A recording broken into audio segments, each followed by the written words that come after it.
Excuse me. All right, I'm going to start streaming for the day. I'm going to try to work on. So, what is it now? It's noon Eastern Standard Time. I think it's 5 GMT.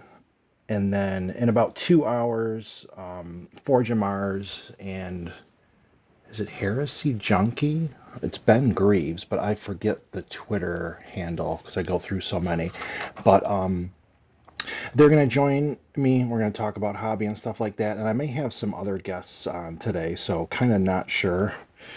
But I have a bunch to work to get done. I'm going to work on for Zealot Miniatures. They did some really cool stuff. This is what is it? I mean, I think it's like a mimic. I think it is a mimic on this one, but I'm not sure to be honest. But I love this thing, and I started working on it. We also have this one. I love the glows on this.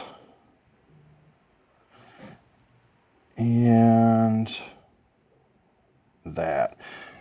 I like the orange and pink and kind of the purple background. So I want to indicate a little more. I don't want to do too much with this one. This is like the model itself has a lot going on and it's got the focus. So I really want to just do that nice soft kind of glow to enhance what's going on around it. I still didn't quite figure out just a couple little things. I was going to have maybe like sparks kind of floating up or something. So got to figure out a little piece on that. This one kind of just started. This one's so crazy too. I want to try to match this one in and get something good going on with the paint effect. I don't know who painted these, but those are all like some amazing sculpts and paint jobs. Hey, Chiba Mech. Nice you make it. Greg, appreciate you stopping by. Dun, dun, dun.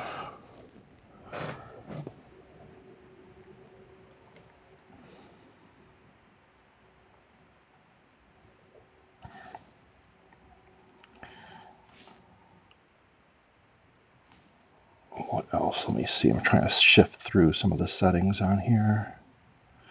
There.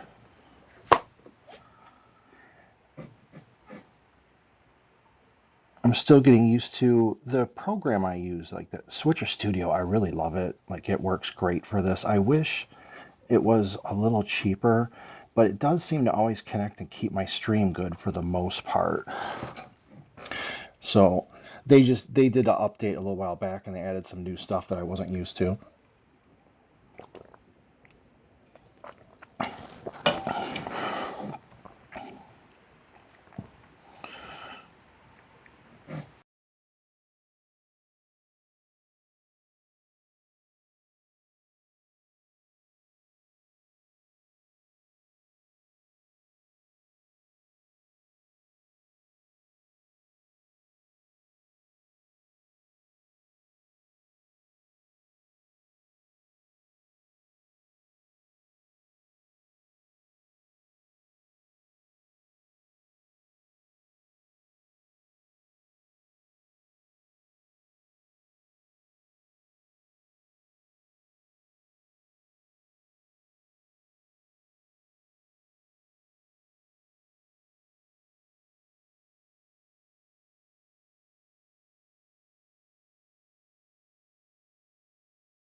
I had the mute, I had the mic muted and forgot all about it. So I was sitting here talking with the mic muted. Perfect. Best start to the show. Someone's gonna have like 5 minutes of dead space when they go to watch it.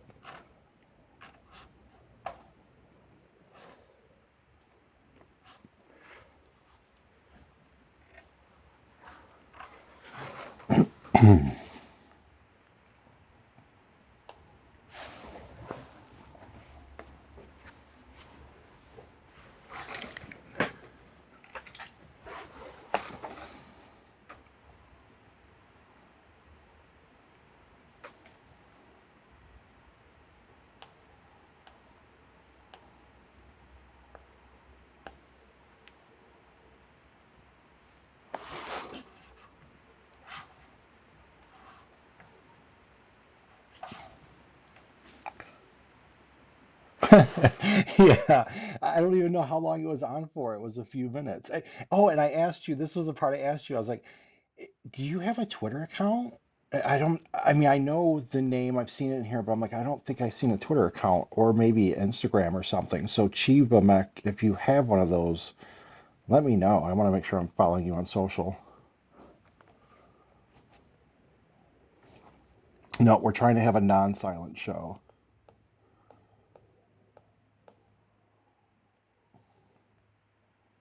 Audio is appreciated.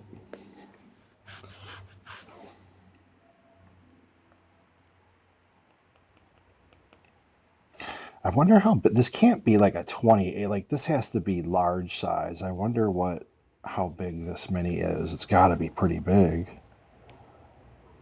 for so much detail.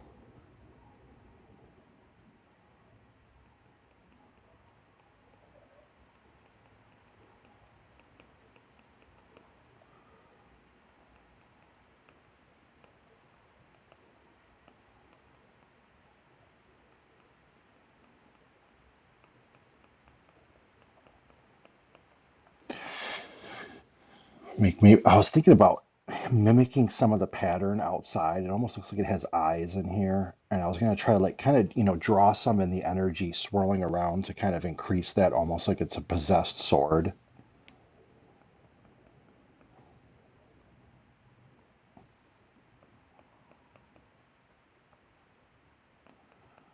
Some sculptor went all out on this.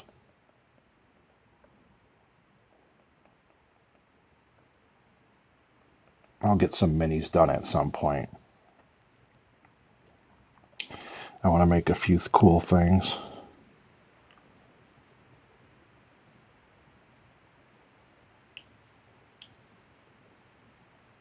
Ah, thank you, Chiba.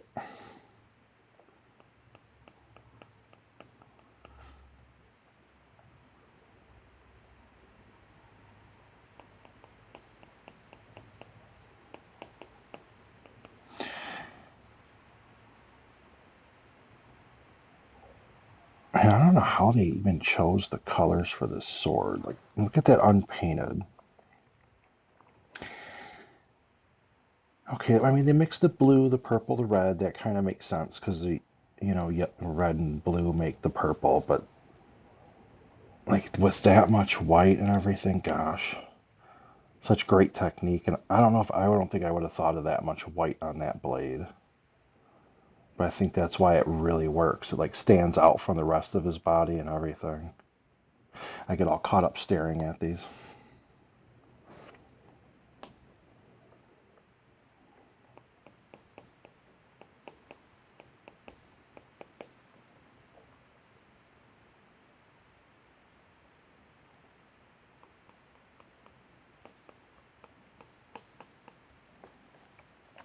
And are you working on anything cheaper right now, like hobby wise?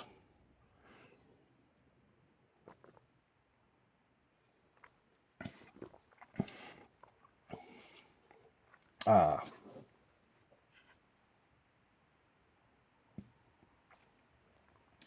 I've seen that name around, I think. Yeah, I've seen him on Twitter. I'll check it out.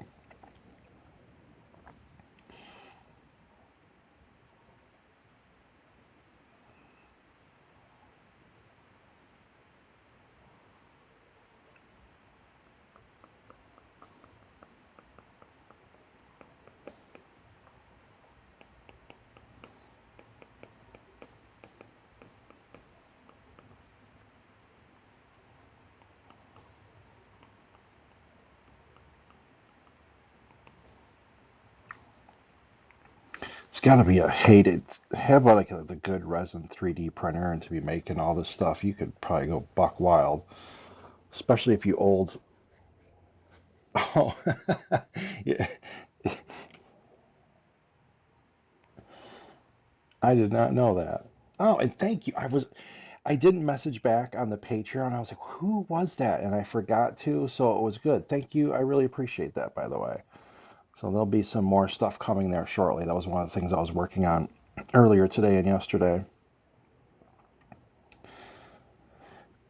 And that's a good time as any. They have, so today, if you go to, we're going to pop this up.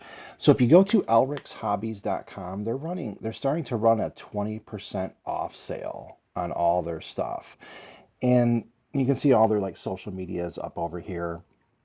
And if you go to their website, they're starting a 20% off sale, and I think it lasts, if I'm correct, for the whole week, probably all the way up to Friday, Black Friday. They have they do a lot of bases and like terrain and stuff like that, and they have some really cool stuff. I liked a lot of those. Where is this one? They have some industrial bases, and if you look through, there's a couple I really like. They have things like, I thought these were pretty neat. It's almost like, Tomb World kind of themed pieces of bases, and that one's kind of almost looks like Nurgly, like in what one was this one? I like that one. All the gears and everything. I think I like this. I don't know if a steampunk is the right term, I guess, but I love all the gears and like the metal and stuff like that. So Elric's Hobbies is having 20% off right now on all theirs, and they're not even bad priced already. So if you're looking for bases or anything like that, make sure you go check them out. And there's all their social media links like on Instagram, Facebook, Twitter, and their website. So have a look at Elric's Hobbies today and save some money. I want to start doing that more. Like anytime I can kind of do something for the viewers and, save them some money or something like that, or a product I kind of really like, I do want to have more of it on here.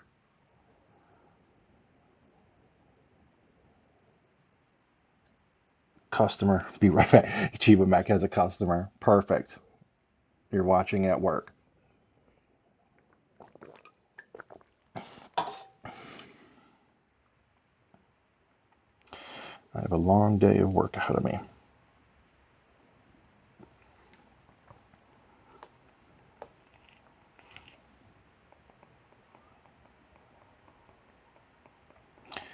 Still need more brushes. There's some stuff I want to do energy wise, and I got a couple, and I don't like to get too many, but I think I need to add to the repertoire of energy effects.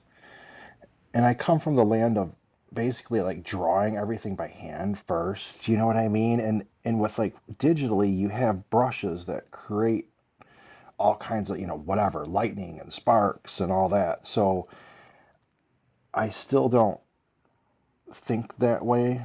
I always kind of think more like traditional. Hey, draw the lightning bolt by hand, but you can literally like get a brush that throws a lightning bolt in.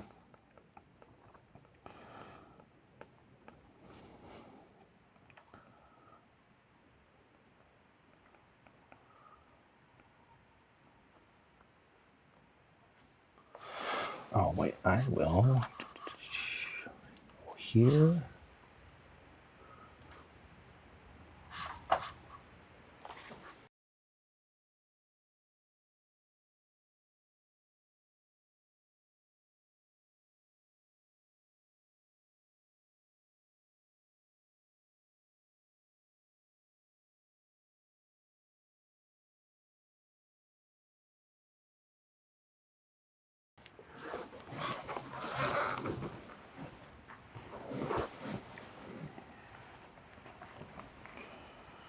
Look at that tail. I love how they made it. I added to the glow effect, but it's like I don't know if this thing is like almost molten inside. Like to me, it almost looks like it's hot. And I was like, what if there was opening and like all the kind of the sparks were coming out there from between the tail? You know what I mean? Like almost it was, I don't know, lava that was armored, you know? So I tried to make the tail glow and everything, so it's got like its own internal heat.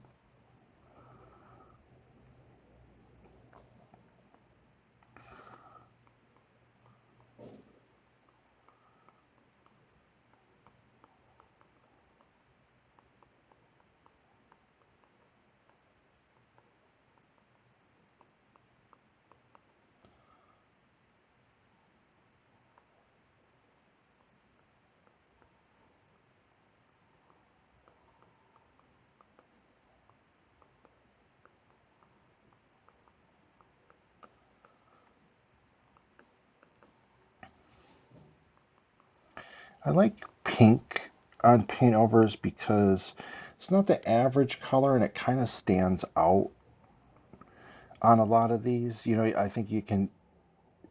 The oranges, although orange is probably my favorite color and it really works in the paintover just because of the whole heat and explosions thing. Uh, I like the pinks because you don't see them a lot, they sort of really stand out when you do use them. So if you get a chance, I think like in here where you have some of like the purplish pink on that wing and on that sword, they really kind of stand out, even compared to like the bright yellows and oranges. I gotta do a couple more composition talks and a couple more of those, like little, not PDFs, but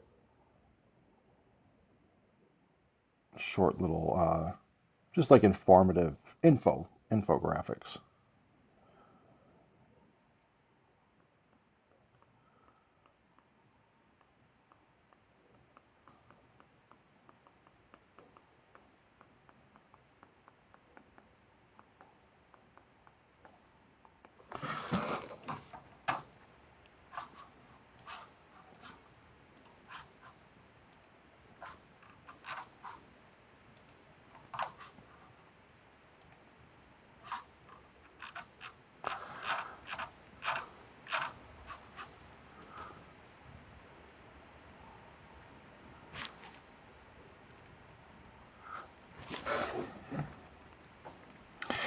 But now every time I see YouTube and Mac, I always think of fresh fish, and I get all disappointed that I'm not eating fresh fish all the time.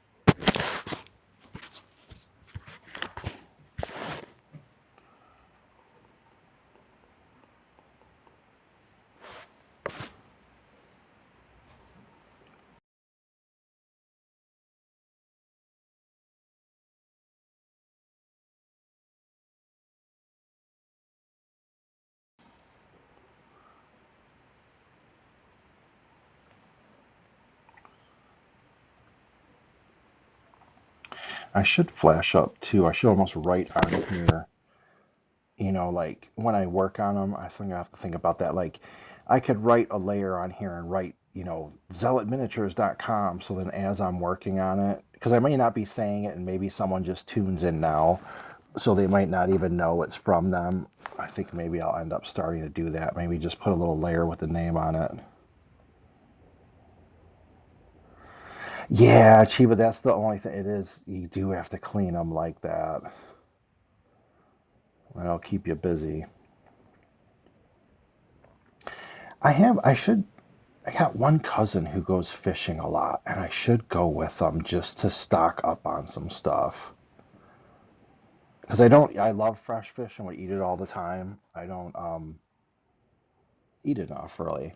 I did like today. I went and got I like smoked fish too, but they have so it was a grocery store, right? So obviously it's not the same as if you went and like sometimes I go up but up north by me and they'll have like smoked trout, and those are like absolutely delicious. But this one was just salmon, but they kind of smoke it with like a Cajun herbs, and then I get a chunk of that and I'll put it like on salad a lot. So it's like quick and easy. I'll get like make a salad, throw some of that on there to get some protein in it, and it's like quick and done and good.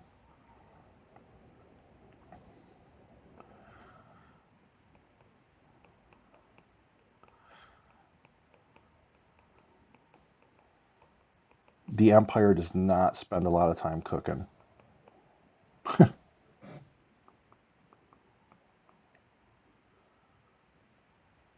Yeah, that's the other thing. He said a good day fishing can stock the freezer for months. Like absolutely, like especially if you're a psychologist for the Astartes. Oh, hey, see, yeah, okay. So you said good call too, right? Yeah, it's Zealot Miniatures. So they're like commissioned me this little. They're redoing their website, and they wanted some images to really put up there. And check these out. So if you just got in here, these four are from them. Look at these things. And I don't know. I only started these a little while back, a few days ago, and I should have asked them who painted these because I know they would have commissioned someone to get these, but the paint job I find just incredible on these. I love this one. I think I pulled this one off. It was the thing, and I was like, oh, let me find them coming out of a library, like a Dungeons and Dragons scene where like some adventurers are going up to the bookshelf and like this monster comes out of it.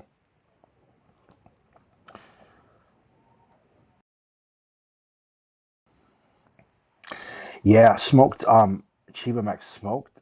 I think in the fish department, I mean I've had enough of them, but I like mostly like freshwater fish, up here. But I always like smoked trout because it's so oily. Like, and if they there's one place up here, and I tried a whole bunch of these like little smoked fish spots, and I found the one, and it's just the right amount of salt, and they dry it out enough. Some of them I found they wouldn't smoke it enough, in my opinion. And like this place, they do it all the right amount. So every time I go up there, I try to pass it. Like, it's like, shoot, it's probably 6 hours away from me. So I don't get to stop up out there all the time. And this one, look at that thing. Whoever sculpted it too. I'm sure we could get who sculpted it, like when you go on their website and you see this miniature, because I mean, that's just super high end to me. Look at that thing. And the tentacles. And I don't know which version they do. If it's just, if you're ordering the piece or it's the STL2 and that. So I'll have to look into that myself. Yeah, I mean, and so this one has the colors, and I don't.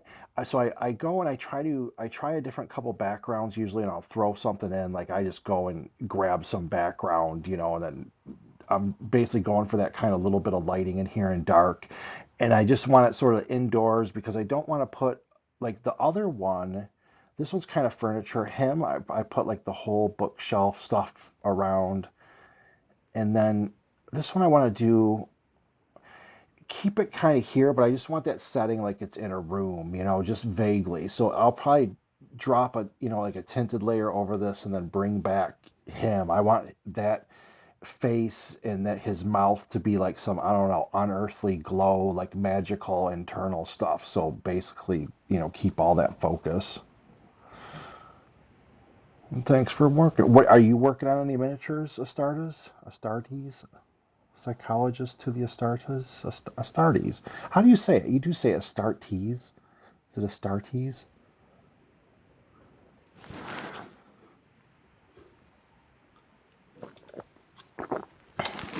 So yeah, all four of these, yeah, those four are all Zealot miniatures. I'm not sure what scale too. Look at that thing. And I think some of these, because I worked on, yeah, it is. I worked on that like Rain and Hell game, and so it's what do they say? Miniature agnostic. So the game itself doesn't have specific miniatures you have to use. And I was like, wow, some of these to start a small war band of your own demons and like your whole demon legion. I'm like, some of these are just made for that. Okay, that is how it's said in the audiobooks. Thank you. Dorn. Here's a little Rogel Dorn I finished for these screaming Primarchs. You're going to do all the Primarchs and they're all screaming.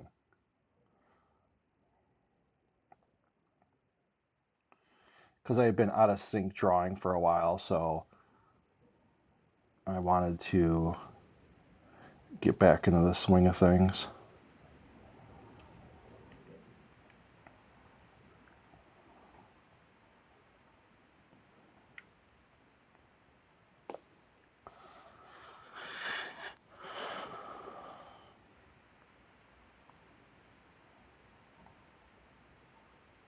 Astartes. Hey, Astartes.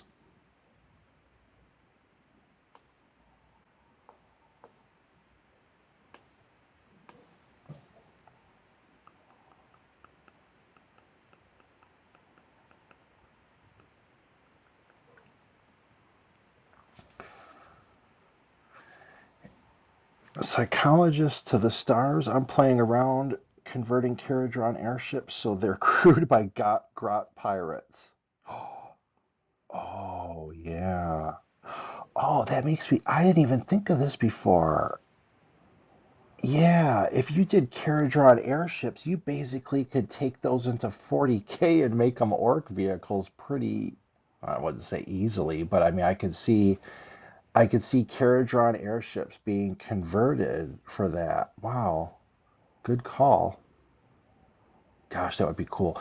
Those are some of my favorites. The Caradron, it's weird that Age of Sigmar, even though like the aesthetic or the actual world itself, I probably prefer the old style, because that like gritty, the Bretonians and all that.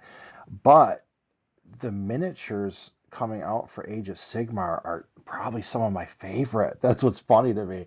Like I love those orcs, just the not the newer orcs, but the original kind of clan when AOS, the big beefy ones. I love those, and I love the dwarven ships.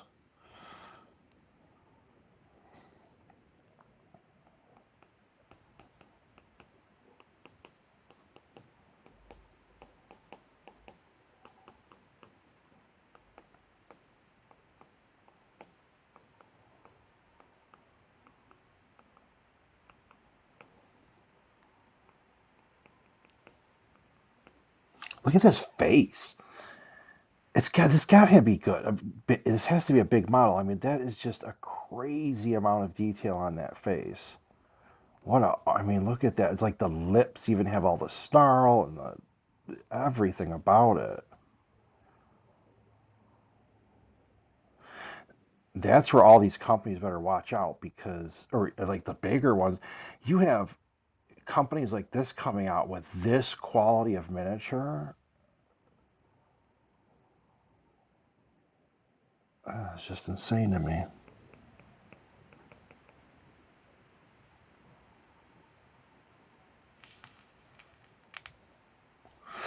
Yeah, something. What did they come out with? Even they did the new Stormcast, right? And there was like some archers and some other ones they had such dynamic poses and everything. And I'm like, oh man, I see all these games and like, see all these miniatures now that you work on all these paint overs. And it's like, wow, I want AOS this. I want like, stuff from Zealot miniatures and stuff from over here. There's like so many.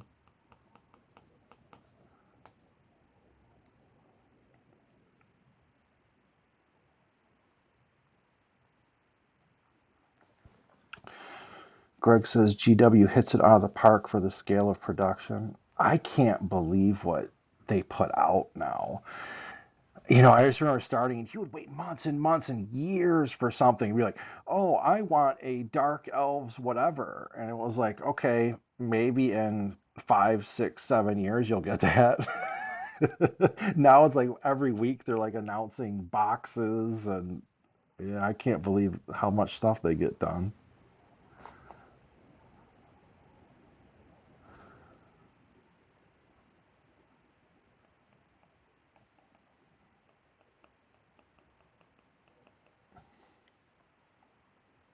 I wonder, I don't even know what this thing costs. I wonder what this thing costs.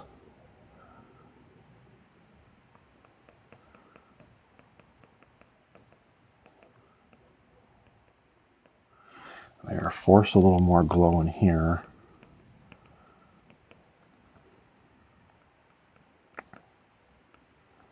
Chiba Mech, is it all done raining down there by you? Well, for the day. Yeah, that'll look good.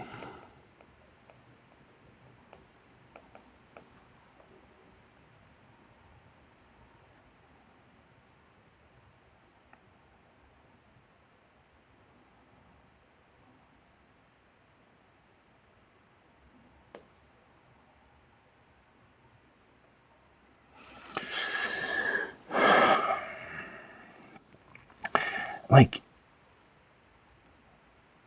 I don't know. I want one more element in here.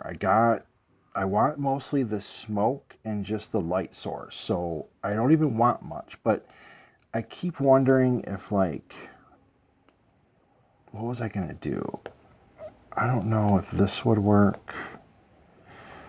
I don't know. Like I don't know if it's sparks coming up and out.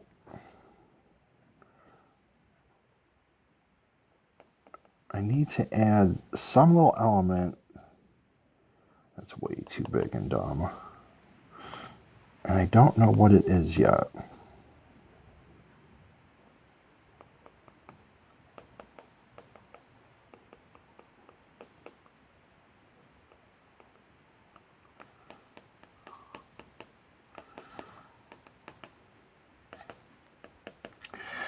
And see, I don't know if I like any of that because this just has a nice smooth feel to it.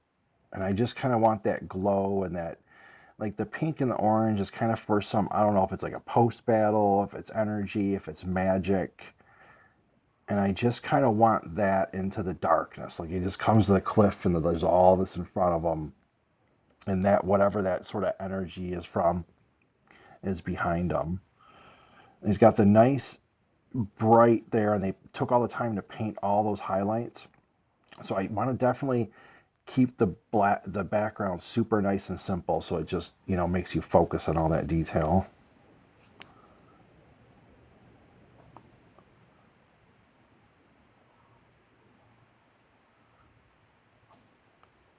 Especially if you're working on commissions, you get all carried away, and it's like you're painting the whole miniature over and doing all this. It's like doesn't even show off the miniature.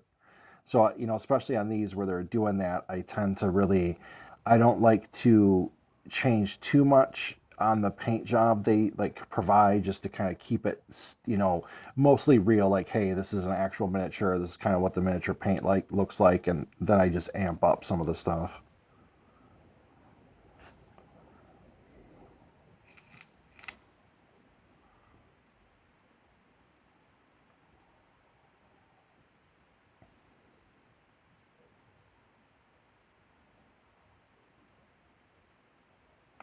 I bought the psychologist of the Stardies. I bought mm, Dark Fantastic Mills. I don't know if you've ever seen their big dwarven. They have like this huge walking castle thing. It's not. I don't think it's a couple $100, but it's close. Maybe it's like $175 or something. But it's massive. It's almost a foot tall. I have no use for it, right? I have none of that. I ordered the damn thing, so I don't even know. I want to do it for like pictures and Paintovers, but I don't know what I'm gonna do with it. I'm like, oh, it'll sit on my desk. Like I want it on my desk.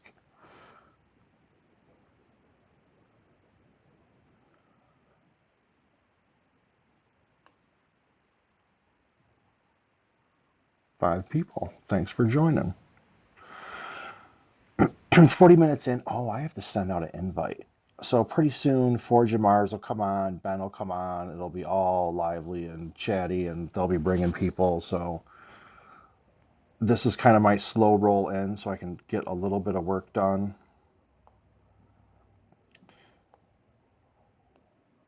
See, I had that. See, that's too jagged. Too, it ruins the nice composition I got with that. That's the problem I'm having. And I don't know if I want like sharp, like these are almost kind of like sharp. So here you have a, like lots of soft stuff in the background, but all the sharpness is on him. And I kind of want to keep it that way, but I still feel like it's missing something. That's when I bounce around and move to something different.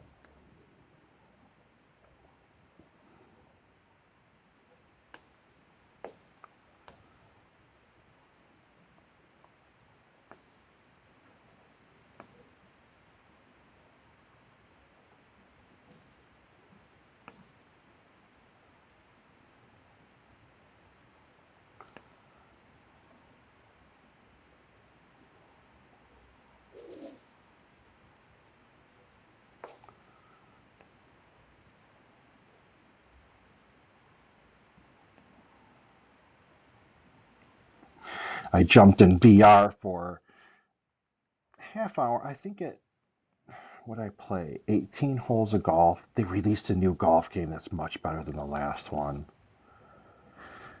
And so that was my, well, besides taking the dog for a walk, I golfed 18 fake golf holes. I was like, well, you'll be busy doing this for the day, so get a little bit of exercise in. Team Armchair General, thanks for making it. And then for anybody who is tuning in right now, make sure if you're looking for some bases and like some terrain, um, if you go to elricshobbies.com, they're having like 20% off on a lot of their like bases, terrain, kind of all that stuff. So here's, all their social and that you can see. Here's some of the mini painted bases. I'm going to try to get some of them. And either like some of my patrons paint them or I might even paint some for some.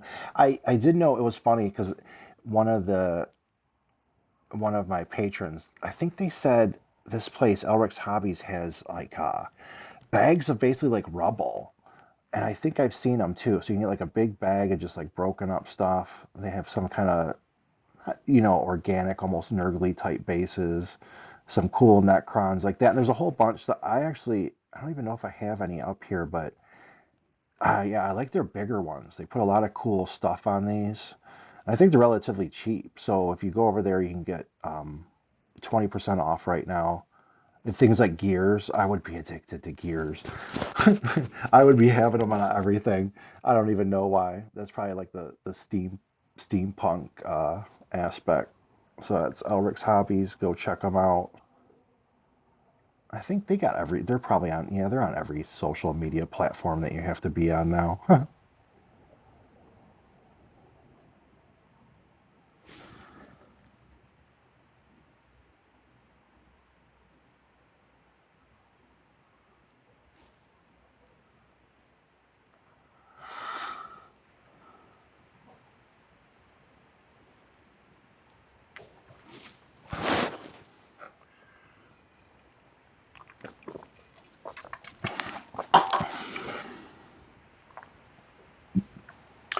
Team Armchair General.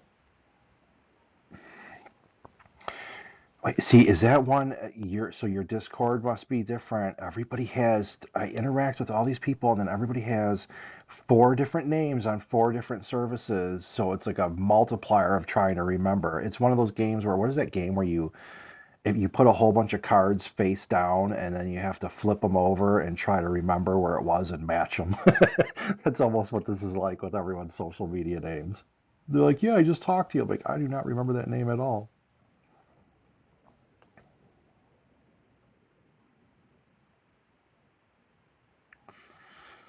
Dun, dun, dun. So let me put a layer behind here.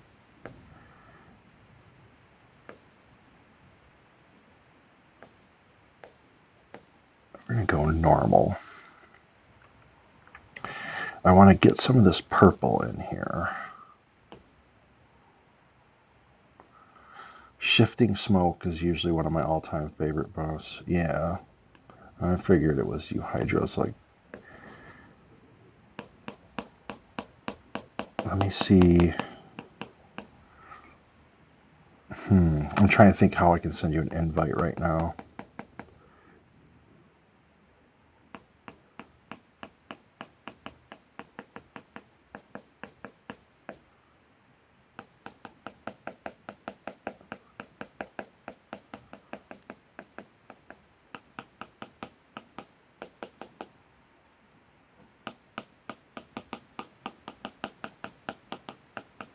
Tappy tappy. I'm going to go get those later. The protective covers. There we go. That's working. So we can do it right. It's got the pink. So have like nice purple smoke on this. Then some sort of pink bleeding out through the purple, but not too much. Because the purple is the highlight color, and if you use it too much, it gets crazy. But the painter on this, of course, is literally a genius because that's the same reason they included a little bit of pink on the tendrils. So it ties in, but yet it doesn't compete for the main power of the mouth and the mouth on the back. Hydra, give me a minute. Let me see.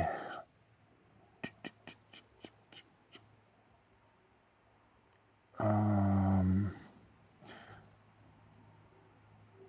invite video chat guest.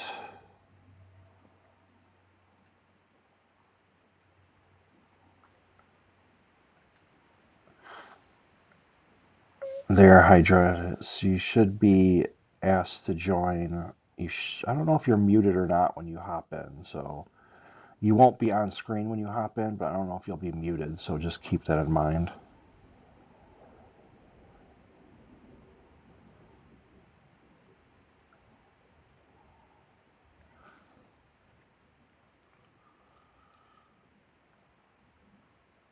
I need sound effects. So that's the one thing I need background music for streams. If I start streaming longer and it's just me, I definitely need some. I'll try look at someone else's stream or watch them sometimes. I'm like, all right, they'll be painting and they'll just have a nice little low music. And then I'm drinking Red Bull, so then I have to like, I'm drinking Red Bull and then I have to burp. I'm like, oh man, hit the microphone before you burp. I'm not used to being all on like, speaker or whatever, talking to people. It's like, yeah, you're not going to want to burp into the microphone when you're having a live stream.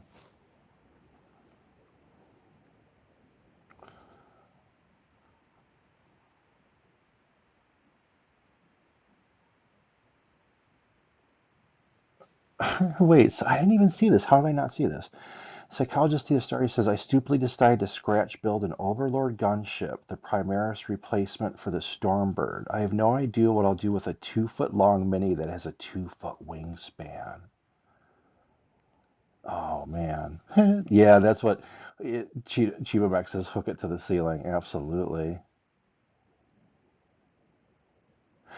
I thought of that for, you know what I thought would be cool? So a Necromunda board, you know how it's like, the spire, and have part of the board, like raise up, but then have another board hanging from the ceiling, so the top. So literally like the top and the bottom aren't fully connected. You know what I mean? But you can play on the whole top. I thought that would be so awesome.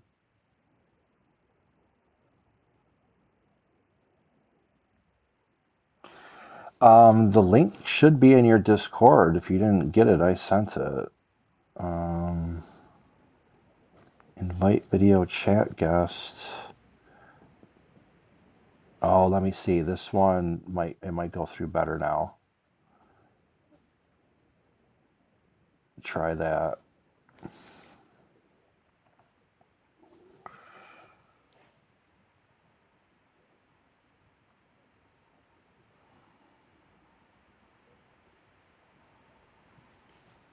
Little pink, what goes with this?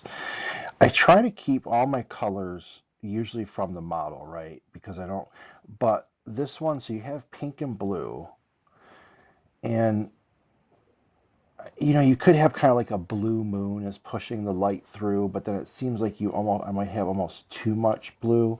So I'm wondering, do I bring in my own color of maybe like a little soft, I don't know if it's like a gold or orange kind of coming in with this light, just a little bit. Let me check the colors to make sure.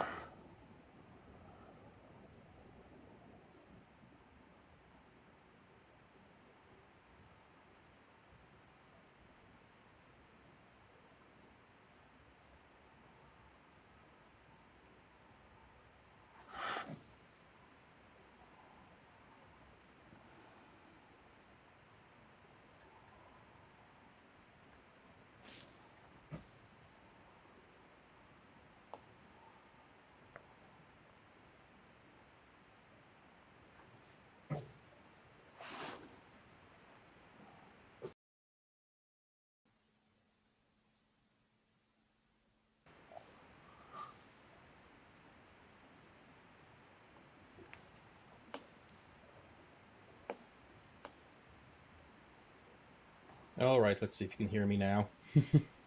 I got you. Actually, your mic sounds really good right now. Ah, thank you. Well, sorry for running Good. late. At least you You've been didn't doing bring good no. work.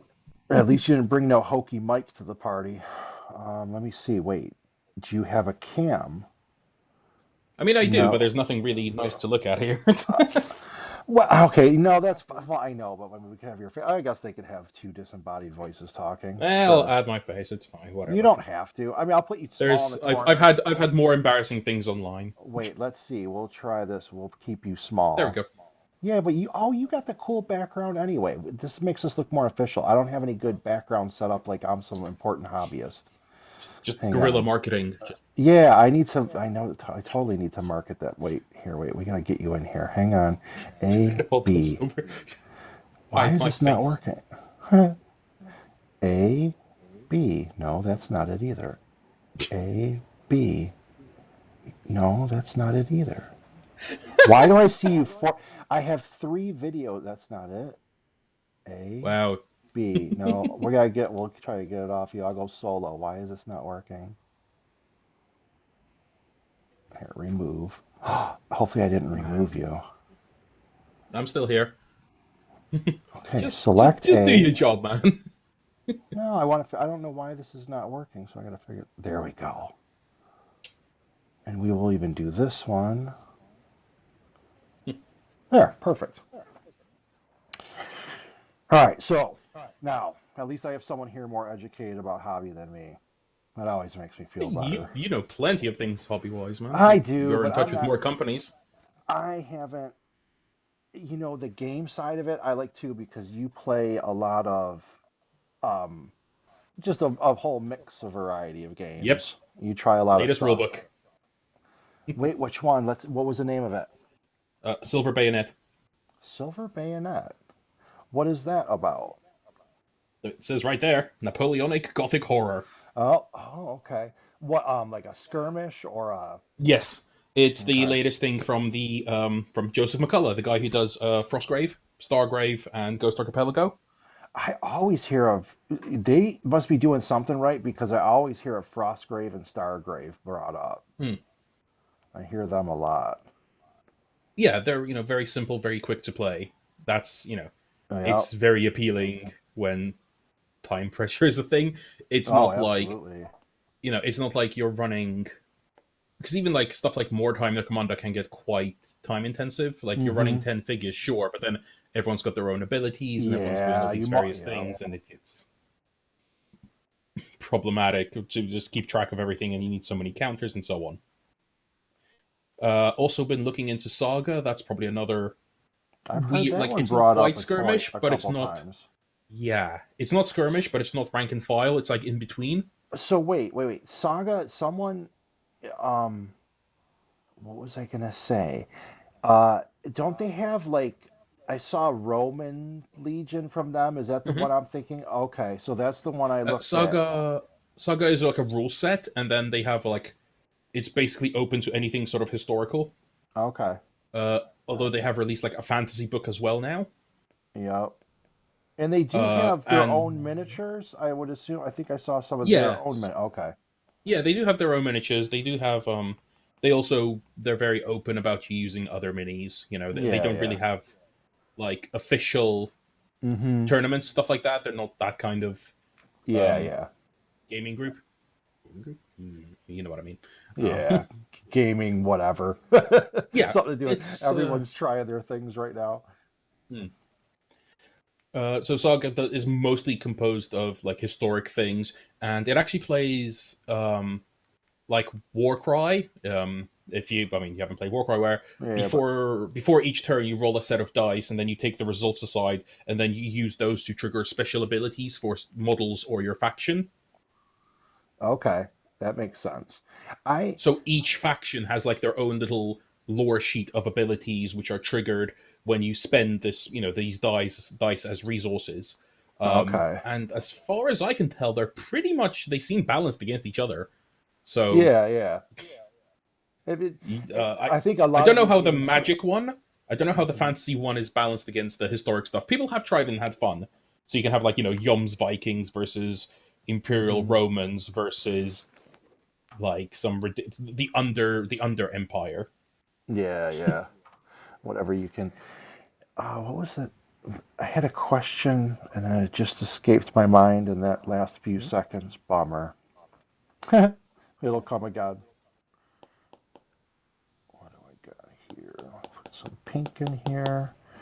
Gotta get a little pink glow going. Just a little bit. Tint Nice. around.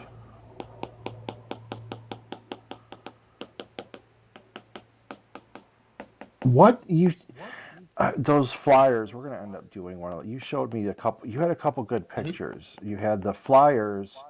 Yeah, for a commission eventually. What were those? Those were 40K flyers, correct? Yeah, they're the Aeronautica stuff. Okay. The 8 mil scale planes. Now, okay, here's what I was going to ask. Maybe like 6 years ago or something, I played both versions, but I only played, my friend came in from out of town and I got to play it. And then a couple years later, he came in from out of town and I got to play it again. And Mhm. it was the Privateer Press one. What game did they have with the miniatures? Like Horde, or what was their other one with the You robots? are not narrowing it down because they have three. Well, Okay. yeah. Well, it was You've one got where you've it was got the Monster robots. Apocalypse, but that still doesn't narrow it down. No, well, their first So one, their main one. What was their main they're from one? War Machine. Yeah, there you go. So I played that one, and is there any game? So I only played it a few, a handful of Hmm. times, literally like maybe a couple games on one day, and then a Hmm. couple years later I played it. But I Yep. liked how it played out because he brought a force, and it was kind of like, hey, I have a general with some stuff, you have a general with some stuff, and then if you get to kill that general, it's over. Yeah. And it was pretty. It was the combat for me because I hadn't played a lot of miniature games at all since basically Hmm. second edition 40K, but the combat seemed pretty smooth to me. Like there was still a depth of tactics. You could still kind of, even if you had a few squads, you could get some cool synergy between the squads of how you attacked and how you moved and how it transpired.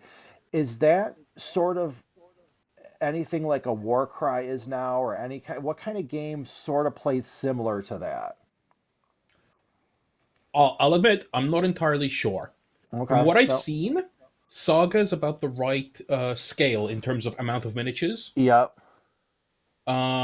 So I think it'll play like that, uh, where it's Okay. sort of loose formation units. Warcry is a lot more skirmish based, where every model is like their own thing. You're only playing Okay. with maybe 10 guys aside. Oh, Warcry is so the it is. it's the new Warhammer Fantasy skirmish thing basically. Yep. Yep. Yep. Uh, Saga is again like a step up from that, where you've actually got maybe one or two units, big creatures. Mm-hmm. Um, and then you've got sort of the big master rank battle stuff like Oathmark, any of the Black Powder stuff. Um, so I'd say Saga is about number of miniatures and the Mm-hmm. so not having actually had like I've got someone who's going to give me a demo game about it relatively soon. Um, but War Machine Hordes, those are kind of they're very fast paced. Mm-hmm. The units, it's like the units play out very much like in regular GDub games. I'd say Yeah. it plays like Sage of Sigmar and 40K play like it. Yeah. Um, it's just the gimmick, because the main gimmick of that point of that game and the Hordes game is the creatures, the big robots, and the cost and the generals who control them. Yeah. Yeah. So it adds like a nice element of resource management. Yeah. That's kind of what I gathered from it. Did Hmm. you? Did you ever play any of Mantic's games? I keep seeing in Dead Zone because I worked on it, and they have. I'm intrigued by their little movement, how they're doing it, because you basically move into the cube and then you can just move your guy wherever you want in that cube. So, like, if you imagine a little square space that's like a couple inches by a couple Hmm. inches, and it can also be raised, like if there's like two of them, right? Your unit may only move two of those little grid spaces, but then you can Yes. place your unit anywhere inside that grid you want. You know what I mean? Like, hey, you made it Hmm. to this section, do you want to behind cover? You can place them over here.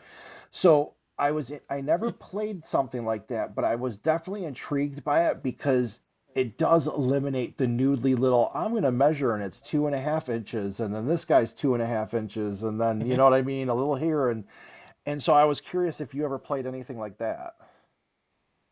Not with the grid thing. Okay. I mean, I haven't played it. I'll have to poke my local guy who knows about Mantic. I did play Kings of War. Okay. I actually went to their first invitational.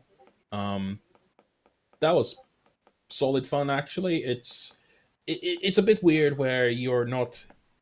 It's such an ingrained thing when you're a tabletop gamer that as models die, you remove them from the table, Yeah, that's what I heard before. You don't which remove Kings of these? War doesn't do. No, Yeah. it's all morale based. So Hmm. so when I built my undead army for Kings of War, they're all glued to movement trays. They're just solid blocks of like 20 skeletons, Yep. which, as I now realize because I was younger then, is a stupid thing because I can't use those for anything else ever. Um, yeah. But like, it was relatively simple and fun to pick up and play, and it wasn't it's almost like think of like a skirmish game, but rather than a single model, it's just like a huge base model and it's a unit, Yeah, yeah. But yeah, I could see which that is one of the ways throwing to you do off it. because Yeah, you do just get used to removing them all. yeah. I saw Currently, I'd say Song of Ice and Fire is very good. That's certainly one to check out. I saw Mantic had some of these. I grabbed some of these. They had some of their funky. I like their design. They did. I noticed for design wise, I'm like a design fanboy, but Hmm. I like what I don't know what's the proper term. These orcs look like they have like iron skirts on or kilts or something, right? I don't Yeah. even know if they do, but that's what they look like. But anywho, they have like kind of this jagged pattern on them, Hmm. and then I noticed. So that's kind of new for like Mantic with these guys, and then I noticed they did some. I don't have them on this one, but they did some of these dwarves that I really like that are coming out, and they kind of have Hmm. like an angular armor to them that I dug.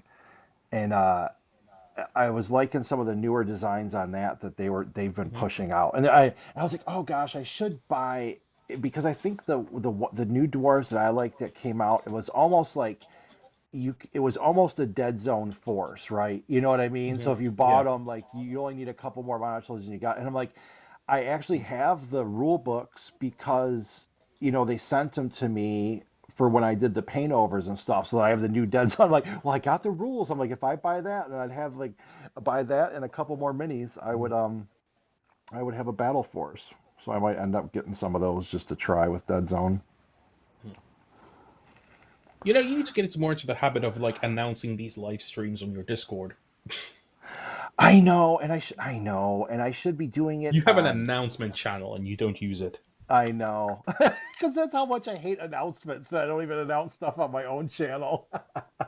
But no, I know, and it's all the people who like actually really care and would show up, and I didn't announce it, Hmm. and I got to do that too on my Instagram. And I think we're still streaming. There seems to be not enough video to maintain streaming studios. No, but we're streaming fine. We might just have a slight delay. Yeah.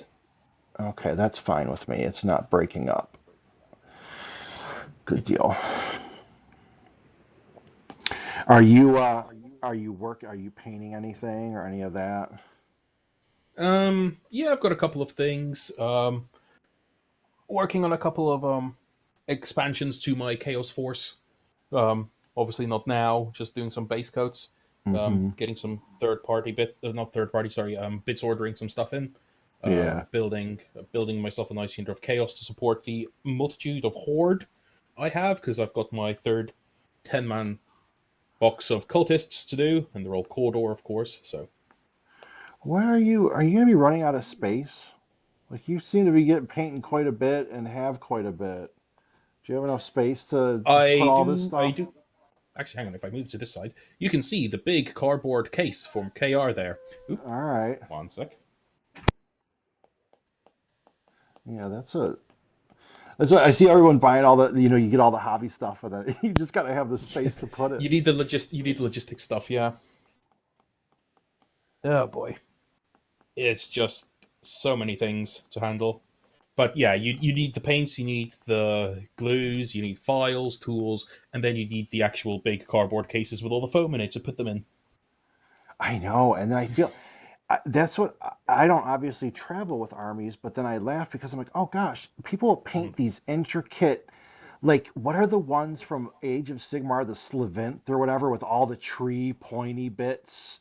You know they're like I don't know if they're elves or what they are, but I always see them and they have all the trees and the branches. Yeah, I'm like those guys must snap like to store them to travel with and everything. It's probably pretty crazy. Sylvaneth. Yeah, Sylvaneth. Oh. Dryads. No, they're fine. I mean, you just need to get a big enough thing. Uh, right. I need to dash for 5 minutes, so I need to leave you to actually focus on your work. Go for it for a sec. That's fine. I'll be back You in a sec, can. yeah. Yeah, I will. You got that. I'm gonna send. I should be sending Ben Greaves a chat invite. I gotta make sure it goes to the right spot. Hmm. How can I do this?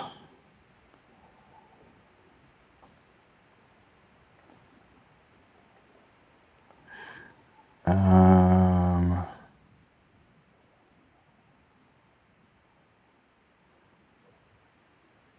Give me a second. I'm gonna copy this. Nope, that's not what I want to do. Invite video chat guest.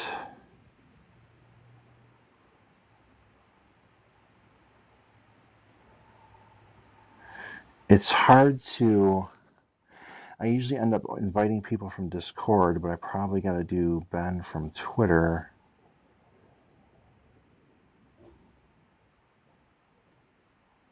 How am I going to do this?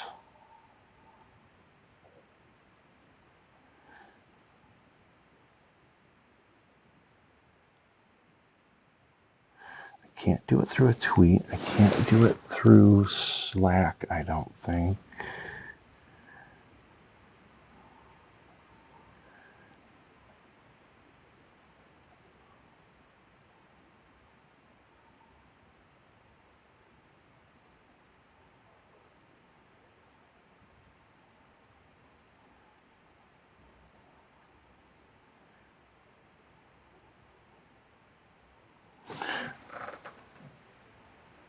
All right, sorry, let me.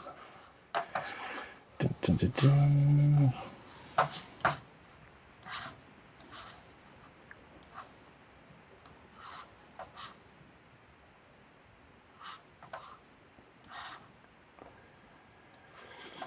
Give me a moment.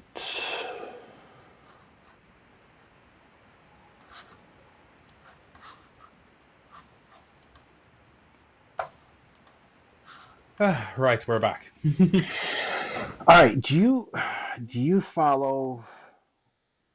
Is it what is it? It's Heresy Junkie Ben Greaves on Twitter. No, I don't. Do you have Let me Twitter? correct that. Do you have Twitter I'm open opening or? it now. Okay, I I'm need on my you. desktop, it's fine. Awesome, perfect. I need you. I think he should be able to get in from the same link I sent you. Can you just either you probably can't DM him because you probably don't follow each other. I could probably Hmm. message him. Yoink. Yeah, because I can't. Or wait. There we go. Take that link, and you can hmm DM it to my Twitter, and then I'll open it and I can send it hmm to him. It's a pain in Okay. the butt for me to get the link from here to my Yeah, yeah. computer. 1 second. Bonk. Yep, take your time. There you go. All right, let me see. That should pop up in my DM. Perfect. The We joys totally of know the what we're internet. doing. We're Yeah. Yeah, we're tech savvy. Expensive. Copy message. Like, wait, is that what I want to do? Yeah, copy message. Let's go here and then paste. Oh, of course we got dog action.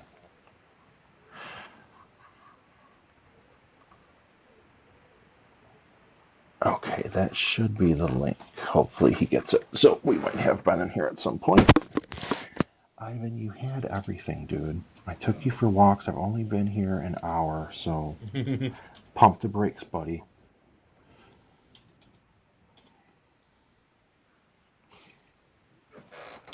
Now let me pull all this back up.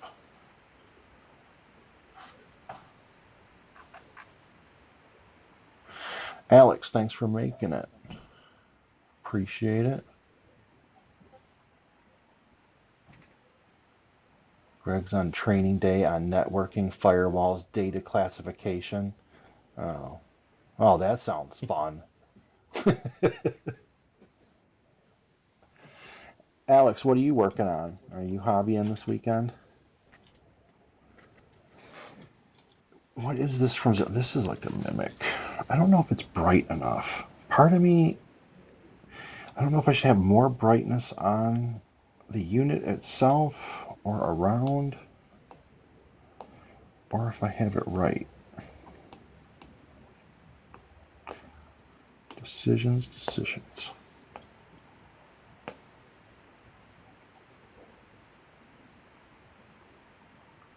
That's way too bright.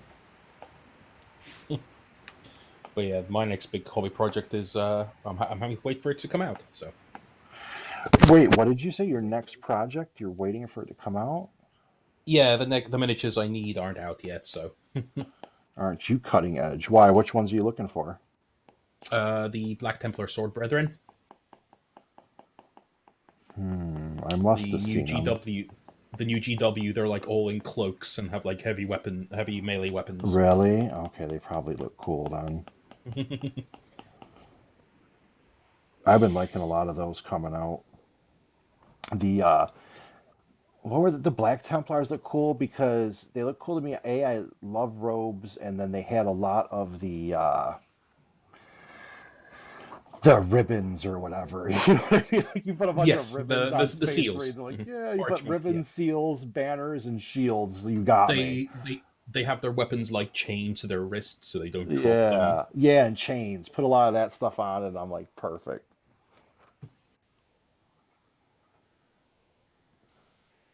I don't know. Alex came down with a cold, but he was planning on some skeletons from Curse City. Bummer on the Solid cold. models. Yeah, a lot of people Curse City stuff looked really cool. The only thing I heard is like some people were snapping stuff on them Yeah. because of all the little spindly bits. Well, everything that's not the heroes is available separately. So, Yeah. Oh, is well, it? and the miniature wise, yes, that like the Okay. skeletons are just the regular skeletons All that right. GW released. You can just get those. You don't have to buy the full No, but thing. You can just pick some up, yeah, unless you yeah, want the heroes, obviously, or whatever. yeah, the really cool hero models.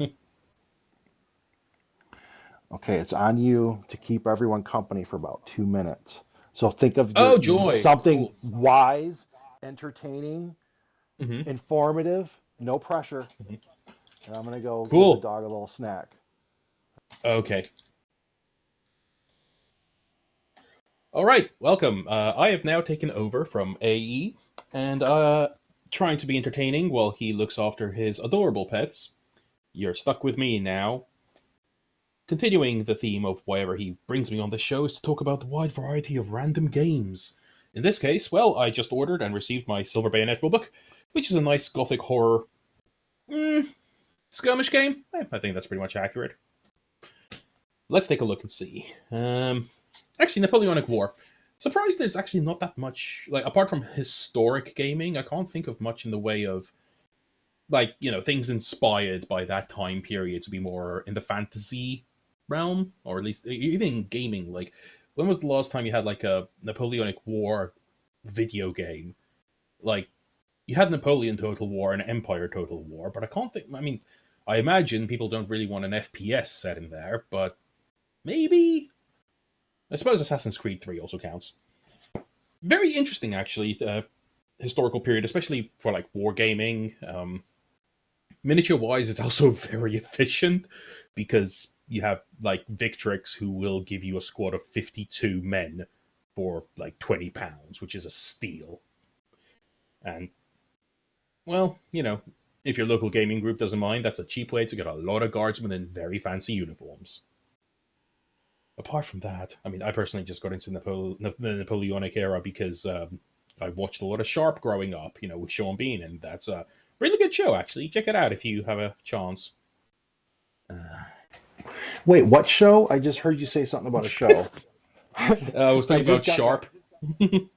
You Sharp? left It's me a here to show? chat whatever.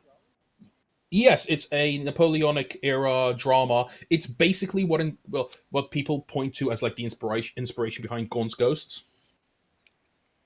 Oh, okay. It was originally a book series, and then it was made into a TV show with Sean Bean. Oh, so I've seen. You know what was surprising? Because obviously Sean Bean got really popular. I Mhm, think I've seen a couple clips from that, but never seen it. But I hear people speak highly of it. mhm, The have you had a chance?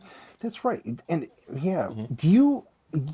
People probably don't even know you do write some stuff. Have you had a chance to do any writing lately? I mean, I've been officially, working as a technical writer now, so Okay. employment, yay! Hey, But good. Employment uh, writing is quite the achievement. So congrats on that. mhm. Yeah, that's awesome. Do uh, you? s- What do you have? Do you have any like hobby blog? Do you write anything of your own stuff regularly? Not regularly. It's not. I have Whatever trouble you, I focusing would on stuff. scold you for that Uh, because I actually like your writing and I even had you write some stuff and we're gonna get back to that at some point a little bit in the future, but I would scold you and say I you need to mean, be writing your own stuff and I will. posting it more. I will toot my own horn and say, "Hey, Yeah. go to Cold Open Stories if you're in particular mood for 40k fiction." I've written three things which passed muster there: the Cobra's Hope, the Fisherman's Tale, and Fear itself. And those I only are read one of those. Yeah, I'm gonna have to mm, read another one of those. I yeah, only read the Renegade one. Marines, Imperial Knights, and Night Lords. Okay. Oh, you did do Night Lords too? I did do a Night Lord story, All right. which looking back on it is unfortunately means if I write a sequel, it's going to be like a grimdark How to Train Your Dragon. Um, and that's all I'll say on that. Apart from that, I mean, I was meant to have something published this year, but there's been Yeah, some issues yeah, behind the this scenes with year's stuff. It yeah, is yeah. it is still scheduled, but delayed, and we just Mm-hmm. haven't really heard back much. Um, but if you want to go poke or look into pre-orders and stuff, it's being released by 18th Wall Productions, and Okay. it's part of an anthology called Shadows over Avalon. It's a Cthulhu mythos slash King Arthur crossover collection of short stories. Oh. See, you're involved in some. Yeah. You're out there doing Upon stuff. That's like, Well, that's that going on. I've got some things written in the behind the scenes, but I don't really mm-hmm. post it or share it everywhere online. Yeah, And yeah, then in between, just mucking about, or like whenever you do anything artistic, you have like a warm up sketch or something yeah, you yeah, just do yeah, yeah. or thing like that.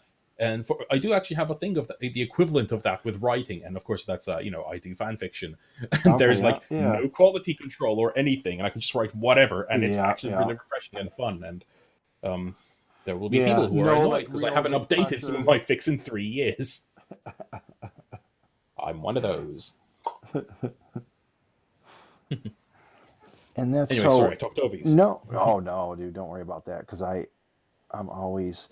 I wanted to let me go back here. And so, in case if you're joining us, remember that today, if you go to, how do I do this? I'll have to get this all back. We're going to go. This is our big boy.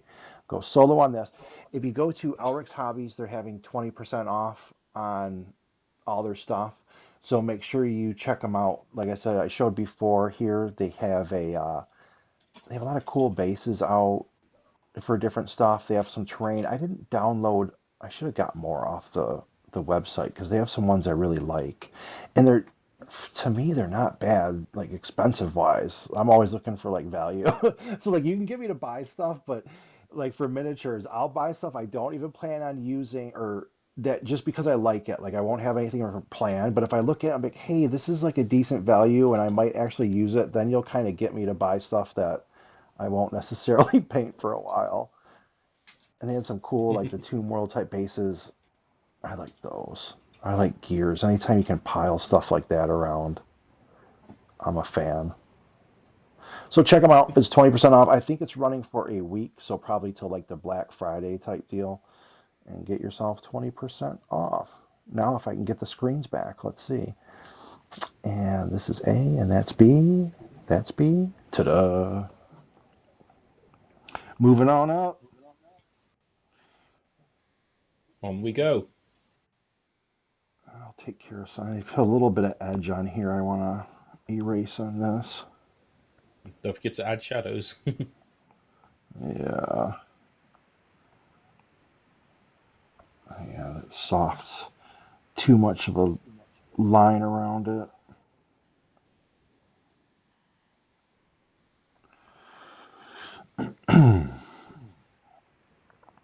You watch any new like anime? Did you watch any of the I don't know newer shows coming out or anything? I know like I've got some on my to-do list, like anime wise. anything. Um, I mean, yeah. I mean, I haven't really seen any of the big Netflix stuff. I'm Did you watch? slowly digging through things. I don't. I'll do some animated type stuff, but the one I liked Arcane, the Arcane League of Legends thing. I dig the Mm, art style on that. I watched that on Netflix and I was pleasantly surprised with it. And mm. that was like an animated one I actually kind of enjoy. And the art style I really liked. Yeah, yeah, yeah. I said like I haven't actually seen that. Like go ahead and talk Hmm spoilers. I'm still gonna see it at some point. Um, No. just oh boy. Did you see the new Um, Dune movie? no, I haven't. I haven't really had a Okay. chance. Like the last thing I went out and saw in cinema was the second Venom movie. Oh wait, I don't think I saw the second Venom movie. Huh. Okay, Maybe I should let see there be that carnage. too. Yeah, yeah, no. So that was It was Woody Harrelson, right? Yep. Okay, I didn't see that. Okay, I gotta check that one out. Mm. I'm planning to go. I do need to go see June at some point. I also want to see the new Ghostbusters. Oh yeah, Uh, that just came out. I haven't heard anything about that yet. yeah, it should be interesting. It's been a long time since the Ghostbusters came. Well, I mean, they did their second or third or whatever, but There was the reboot in 2016, I believe. oh yeah, and then they just did that Um, one a little while ago. Yep. but yeah, no. Apart from that, I mean, I'm waiting for an anime to come out, which is due next year. I need to ones that I was waiting for came out and I missed it, so I need to sit down and actually catch up on that. Regular show wise, there actually isn't anything. I suppose I should probably get around to continuing my big marathon of Star Trek stuff. I've only done two. I've only done two series. Did Um, are you reading any books right now? Books.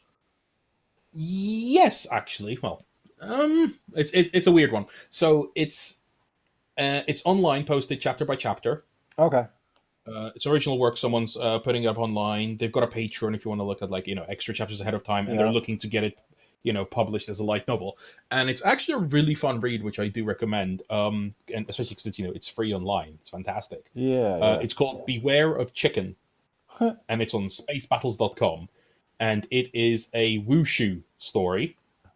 So I like have no. Chinese fantasy, Oh, okay, okay. like I was like, I've heard the like term, martial but arts, yeah, I swords, stuff like gotcha. that.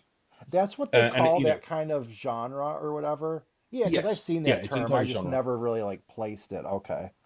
Yeah, it's that kind of thing, and it's a complete sort of deconstruction.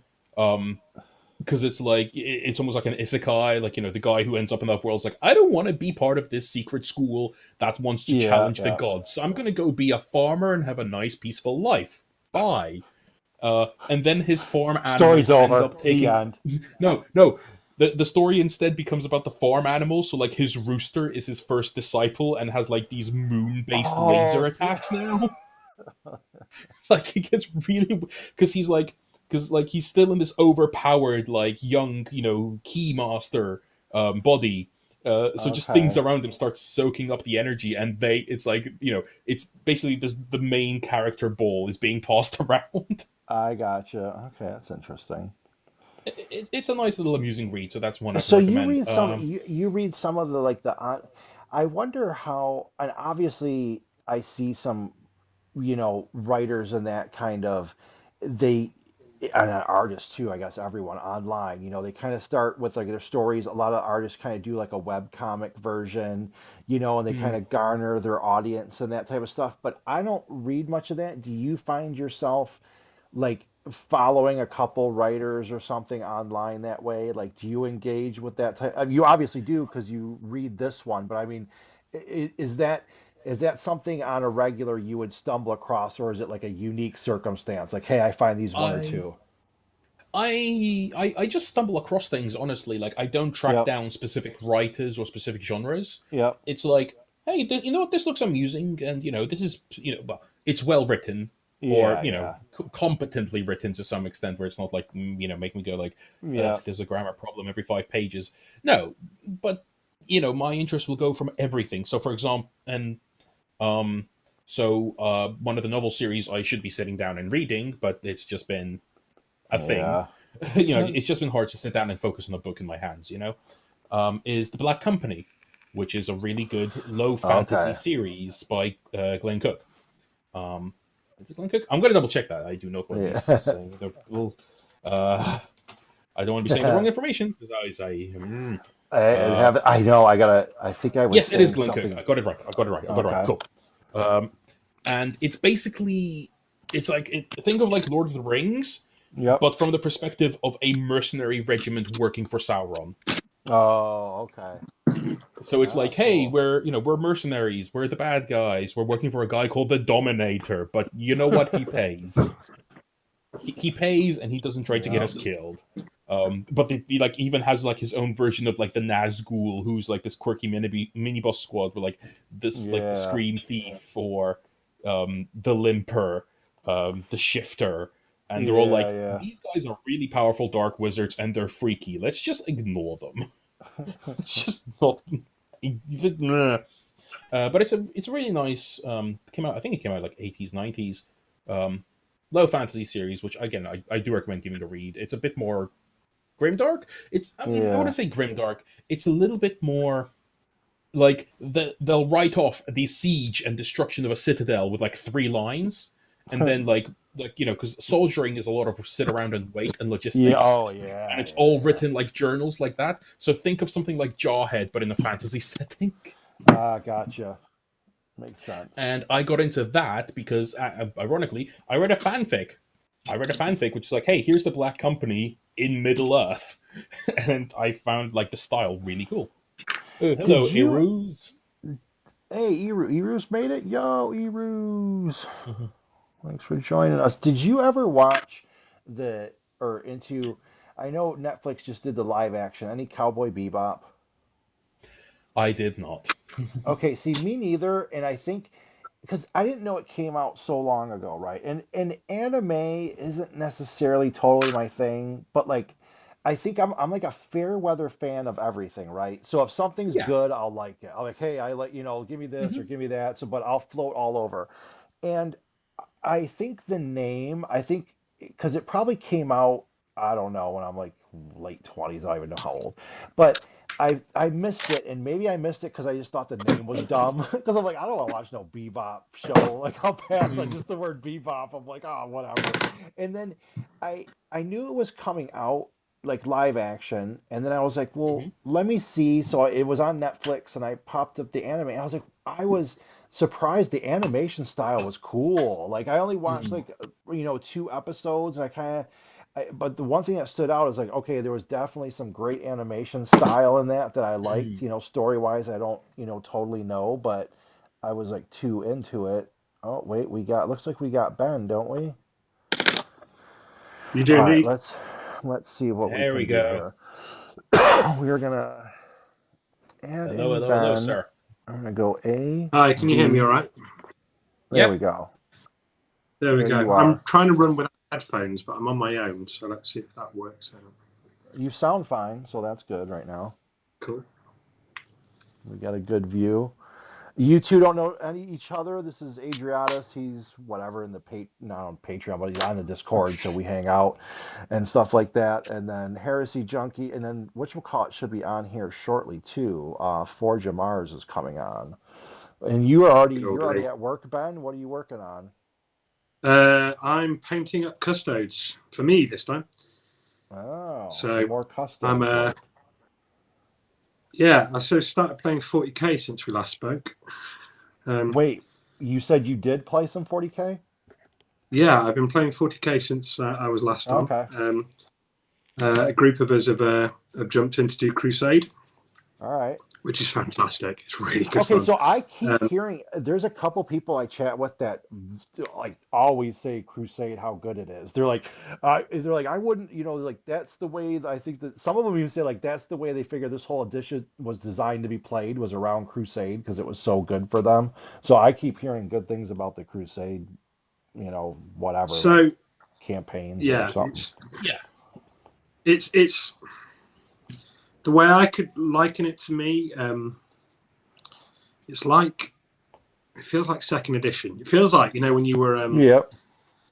when you were a kid and you were playing with your friends and you didn't really pay any attention to points or necessarily rules and you just Yeah, like yeah. threw models on the board and just had fun.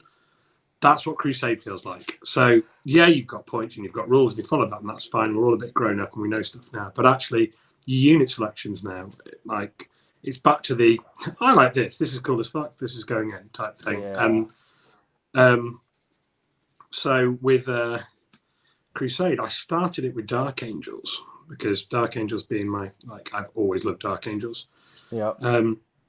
I mean, Custodes for me are they're like Mechanicum. They're stuff that as a kid you knew about what they were, Mm-hmm. you'd heard about them. Yeah, There but was you never never any got model. to see them or anything because it wasn't developed. Yeah, yeah. So they were talked about. So as soon as that army came out in Heresy, I was like all over that.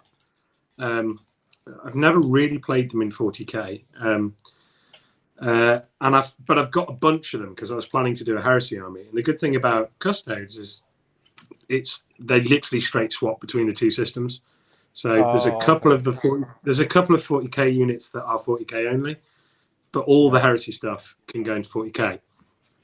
So Yeah, that helps. I was like, well, this is the perfect opportunity with a new codex along the way, because Crusade adds in all these extra rules, like Crusade rules, Crusade objectives, and like narrative behind it that just makes it fun, like really fun. Yeah. Like with the Dark Angels, you have your own, like you have your battle missions that you have your missions that everyone's trying to follow in the game, but you also have your Crusade agendas, which is like your own separate mission.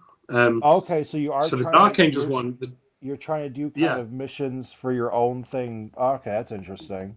yeah. So the Dark Angels one is all built around finding intelligence that might lead them to the Fallen. So you pick up Unforgiven points for doing various things in games, and once you've reached 20 Unforgiven points over the course of a Crusade, you can cash those 20 Crusade points in and give your opponent a Fallen unit.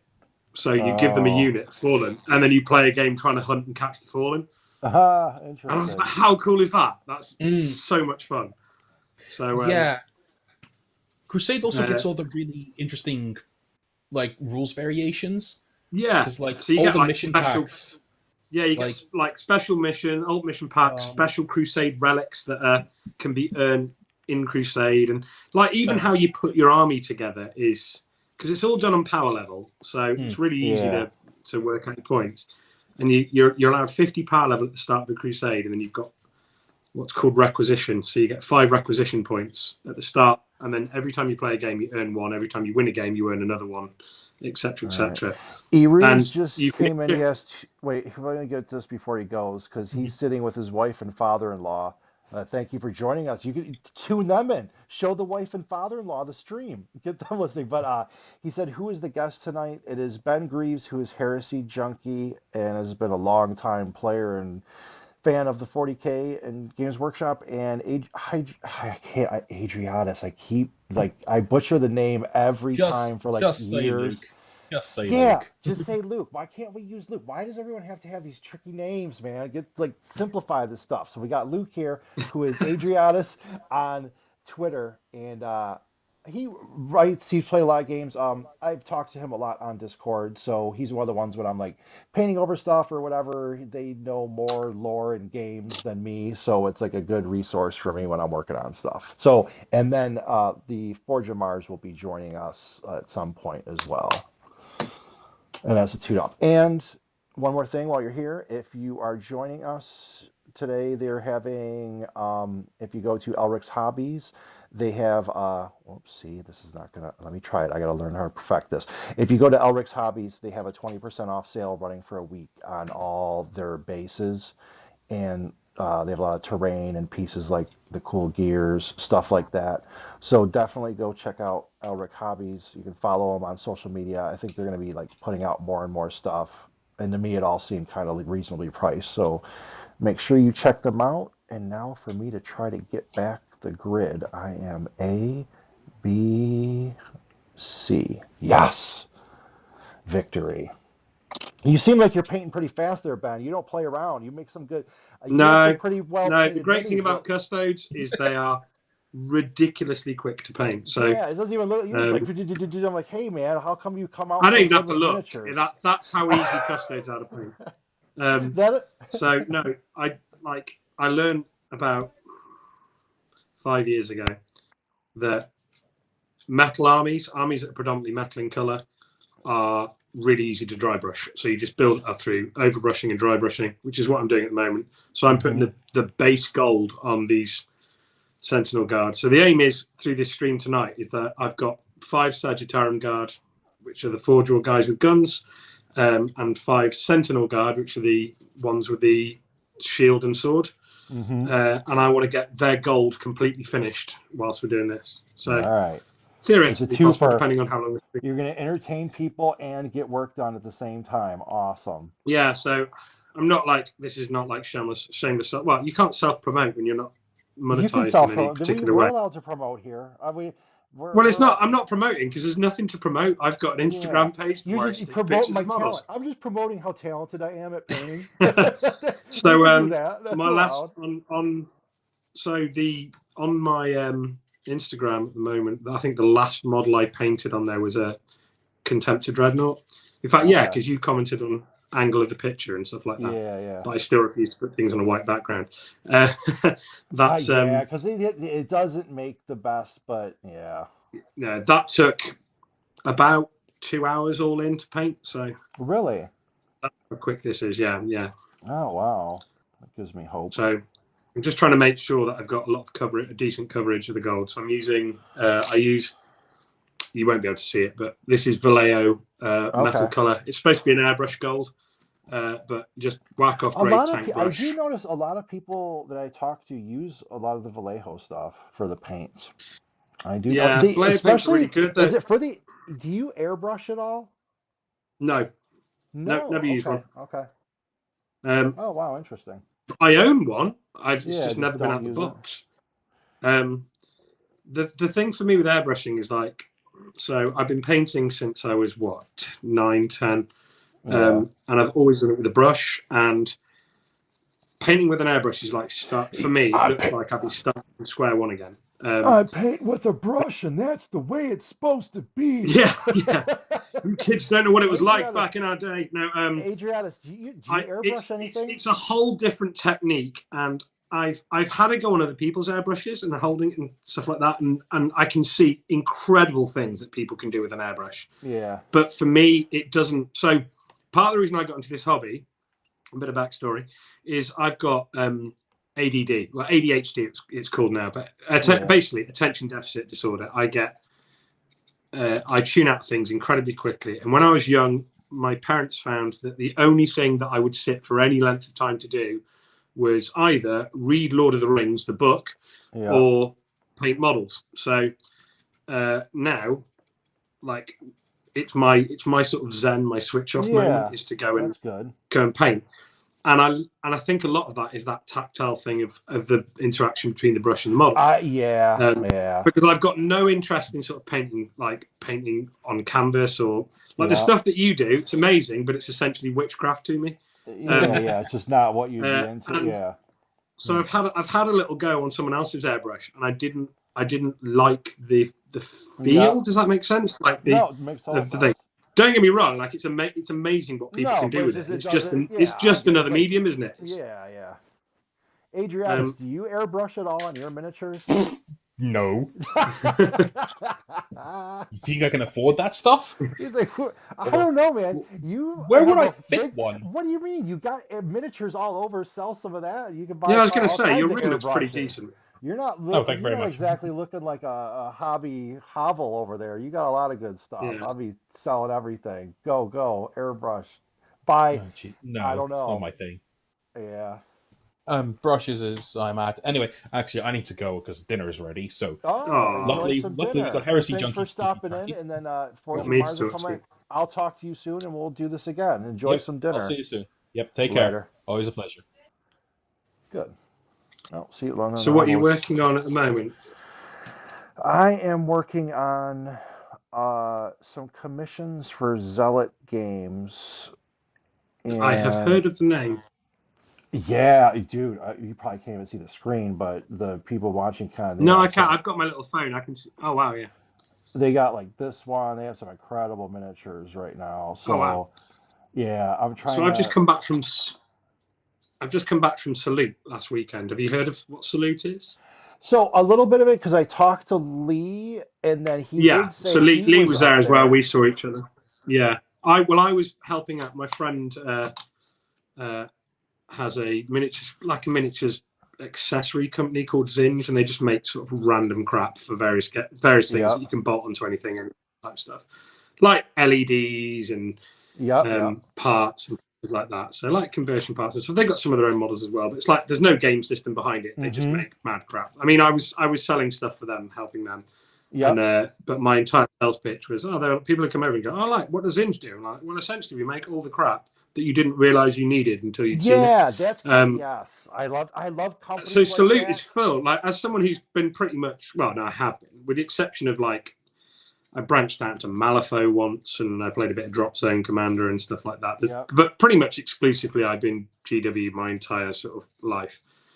But Salute is that opportunity to go and see games and things from other companies. So you've got big people like Warlord there, and but loads of small miniatures companies with some really cool like models and games and stuff like that. And you just see them and just go, that looks awesome. So I think Mantic are there, and you've done work for Mantic, haven't you? So yeah, I did some Dead Zone stuff, and I should be doing some stuff in the future with them as well. So I'm hoping I might end up going over here. They have Adepticon, and I'm sure Mantic will have some sort of little booth I'd over love there. to go to Adepticon one year. So Absolutely love it. Pretty sure I'm going to make it. Eruz asked, did you see DRPA? Eruz, are you asking that to Ben, and was that something at the show, or maybe I'm just not understanding what DRPA is? I probably know, but I haven't. Yeah, I've not heard of DRPA. But... Okay. So I'm sure Eruz, I'll read it when he punches in, but yeah. So I mean, right now I keep seeing everything from this, like. I was glad like Mantic asked me about like with Paintovers, because I can see, for me personally, I looked at it and I was like, I saw the new models coming out, and it seems like they upped their game like even further. They have like these new they're halflings. Like I love. My knowledge of Mantic is quite limited in the sense that I knew them like in their early days. They were sort of they kind of made cheap fancy models that were I mean, some of them were really, really good, but their big thing was that they were cheaper than GW. And then they started doing their own sort of science fiction game, and they had some cool stuff. I love the dwarf stuff that they do for that. See, that's for me, like I would throw so much money at GW if they brought back squats. But I think they have that whole thing of resetting the clock. It might happen one day. I think they'd be daft not to, because I think it like people. Oh, they will. People would That's just timing. They'll bring. Oh yeah, and Eru says the Duncan Road Paint Academy, the new paint line. Yeah. So I saw Duncan before the event opened. So he's just such a lovely guy. They were there. They were basically a stand, an aisle over from where we were. They had a small booth.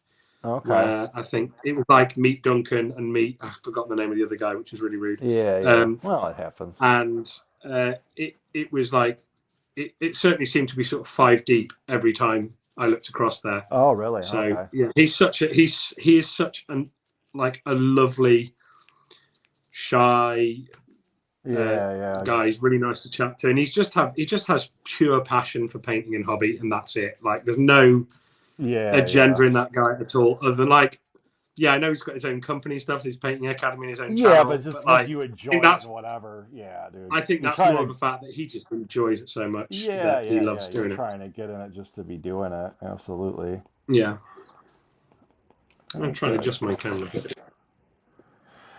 Eru says same with the squats. I have potential for squats to come out, and I only base that.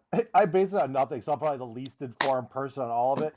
But I look at what they did with the Caradron for the Age of Sigmar, and those are Yeah, so cool. I'm like, dude, if you take some of those design cues and then use it on squats, I'm like, that's so because they did my they hope was like because they brought them back. They put a couple of squats into Necromunda, yeah, and then absolutely. they had like little subtle hints in like the fluff over the last few years of, or maybe Yeah. they weren't wiped out, maybe the squats are around, Okay, wait. and I then don't I know. saw.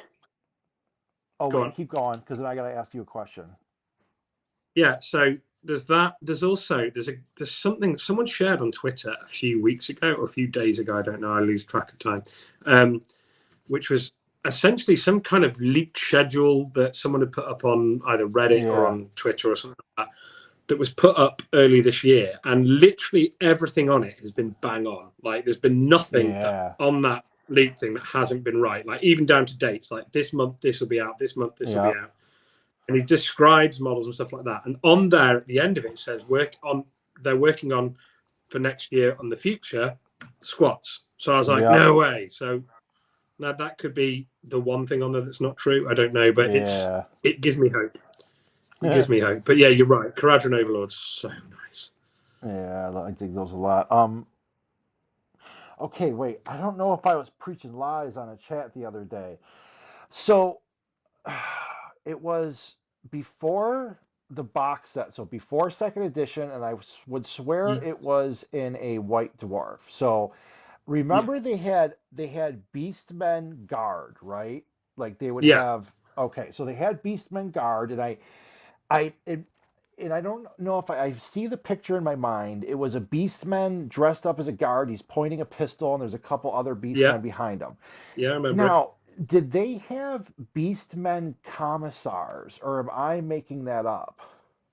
I don't remember them having it, but it doesn't mean that they didn't. Like it Yeah. certainly sounds a very rogue trader thing to have. See, and I can't remember if they had.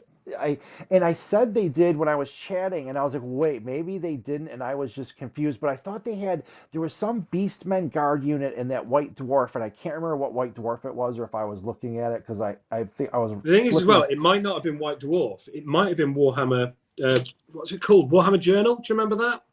I do actually. Lee, make sure. I think I sent the Forge of Mars a link, so I don't. I think Yeah. Lee, you might have a link. If not, wait, maybe you don't have a link. Let me send Lee a link. Nothing worse than when you're dry brushing a model and a part of it breaks off. Oh, you broke No. one on that? I thought you Yeah, were it's still. well, They're it's supposed to be literally tough. it's not major. It's they have these little like shields. In fact, I've lost the part now. Wherever I put that, they have these little shields on their legs, but the contact point's quite small for them. So, yeah, this one I just didn't glue on very well. So when I hit it with the dry, like occasionally, like when you're not paying attention, you're Yeah. playing on the paint, you can catch parts of the model with the brush as opposed to with the like whatever it's called, the haft of the brush. I don't even know what the term Yeah. is, and that can cause them to just come off. So this is essentially like if I had an airbrush, this would have been done in seconds apparently, Yeah. because All done. I all I'm know. doing at the moment is trying to get an even coat of this gold. Yeah. So this recipe is amazing, and it's not even mine. I stole it. Shameless. Pete, that was on last time with me. Good. I'm actually in his house. He's just not here yet. He works for Zing. Oh, The hey, guys. yeah, dude. Like, hey, man, I'm in your house. Gonna have a little lunch here. Thanks a lot. Yeah, Awesome. I literally. Well, I've got a key to his house, so I just said, dude, Perfect. I'm breaking into your house, well, because he's at work at the moment. So the stream must go on. Yeah, my 4-year-old would not be conducive to a decent stream. He or she begs to differ. Yeah, he. It's so funny at that age too. It's almost like when, especially if you would be doing something that they would want to, you know what I mean? It's like, hey, we want your attention. It's like, what are you doing? Not paying attention. We've been playing a load of Forza 5 together at the moment, because he likes cars like Daddy does. So yeah. So I sit there and I do the steering and the braking, and he does the accelerator, which means that he's obviously driving. So he sits, and because his hands aren't big enough to hold the controller properly and stuff, but he understands what he's doing. So the great thing about that, it's just like this big open world, and all we do is drive around and try and find the biggest jump we can and just make a massive jump, and then he giggles, laughs, and then we reset the car, put the fire out, and start again. But it's great. I really like that. I mean, he's starting to show an interest in painting now as well. He's got a few like old tanks that he'll come in and sit. Like if I'm painting in my hobby room at home, if I'm in there doing some painting, he might come in and just grab a brush and just start putting paint on it. So interesting. Good. And it's nice that he likes that. So well, you sent me that picture all those years ago when he was about like 1.5 or 2 with him, like making like admech stuff. Yeah. Putting you to shame he was then. He was. Still is, Lee. He still is. Oh, good boy. If they grow up, I kind of grew up around some type of art stuff. My niece, oh my gosh, like she's super talented, but like with my niece, she was, I don't even know what old. I mean, just like I don't know how many years old, super young, and I would sit her on my lap when I was working on the computer, and I would draw digitally, and she would just watch, right? And I would talk through what I was doing. So I would just talk through like a normal like adult, like, hey, what I'm doing, I'm working on this, I'm flipping to this layer. And then I would tell her when I would have it on, I'm like, here, you can use this, you know, and she was always like, you know, cautious and whatever. So she had no problem, even though she's like, I don't know, 5, 6 years old, whatever. And the stuff that she would remember how to do would blow my mind. I would come there and she would be on it, and they'd already be like layers deep on a new tool, trying an effect, and they're just a kid, not understanding. They would just see it and then do it. And with her, I think there was a lot of that, and her mother was super into like arts, crafts, so she had all access to different colors, materials, everything. And I think she was just so entrenched at a younger age, it was just natural, you know. And like now her artistic talent is like almost off the charts, just because she had all that at a young age, and it was just like, and so that was kind of like really cool, you know, just for me. I'm like, oh yeah, you're like, you know, she's all young, but it makes me jealous. I'm like, dude, you're that young and you're like super talented. Yeah, you really hate it. Get out of here. I was saying the other day about like one of my friends' kid was, when I first met him, he was about 13, 14, and he was showing me his corn berserker that he painted up, and I'm like looking at it going, when I was your age, I was of the old dunk it in the paint store. It was just like, Jesus, if you continue your development, you're gonna be when awesome. You see any of the Youngblood stuff that people put out and just go, yeah, this is the winner of the Youngbloods, and you're just like, that would have won straight out Golden Demon like 10 years ago. Piss off. Young whippersnappers coming over here. Whippersnappers. Okay, wait. So Alex said they used to they used to classify them as abhuman for like ogrins and ratlings for the beastmen, and there used to be a commissar cadet squad. So I know there was a cadet squad. So maybe that's the one I was mixing up, thinking that there was a beastmen cadet, like a beastmen. What did I say? Not cadet, but commissar. But the thing is, as well, you've got to remember from that era, from Rogue Trader, people would make and paint like anything they wanted, and it was Mhm. absolutely fine. So you may well have seen an abhuman. Yeah, I just didn't know if there was like the rules, Like, so I'm gonna look for that. But I don't think I remember. I remember the beast because that was one. I get how they change not change the lore, but as the story moved forward, they started to like say, "Hey, we can't have them in the armies or whatever." But I loved the concept of having beastmen in a guard army again. Like to me, that would yeah, just visually be cool. Like have a bunch of abhumans with your squad rolling out. That was one of my favourite metal Imperial Guard models. Was the Beastman with the auto gun. two, yeah. Yeah, yeah. That was my favourite Imperial Guard model. Full stop. I should get. They have a Beastman bounty hunter for Necromunda. I should maybe pick that one up. They do, yeah. He's really nice. I've got him. Yeah. Lee's not interested anymore though because it's not a Titan. If it's not a Titan, it doesn't matter. It's not a Titan, and I am the world's foremost Titan holder. See, he's another I am one. a Titan holder. Like, Are you painting your iconoclast, Lee? Yeah. I have over 100 Titans.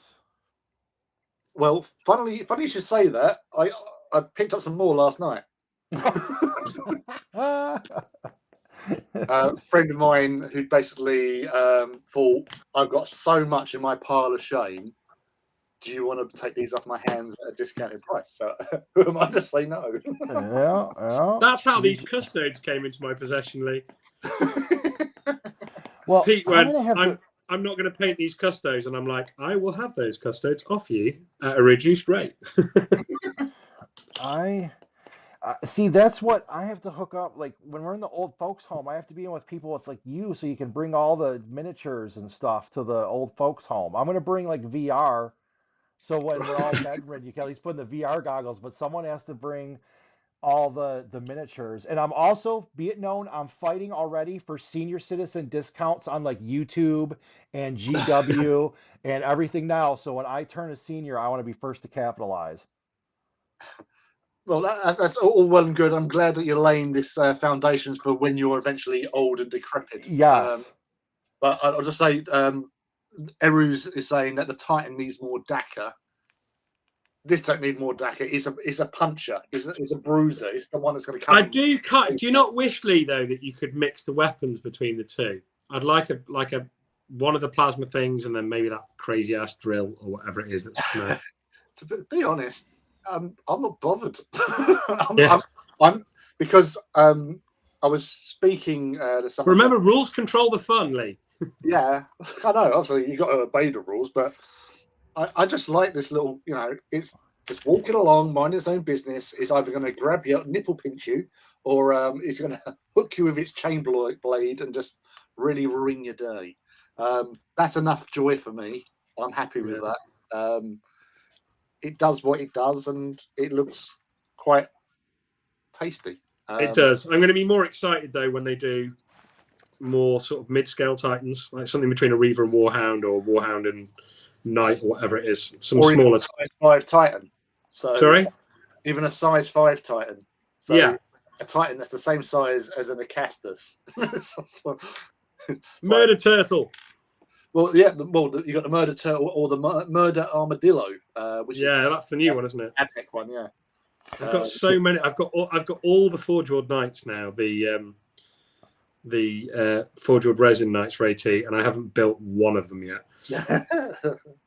I just finally managed to order the Atropos today when I got my email from Forge World telling me they're back in stock.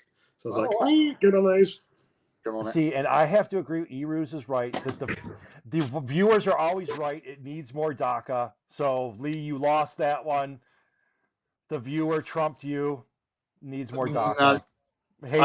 When you say the viewer, are we doing a stream to one person, or is there more than one? No, it doesn't matter. It's the we might be streaming. No, we got like 5 people right now. Eruz likes to wind me up. Yeah, he's a class A. Eruz is. We have some good chatters, and watchers, and I love it because a lot of times I'll ask some obscure question. There'll be like 3 people watching, and it's like, sure enough, someone knows the answer. Like, gosh, you get like the people who really know like the games and old stuff. I ask them some obscure old question and people know. I'm like, oh my What I gosh, like about streaming with you is there's absolutely zero pressure. So when I finish putting this gold on in a minute, I'm going to be like, guys, I'm going to make a cup of tea because I'm British and it's my right. yeah, no, Um, that's what we like to hear. Like, and oh, like yeah, I can just walk away. Like with some of the Oh, Scott's always doing it to me on a Wednesday night. He just yeah, he just disappears. does it. That's what it's Yeah. for. It's like, oh, your stream. I don't even care about it. It's great. That's what I love about the stream. I'll just leave it in the middle. Perfect. That's what we're here for. No, that's not what I mean. What No, I I mean know. is I'm like just teasing.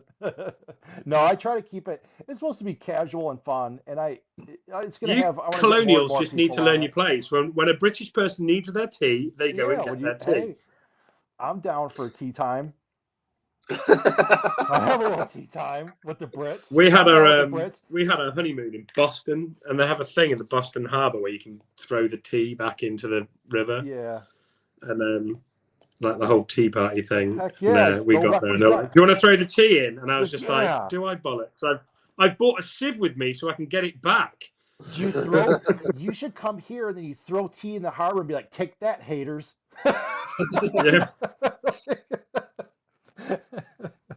You get so it's a shame that Crimson isn't around because he's our resident Bostonian. I know. Boston yeah, he rules. gives us all the hold down low. I mean, Yeah, granted, I've been to six cities in total in America, but Boston ruled them all. Absolutely rocked. I just like Boston for the seafood. I go for Boston was amazing. Boston was a lot. amazing. New York was a Lobster. disappointment. New York can be a bit of a cluster. I think the problem is with New York, I just went to the wrong place. Don't go to Manhattan. You'll have fun. Well, yeah, So yeah.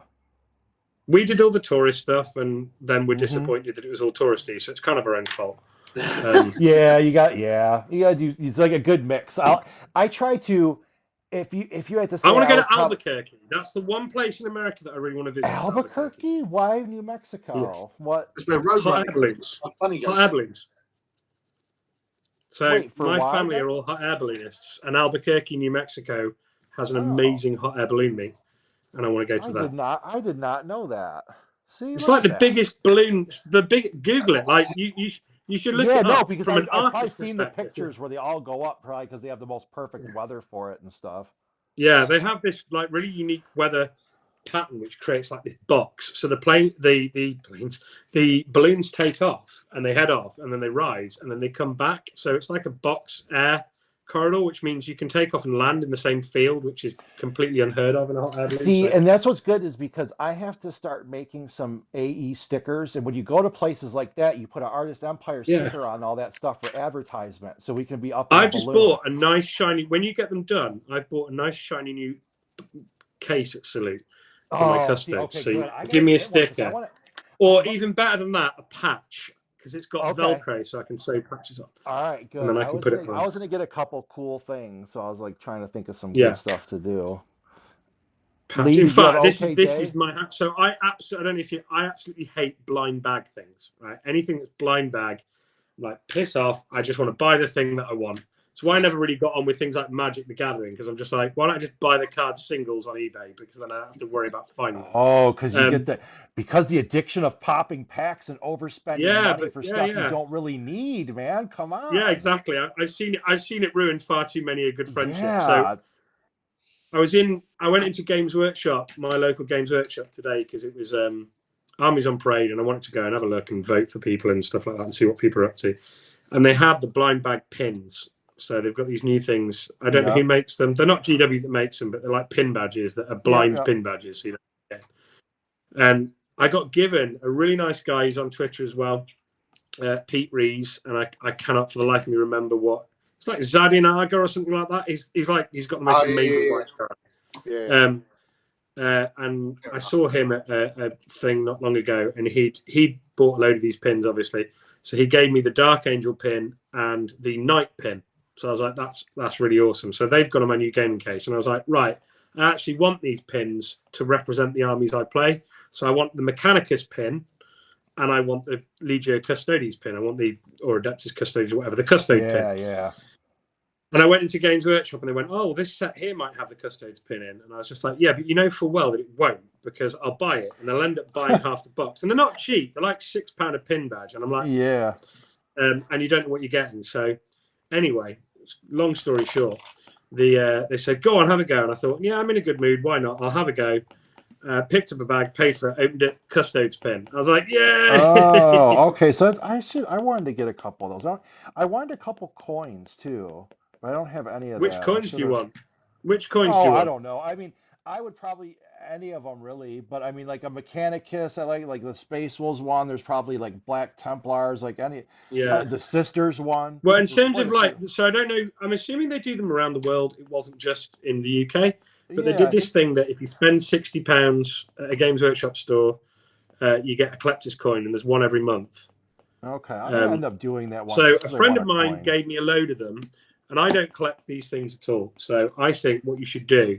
So I've got 3 Bellacore coins, Oh, um, one or two Lumineth coins, and then the yeah. Ultramarines coin. You know Oh, yeah. the what's we call it. So I think what you should do is I should send them all to you, and you should give them away to people on your channel I would do because they're no that. use to me. That's a good one. Heck yeah. Because you've got to spend money to get them, and it annoys me when little collectible items and things get sold off for ridiculous amounts of money. Because I'm like, yeah, I understand. I'm not saying that. I'm not saying like No, I everyone hear has their you. own right to sell Yeah, things no. for stuff like that, but then it's just like sometimes the stuff that you'd really like, but you In can't this, afford it's to kind of spend on to that. like in a hobby like this, it is kind of nice because a lot of people really want something that's hard to come across, and it's just the point of Yeah. Well, once. Oh, dude, I had one of the best moments, and I was doing the voice chat on Twitter the other day, and it was me and oh gosh, who was it? Oh, there was so where else? There was only like three of us, right? And they both were actually longtime 40K players, and one of them had a 40K army, did all the stuff, but oddly enough, never in his life heard of Forge World and went to Forge World, right? The oh two my of us who god. had been there got so excited. It was like a childhood moment. I literally got giddy because I was like, oh my God, this person who owns armies, like paints a ton and loves 40K stuff, never heard of Forge World. And so No. me and the one dude who knew were all excited. We go to Forge World. You got to go to Forge World. And so we're like, all pumping it up. He goes to Forge World. Like, we don't know if we did a bad thing. And it was like, not even a half hour later, you hear it in Right. his voice. He's like, oh, and he sees them, I you just can hear that voice. And it was like, not even 15 minutes later, he already dropped $100. I can add to that excitement of ridiculousness. And Lee, I think you're going to appreciate this a lot. So I got the fortune earlier today to go and visit one of my friends, their collection. And by I mean collection is they collect everything GW.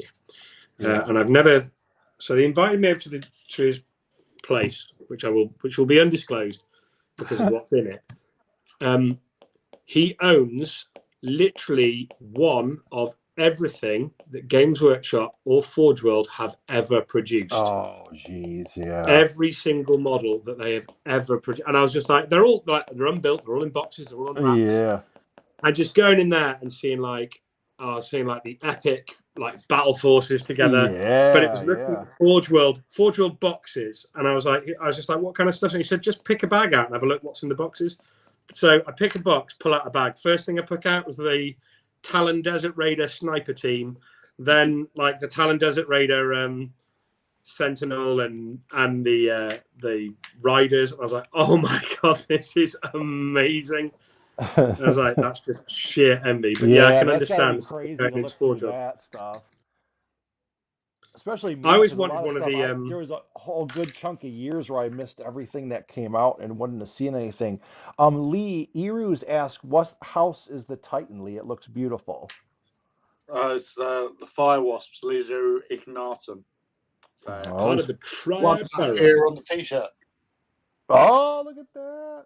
He's backing it up. He came prepared.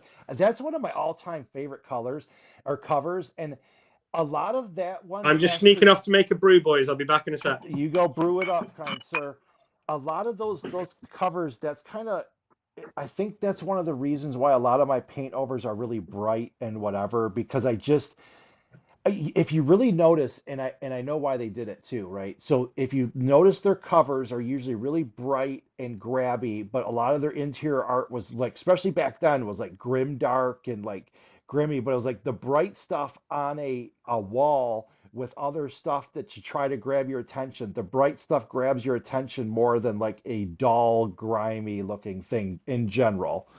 Yeah. And so they always had like that difference, but I'm like, it's probably the same reason why I do like the bright stuff in the paintovers because it's often grabby. And I bought booze this time, Lee. Oh, well done. And I bought the most I I was should take getting a a bit picture because it's disappointed the that. dumbest thing ever that I bought to drink, but I had one before and I liked it. And I gotta take a picture because it's so dumb. Oh, I can't. Oh well. I'll have to do that for later. It's it's moonshine. But it's not like here, I mean, I guess they say you can sell it, but it's probably not like real moonshine and it's more punchy, but it is I think it's like 80 proof, which is like 40% alcohol. But I liked another one before, so I gotta have one. While he's going to get tea, I'm gonna have a moonshine punch. Do that, dude. Get that. You know, let's say Ah. I can only ever imagine like you sort of being in a sort of prohibition era, going around with a baseball bat, raiding houses just to find the moonshine, just so you can swipe it back to the older hut.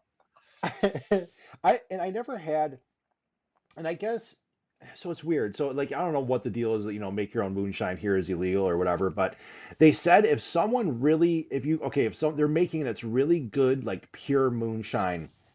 I think it's like one of the healthier like alcohols or whatever for you because it's like super removed stuff and then it's potent. So if you're like gonna go get like I don't drink much, so it's like I bet you like just a little bit would totally do me good. That's why I don't once in a while I'll have a beer. It's cold out now, so I wouldn't necessarily have a beer, but beer, it's all the carbonation and everything. It just seems like heavy, you know what I mean? So I would usually have like a harder booze and kind of maybe like a mixed drink, but I don't even do like before my God, I was younger, I'd have like rum and cokes. Oh, now I get disgusted at the thought. I'd have like six rum and cokes. I could not drink that much coke in my life now. You know what I mean? Like Yeah, gross. I went through like a few years ago. I went through a phase of rum drinking, and I think it was due to the fact that I was heavily into the TV series Black Sails, Yeah. which is Amazon. And it just thought, oh yeah, gotta have some rum. So like had like Captain Morgan spice rum and Yeah. Yeah. Kraken because it was an awesome bottle. Um, Yeah. but you sort of burnt myself out on rum, and I haven't touched it again since. Mm-hmm. You leave me alone with a bag of ice, some JD, and Diet Coke or Pepsi Max or whatever, Yeah. and I Yeah. would avoid that. And like go, oh, I've run out. Where is the rest of it? Oh, really? Okay. Yeah. Like cat, It's a dark day, gentlemen. A very dark day. you're out of milk. The milk is cheese. Oh. See, so as you said that, I don't know if I'm going to go on. Oh, no.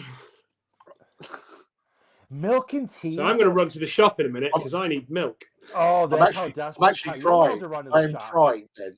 You've made me cry. There's no milk. But before I run off to get milk, Lee, look, see, my beard's growing in. I'm going to be like your son soon.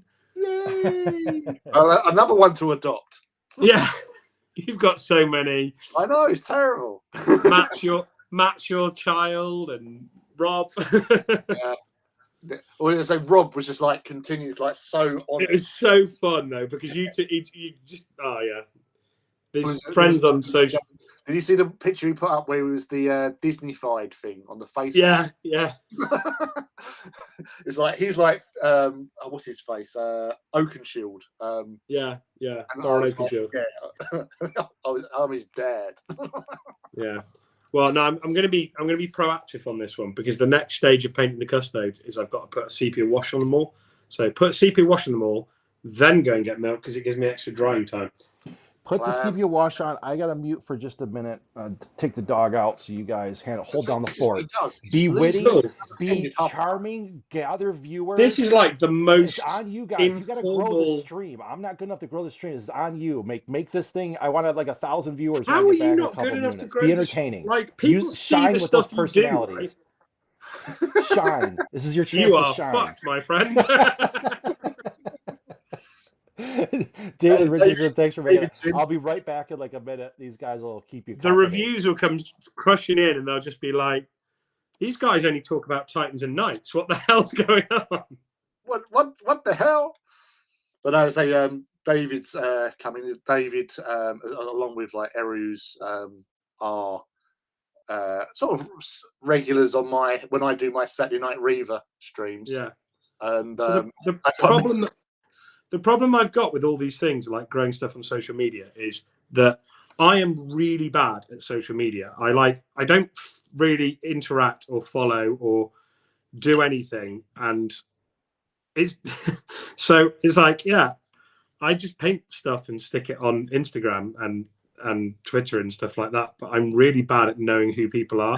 Like you had that thing at Salute, and you're like meeting up with all these people, and I'm like, I know who these people are because they happen to be like some of the few people I follow, but I never got to see them. Like I wanted to meet Office, I wanted to meet M, and obviously got to meet Leaky, which was cool. Yeah, but I was like, I miss out on all of it. A great time with spending the day with Leaky, and yeah, a warm, waffle feeling was just brilliant. I absolutely had such a great time. Also coming over, like when they left me unattended on the odd occasions. Yeah, that was dangerous. You need to be supervised at all times. I'd return to the Zin stand to see you and Pete and Alistair. But you weren't there. You disappeared. No, I was. I think when you came, I was off buying my army case. Oh, right, yeah. It was like one of the things. I was like, I was only allowed to leave the stand after I'd sold a certain amount of Taurox conversion kits. So that's fair. David, you've been ill for a few weeks. Sorry for not joining. Dude, it's all right. And to be honest, I haven't been doing because of the problems I had with my streaming here. But apparently the internet's working now.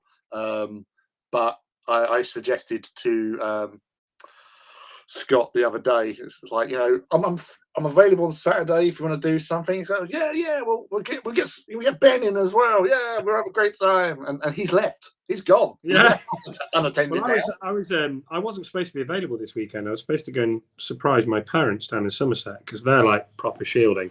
Oh, so I wasn't wrong. I thought so. I wasn't going to be available this weekend, but my niece tested positive for COVID, and then my sister, and then my brother-in-law. So I was like, right, well that weekend's off. So me and Lyd were going to watch Shang-Chi tonight because we haven't seen it yet, and then I said, Lee's asked if I want to go on the stream with him and on Twitter. Yeah. No, I said that as well. I did say that. She's like, who? No, like, huh? She knows that my wife knows that. So I've got whilst you can't have Lee and me on and not talk about Titans. So me and Lee met through Titans. We met through Knights and Titans and stuff like that. And I've got a Reaver Titan who's affectionately referred to as Stevie. My wife named him, and he's been that ever since. But he's got a magnetized head, and my wife loves winding me up. So whenever I'm like out of the hobby room or anything like that, she'll go and tilt his head to a jaunty angle. And she told Lee about this, messaged Lee about this. So when we went to the Titan walk, and also when we went to Warhammer World for the world record setting Tyrannus meet, every time I walked away from Stevie, I'd come back and find that either him or Mal had gone and tilted the head to a jaunty angle again. Oh, see, and the official photos of it that GW did, that they put on Warhammer Community, has Stevie's head at a jaunty angle, and that's entirely down to Lee and Lyd. That's like, he knows my wife very well. You're welcome. Sad news, Lee, is that Stevie is gone. I could have marketed the stream. Stevie has been sold. You sold your Titan? I could have marketed the stream as I have world record holders on. because they'd be world Yeah, record yeah. holders for having the most Titans. So I missed a chance to promote this. It was as the a most. stream Well, Lee's definitely got the. He must have the largest Adeptus that's what I'm Titanicus saying. I collection. don't think anyone. That's why I should promote it. I was like, dude, he's got it. I don't think But anyone like like a no normal one, person, like not a store owner. to my knowledge, no one's come anywhere near to where we got Yeah, with that's what I'm Tyrannus saying. with that meat. So So I should have promoted everything as world record holder in Titans. And yeah. David Richardson said, he's like, David Richardson, I love people who watch the show. I have been ill for weeks. Sorry for not joining for a while. Like, no, you don't have to apologize if you're ill and missed the stream. I guess I can forgive you. Like, I hope you're getting better because that is not cool. I will assume you have 6 week. I had a gastric flu. Oh See, you man. cover that much nicer than me and Lee did whilst you were away, and we already read that comment and said, no, it's not good enough. Get yourself on here. It doesn't matter how ill you are. I Good want to see cop, a bad doctor's cop. note or I want to see a coughed up lung. If I Yeah, don't yeah, see we're that, gonna it need to doesn't see. count. You're right. We see a doctor's note if you missed this. So, for anyone who's joining, let me do this part. I'm gonna try to. I have to practice this in case I actually start doing some sort of quote unquote advertisements. But if you go to, so Elric's Hobbies right now, if you go to elricshobbies.com, they're having a 20% sale. I think till Black Friday or past Black Right, Friday. before you tell, I know I'm interrupting your promo I'm here, spieling, but you dude. did. What's up? No, but you did that earlier, right? And I want to know Yeah. what Eric's hobbies are. So you need to tell me what that is, because I was quite intrigued when you said bases and things like that. I was like, ooh, I want to take a look at that. See, this So is part of it because I'm a total rookie, so I don't even know what I'm doing wrong if I'm doing anything wrong. So this is why it's going to be fun. Like, so here's some of their bases. So I know they have bases, terrain. They actually sell. okay, Like, they they're have cool. some custom markers. This one I like these. They I didn't pull them all Oh, up. they're nice. In particularly some of their bigger bases I really like. Like they had these ones. So they had like their industrial stuff with their gears and that on it, and I kind of dig them. They have their kind of it's like a Nurgle themed one. They have different, obviously themes to them, and I think there's a kind of like a Tomb World one. I like those. I don't know how much you can get on like a little base, but I'm like, okay, they're not expensive, and so if people wanted, some different type of thing out there, you could buy some and check them out. So 20% Before I off. discovered the world of Cork, like I lived off resin bases. I thought resin bases were the most amazing thing in the world, and they still are. But I discovered And it Cork, all and now depends because it I'm must like, be I could Cork. see some people would be like, hey, I'd make my own bases, but then I'm like, well, yeah, if you're paying like $1 for a base, who really care? You know what I mean? It's like, okay, it Yeah. saved me time. I get a base that all fits together, and I'm not putzing around with it. Now I have to get us all back on I screen. think you missed a trick with this advertisement. You surely should have had that. I can't remember the name of the song. Yeah, I know. So I need music, and and then flick through the pictures, sort of thing, and then obviously insert a picture of like you in your Bermuda shorts somewhere. Go, I feel like So to there is lure them in. because I back can to that bring in old, like, videos. I can bring in Yeah. videos to have regular stuff later. So in due time, I think I will get some. By year 2 or year 3, I'll be at least an amateur. That's the plan. And he's sticking That's to the it. plan. World domination shall be mine. Yeah. I only come on here because I'm trying to get you to paint over one of my models at some point. That's literally like I Hey, don't even know what you're talking about. It works. It works. No, I definitely will at some. Well, yeah, I should have been painting. I have so Although, much. Lee, the Oh last wait, the last wasn't I? time I was Didn't I on, select one? I was gonna. Oh, see, I was yeah. gonna paint one of So the your last overs time on I stream. was on, one of my models Yeah. popped up, and I was like, I hadn't even realised that you'd painted that over. That's awesome. Nobody cares about what I do. I have a stream. No one asks me about paintovers. You guys are all talking. No one cares about what I do. Fine. Like, no. Okay. So for real, You're if just a anyone's watching, platform for our egos. Live with yeah, it. dude. I just give people a chance to speak. But the paintovers I'm working on are all for, these 4 today. These are all Zealot miniatures. They're not even out yet. I'm working on some images for their website. So these miniatures are probably out, but the website and how they're going to be used isn't up yet. But I asked them, I'm like, hey, can I work They on were these at on Salute. stream? I'm sure Zealot were at Salute. Yeah, I seem to remember seeing their name somewhere. I don't see how they cannot be. I'm like, these miniatures, they got like 5 of them. They are freaking incredible to me. Like I'm like, holy cow! There's just I don't know. I'm like, there's so many like the pumping out cool stuff right That now. one It's is pretty rad. To be fair. yeah, dude. I mean, look at this, and I don't know. I should have messaged them just to find out who painted these too, because I'm like, this is some incredible paint job. So I guess when I post them later, I'll just find out, who painted them, and they'll be using them on their website and stuff. But I was like, man, they hired a great painter to do these. Unfortunately, it fails my miniature test. What's that? They're really nice. It's not got a belt-fed gun on it. So, if, like, my rule is, does it have a gun? Does that gun have more than one barrel? And is it fed by a belt? And if it's all of those three things, then it wins. Then it passes muster. Like in gaming, I care not a crap of what the rules are. If the option is a rotary barreled weapon, then it has a rotary barreled cannon. And if it can have a belt feed, then it's even better. Yep. Which is why the Knight Castigator is the greatest knight of all knights. The Knight Castigator.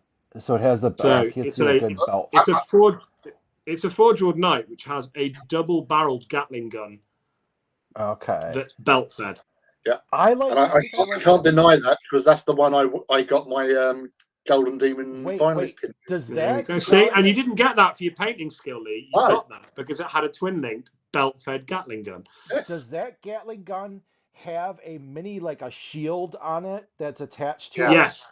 Oh, okay. So Yeah. I want that gun on one arm, and then probably that like the chain or it's not an axe, the chain like sword looking thing. Like I think I would want those just for looks. I think I want because I love that. So the one gun it actually comes with that and a sword, so that's even cooler. It's armed with a sword.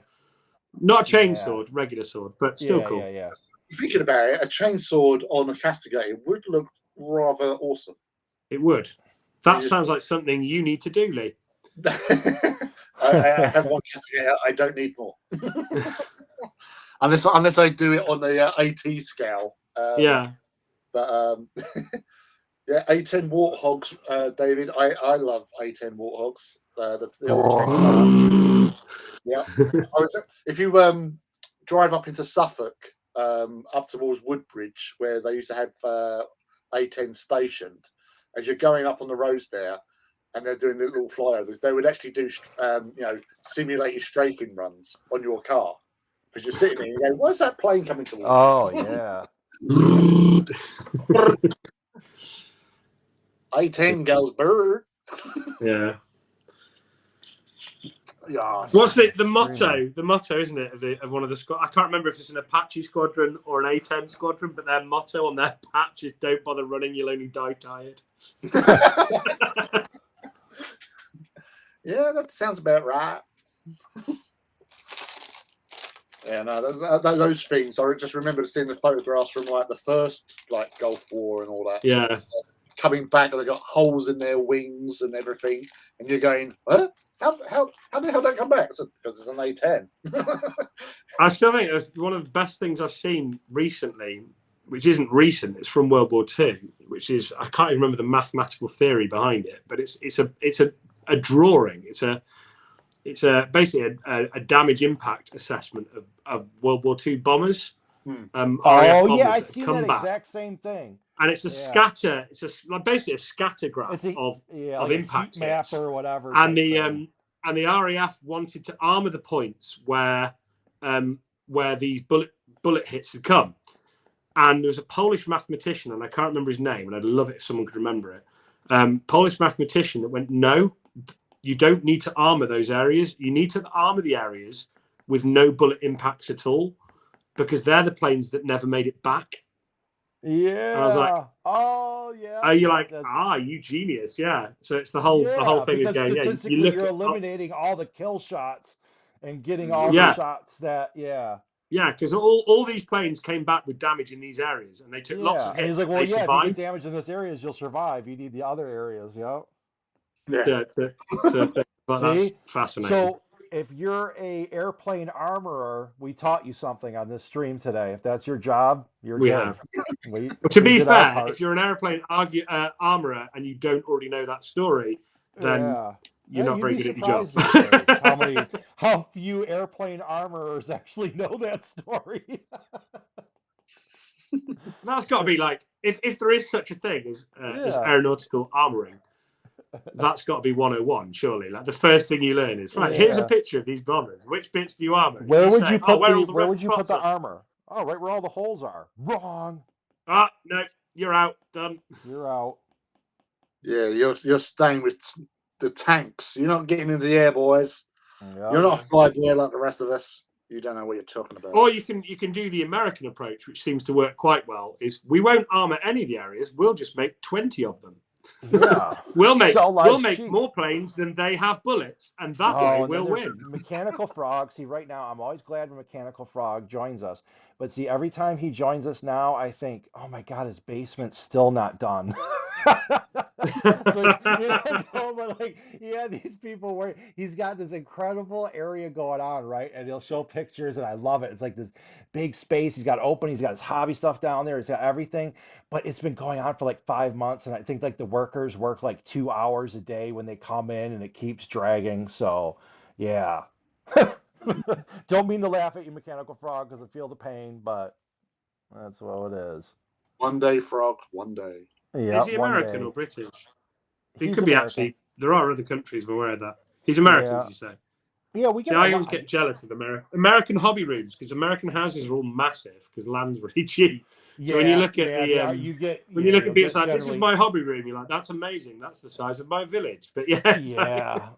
And I keep looking, so I look in like these small towns that no one goes to, and that's part of me is like doing this. I'm like, okay, if I can push this further and keep it going, it really is just I can if I have my iPad, I can work from anywhere. You know what I mean? So I'm like, dude, I yeah. want like small, super cheap place like out there, and then like buy it, and then you get some some property. It's like cheap to live, all that good stuff.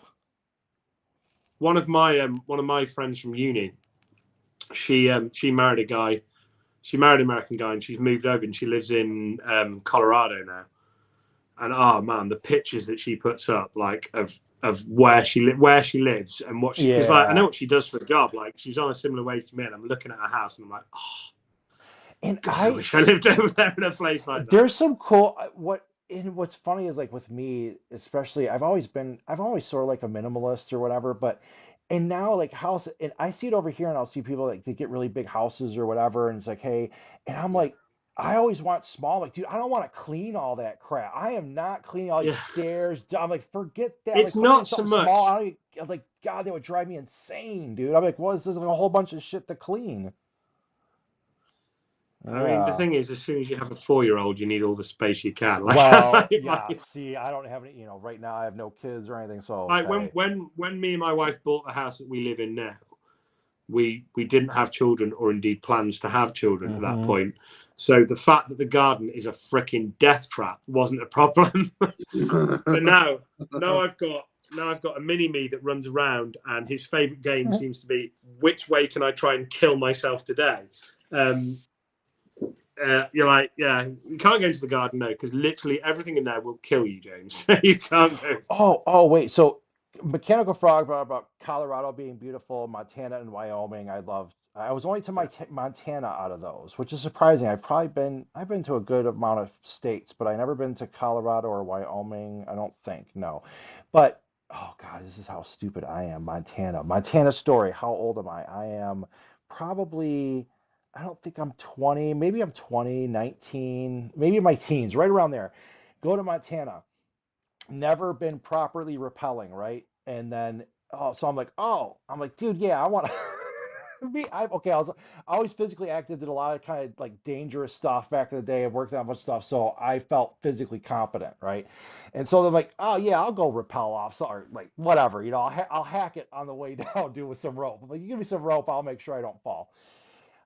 We bought the ice floss. My dumbass they go, hey, you know how to use this? I'm like, yeah, like there's some rope. Don't be a dumbass. Get that shit done, dude. Like so go and it's ice floss. It's like it's tested at.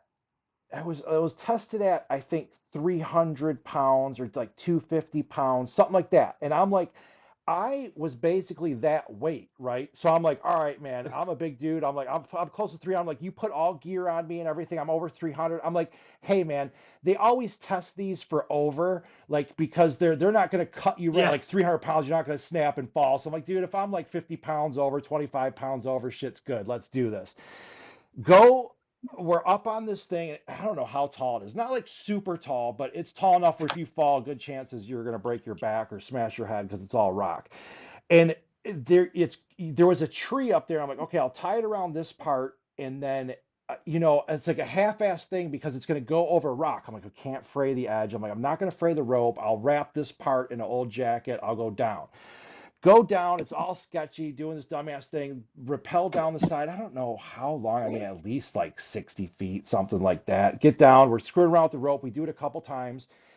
Go through all that. We're going home on the airplane. I look at the booklet for the rope.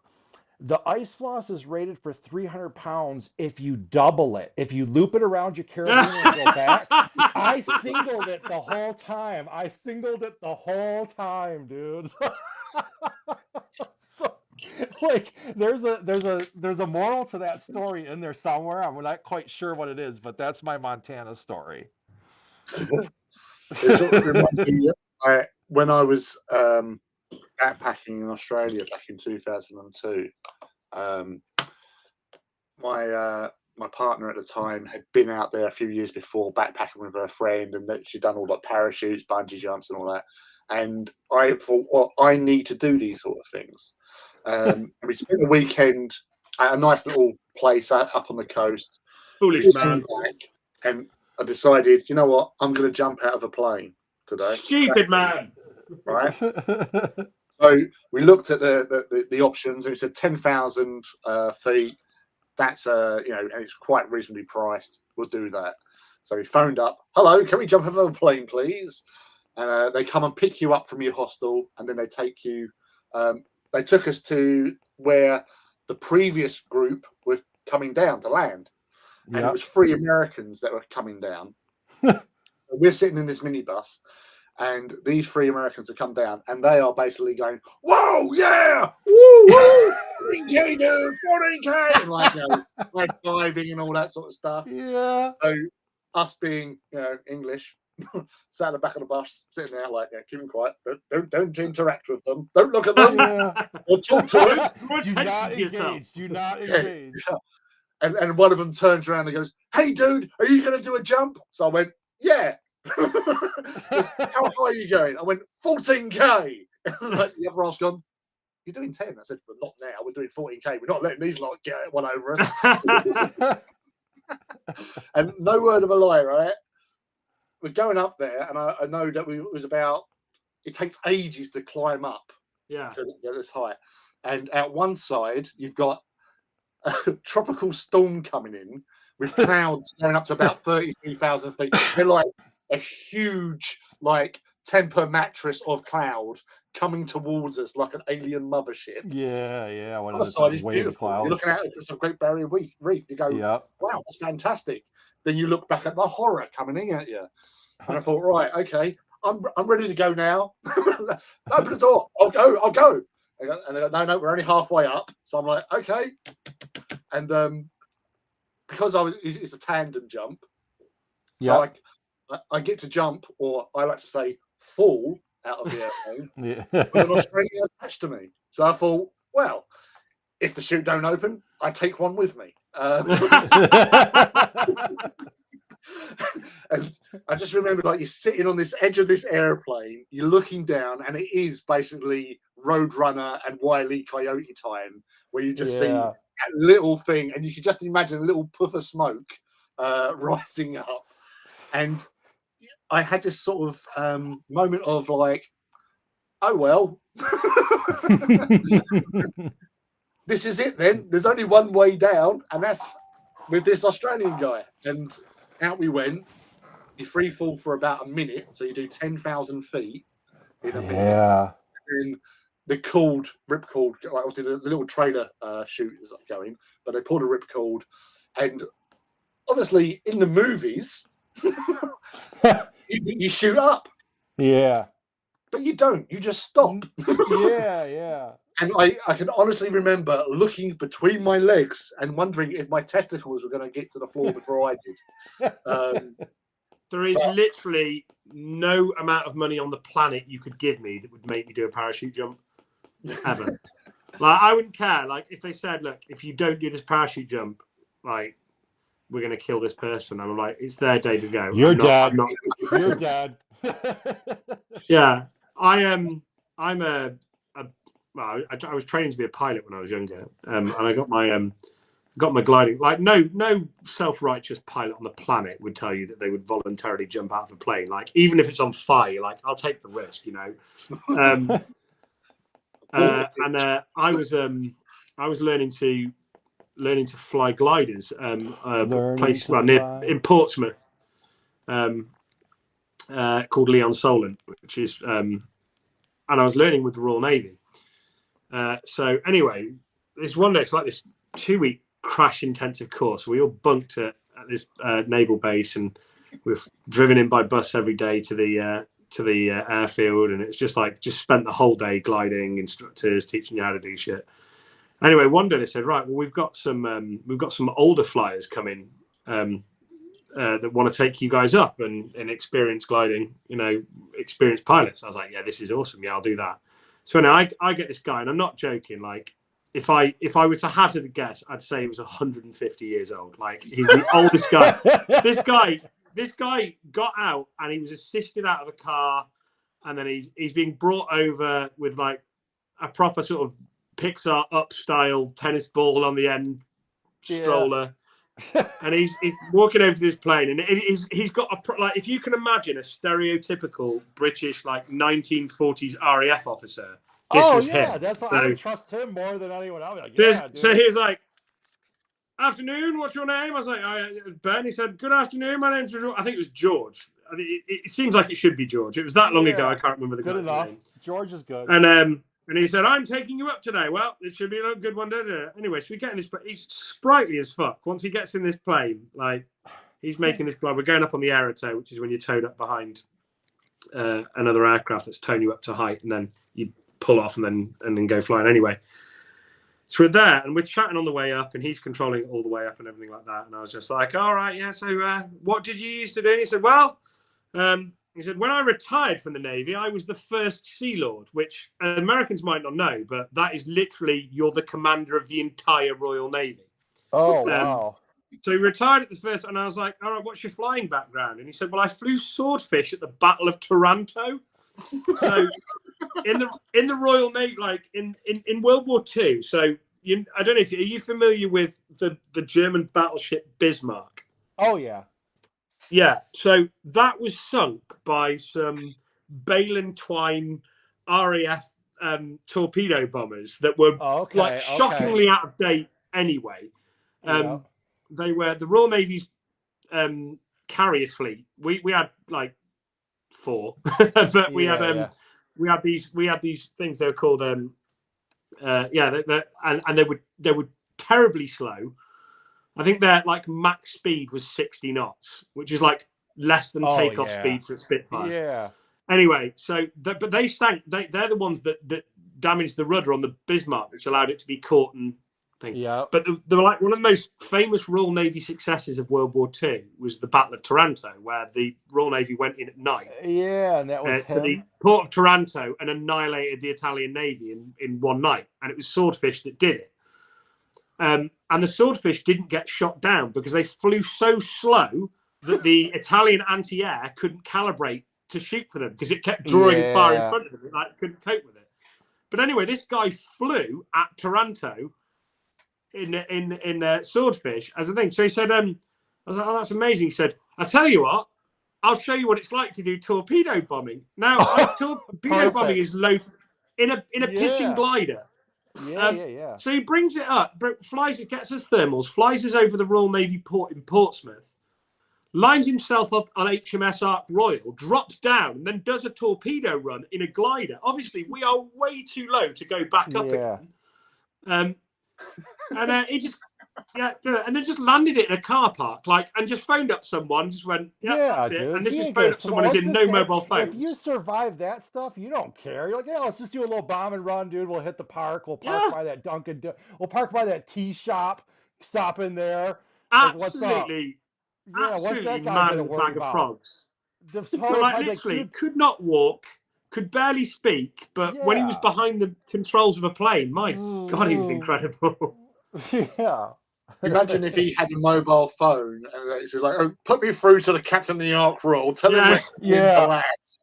Like, Yeah. Well, I've got a really entertaining HMS Ocean story actually. So when we were doing our training, we got taken out on HMS Ocean, which is the Royal Marine Commando helicopter assault ship, and it's the biggest ship in the Royal Navy. It was at the time. So to put it into context of US, it's about the same size as a US Navy tug, but it's the biggest boat that we've got. And it's got something on it called the Goalkeeper, which is it's an anti-missile defense gun. So it's a big Gatling gun that's belt fed. I love it. Shoot it down. It's radar guided, and it's supposed to shoot down anti-ship missiles and things like that. Like all the American ships have got them on as well. Now, I don't know much about it, but I know that we were 2 decks down as we were leaving Portsmouth when the whole ship started shaking. We heard a like that. I've seen those fires. And then alarms went off and everyone running. And we ran up onto the flight deck with the other people. And these barrels were white hot, like you almost see through. Yeah. And this Goalkeeper had gone off. And about 100 meters off the port bow, there was just basically a red mist and a load of feathers. Yeah. Oh, it's shot. Now, when you're in port, this thing should not be turned on. It should be turned to passive, so it doesn't, accidentally shoot down a low-flying plane. Mow everybody down. Mow everything down. Yeah. So what had happened is it had been left off in active mode, but its speed had been set low, and a flock of seagulls had flown past, and it had just rinsed them.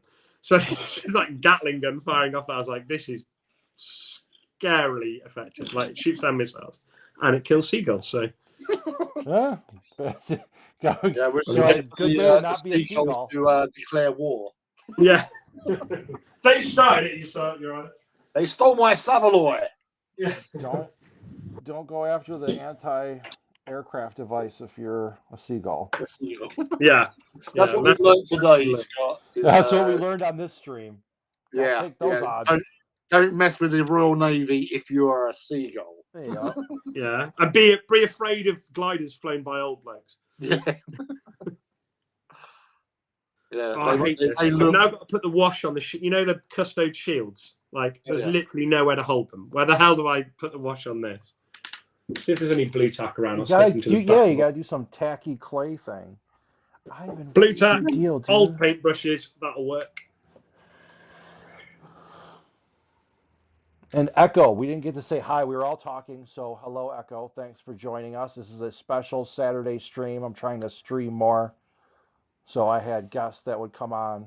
That way, someone here knows what they're talking about in the game world. It's not relying on me. Chiba said that has a great tale. Kudos.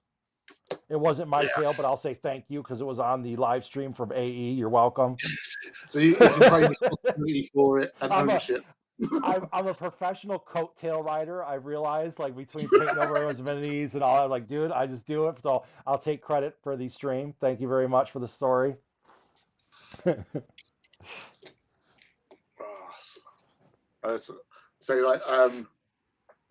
World War II wise, my friend Mark, his dad used to serve on that HMS Anson, which was the sister ship to the HMS Prince of Wales. And he was one of the Marine contingent. So when they're in docks, the Marines on board would act as like the military police and, make sure the sailors behave themselves and all that sort of stuff.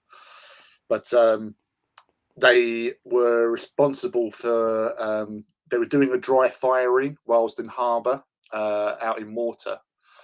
And it's like a synchronized dance when they're in the turrets, because they had the Marine operated turrets. Then they had the Navy operated like main guns and stuff like that.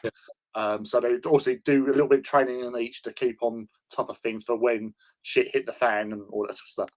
And during one of these dry firing exercises, one of the loader got out of sync. And unfortunately, one of his hands was still partially in the way of the breach. And once that breach is shut, the only way to open it is to fire the gun. So his fingers got launched across the harbour of Malta. Wow. And a very valuable lesson was learned that day. So seagulls and firing fingers at stationary targets is a very good. And then they had don't put your gun in the breech of a naval gun. Your hand in a breech of a naval gun. No, they were always scared. Like my dad was a tank commander, so they would always be scared in the old days. When you slam the shell, if you were firing and you slam that shell, that just snaps. Like if anything was in there, you would just lose everything. So like just loading it, you could like lose all your hands. They used to do power slides down Mount Fuji. And so they would just take a tank up and ride up, and they would drive down and like turn their brakes and do power slides. Is that where they got the idea for Tokyo Drift? Yeah, and then someone flipped their tank though. They flipped their tank and it caught on fire and they burned alive. So then they probably that's not as funny. They stopped doing the power slides down Mount Fuji. Oh, so that's reminded me. So I went to a war game shop last month. So in Bolton, which is this tiny northern town near us, there's this shop called Portcullis Games, and I love it. Like, you know, like those old bookshops where none of the books are sorted in any way, shape, or form. Oh no, but they smell so. And delicious. you just have to go in and search for things, and it's amazing because you find amazing. Imagine that, but it's a war game shop. So there's things from like 20 years ago that's still there with original prices on, just littered amongst this stuff. No online presence. But they mainly do sort of historical wargaming and things like Team Yankee and stuff like that. You know, is it Flames of War and things like that. So yeah. Anyway, so I was inquiring about this. I was chatting to the owner. The owner's absolutely fascinating, like this really eccentric dude. And I was asking about Team Yankee because I like tanks. I like painting tanks. I was like, what's this game like? And everything like that. So I asked him, and like, there's obviously, again, a bit of British pride in there. So obviously the three sort of considered to be best tanks in the world at the moment: the German Leopard, the British Chieftain, isn't it? And then or is it Challenger? And then the Abrams. So I said, well, which of those three is actually the best? Because he was an ex-army tank. And he said, well, they've all got the same armor, and the Leopard and it's Challenger, isn't it? Challenger 2 have got the same gun. And I was like, right, okay. He said, so the only way you can do it is you have to look at an engagement where all three have been involved. And I was like, has that happened? He said, yeah, it happened once. It happened in the first Gulf War. It was the first Gulf War. He said you had all three deployed. I was like, wow. And he said, so to date, the Challenger 2, only 3 of them have ever been disabled. So none have ever been destroyed. 3 have only ever been disabled in combat. One of them was going over a sandbank and got hit by a Russian anti-tank missile to the track unit, which disabled the track. And it was up and running within 6 hours again. The other one had its engine block blown up by another Challenger in a friendly fire incident and was up and running within a month. And the third one was in Basra and got hit by 104 separate anti-tank missiles. All it did was take out the optics and the radio. So it was deaf and blind, but it could still drive and it could still shoot. I was like, Jesus. He's like, yeah, 104. So what had happened? The first few attacks had taken out the optics and the aerial, so they couldn't call anyone to tell them that they were alive or that had been under fire. And it taken out their ability to see. And the crew just had to sit inside and hear 104 RPGs and anti-tank. Yeah, that's a scary day to hear those pinging off you. Yeah. And in the end, the area was retaken by the British Army, and another Challenger tank commander came over and basically tapped out in Morse code on the top with a lump hammer to let them know that it was friendlies there. And it wasn't even disabled. They just put new optics back in, fixed a new Yeah. area, and off it went. I was like, Jesus, some things are made to last, aren't they? All my washes are on, so I can go and get some milk, so you guys can talk about more interesting stuff. Get your milk. I need my brew. You need your brew, dude. I do. See you in a minute. See you in a bit. See a quick store run. Here you might not be able to get to the store and back depending on where you're at for a while. Thanks for viewing, everybody. I see 7 viewers. If you are enjoying, please hit that like button. I would appreciate it. Helps all the algorithm stuff. I saw Lee laughing over there. Were you getting secret messages or what was going on? No. It was what Frog was mentioning earlier on, sort of thing about it was the earlier version of the T-72 that had a curious, horrible habit of catching one of the crewmen's heads. It just reading that, it just made me giggle a little bit. And he was also saying about his grandfather ended up as a truck driver in Patton's army after refusing to repair a vehicle in a safe manner. His CEO pissed at him. Yeah, I knew quite a few old school people in like World War II and that a lot of them, sometimes they were doing training. One guy they were training and because everyone doesn't get guns. And they were like, hey, the gun has blanks. And the dude put his hand over the gun because it had blanks. Like, I'll fire it, and fires the gun, split his hand in half. You know what I mean? Yeah. It's like, oh, dude, don't do that. There's always like that one guy type thing. Yeah. I would say like with my one of my granddads was actually a staff driver for Field Marshal Bernard Montgomery. Mhm. And I actually saw it one night. I was sitting down watching Discovery Channel when they had the old show Battlefields, and they were doing El Alamein, and they had in Battlefields. If you ever watched it, they always done like a profile of the armies involved, generals. So they've done Rommel, and then they done over to Montgomery, and you see this like footage of him being driven along to his mobile command center, which was basically a caravan, which is at Duxford, which is a historical air museum in is where I work. But I'm watching this thing late at night and like watching it, and I seen this guy jump out the back of the car, run around to Montgomery's side and open the door. And I'm looking at him and I go, that looks like my Uncle Ken. And my Uncle Ken was a dead ringer for his dad. And I mentioned this and said, oh yeah, that was your granddad sort of thing. Oh wow, that's a trip to see it like that. Yeah. So I knew that he was there, and he was like, because my mum told me, oh yeah, he used to drive from Montgomery. He was driving him through Italy when they found Mussolini hanging from the lamppost. But my kids, their great granddad was part of the 1st Air Regiment that went into Arnhem, which is depicted in the movie A Bridge Too Far.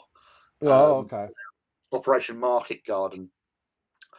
He joined the army or joined the Air Force or Paras when he was 16.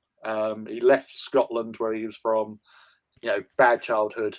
Joined the army as you do, and lied about his age. And next minute, couple of years or whatever later, after training, he's parachuting into Holland. Oh God, forget. And he was a motorbike dispatch rider. So because the British Army had a little bit of a problem with their walkie-talkies, their CB radios were the transistors were not suited to the weather. Basically, it was working. So they was using the dispatch riders to go between the command. So like Frost, who was sat in Arnhem by the bridge, so he was like going there from like Urquhart's position and this, that, and the other. When much later, when him and his wife, my ex-wife's grandma, they went over to the museum in Holland for that shows all the things about Pegasus Bridge and Operation Market Garden, and they're going around this museum and they see a picture like one of the official photographs that was taken on the wall, and it's him boarding on to the glider Oh, with his wow.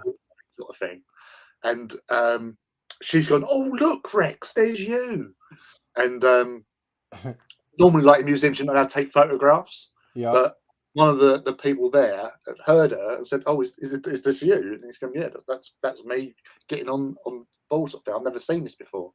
And so she said, "Look, you know, you can take a photograph of it if you wish. You don't normally do that, but you know, Yeah. it's you if you want to take a photograph." So Yeah. they've done that, and by pure happenstance, there was an English school trip that had gone over there as part of their history thing, Yeah.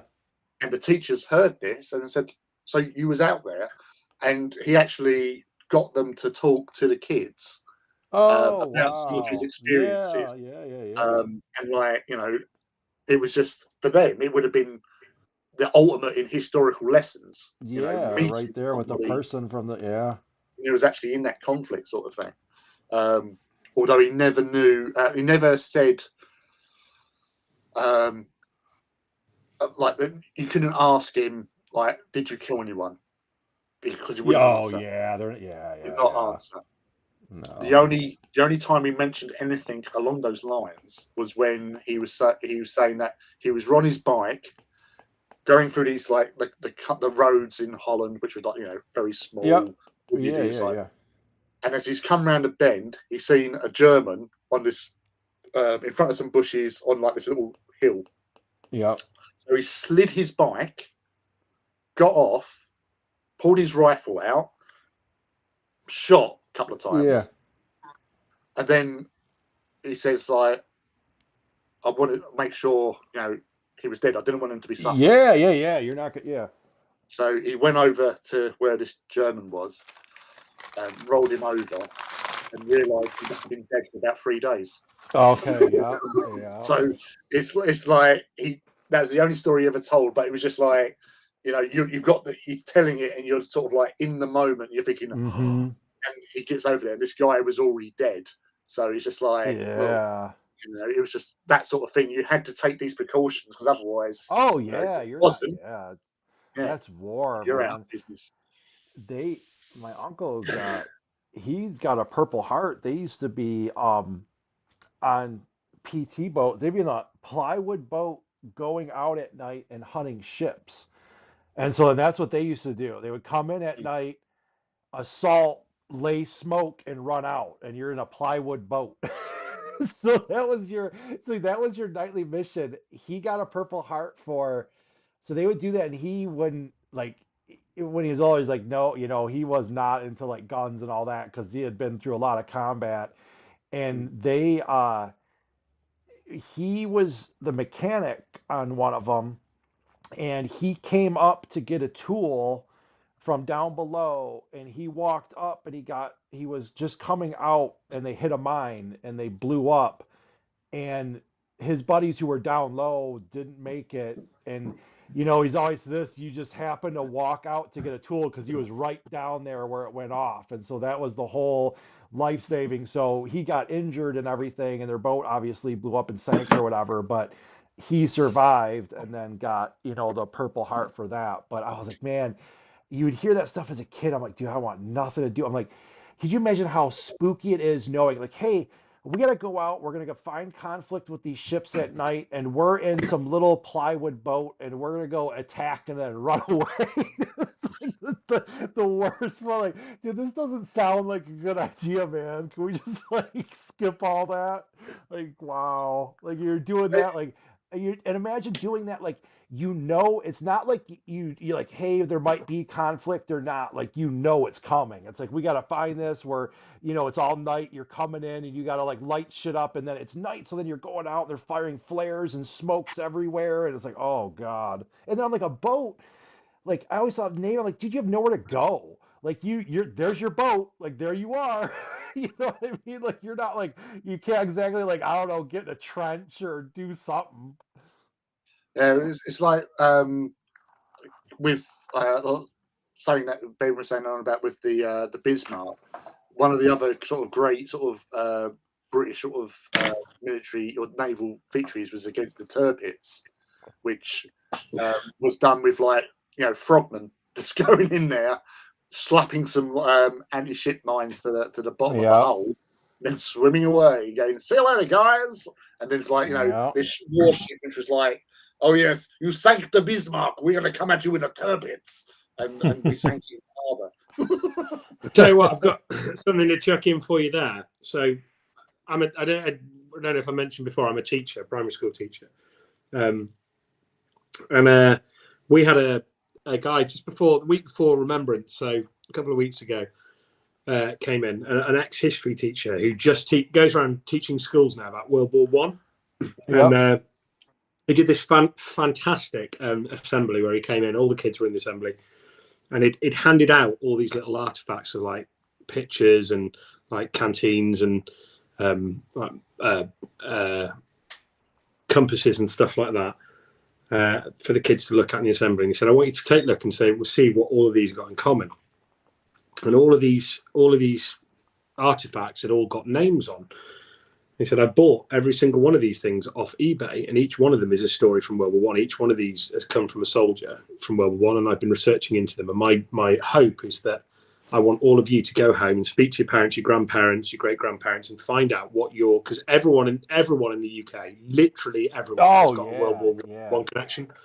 And I mean, I work in a school that's 50% white British, 50% Asian British, so it's like a lot of families that came over in the sort of 50s and 60s and 70s from India and Pakistan. And he said, and there were a million soldiers from northern India and Bangladesh that fought in World War One as well. I mean, so he told everyone to go off and find their story, and he told some of the stories, and he said the same to the teachers. So he said, "Teachers, can you go off and find out yours?" And it's something that I'd never looked into. So I phoned my dad. I said, "Do we have anyone in our family that fought in World War One?" And he said, "I can't remember his name, but my brother will know. Your uncle will know." I said, "But yeah, we did. I think it was my great uncle or my uncle. So it'd be my great uncle fought in World War One. But like my dad's quite old, and my uncle's quite a lot older. Because he was the youngest. So I phoned my uncle, and he went, yeah, we did. He was called Tommy Steele. I don't know much about it. It's a long time ago. I haven't looked it up, but look into it for me."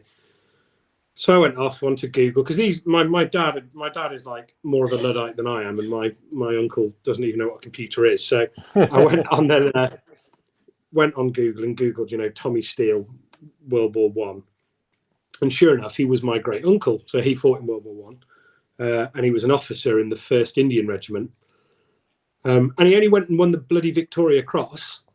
Wow! So Victoria Cross is like the highest military honor in the British Armed Forces. I mean, it's like the Medal of Honor. It's essentially a medal. He's essentially a Medal of Honor winner. So I read up on that one, and he won the Victoria Cross for defending a trench in Mesopotamia from an attack from the Turkish, by hip firing a Lewis gun, which is a 28-pound gun without ammunition in it. It's a 28-pound gun. Yeah. And he hip fired this and defended his position, allowed his squad to survive.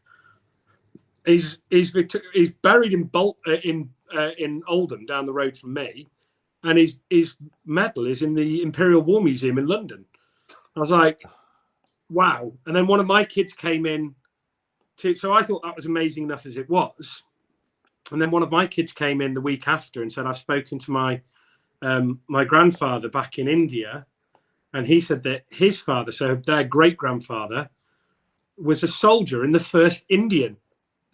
So my great uncle was an officer in the same regiment as one of the kids I teach now's great grandfather. Oh yeah. And they fought. So we backed and forthed a bit. They've been conversing India, and he's been digging out his dad's stuff. His dad's got letters from my great uncle, and they knew each other. And it's like, how bizarre is this world that I've moved up from the West Country to the Northwest to live with my wife, and I've ended up teaching at a school in Blackburn, which has a kid whose parents moved over in the 80s from India, and their great grandfather fought in World War One alongside my great uncle and was in the same battle where he won his Victoria Cross. It's like, What are the odds? So what I'm gathering out of this conversation is we probably didn't do much with our lives, and all these other people are a lot more Yeah. interesting because we don't have any. I've done We didn't shit do all in anything my life. interesting. Like, yeah, let's talk about a lot of these people are interesting. The So I hate most to say it, dangerous but thing I've ever done is I once drank milk that was 2 days out of date. yeah. You know, So it's like like that's what I'm learning.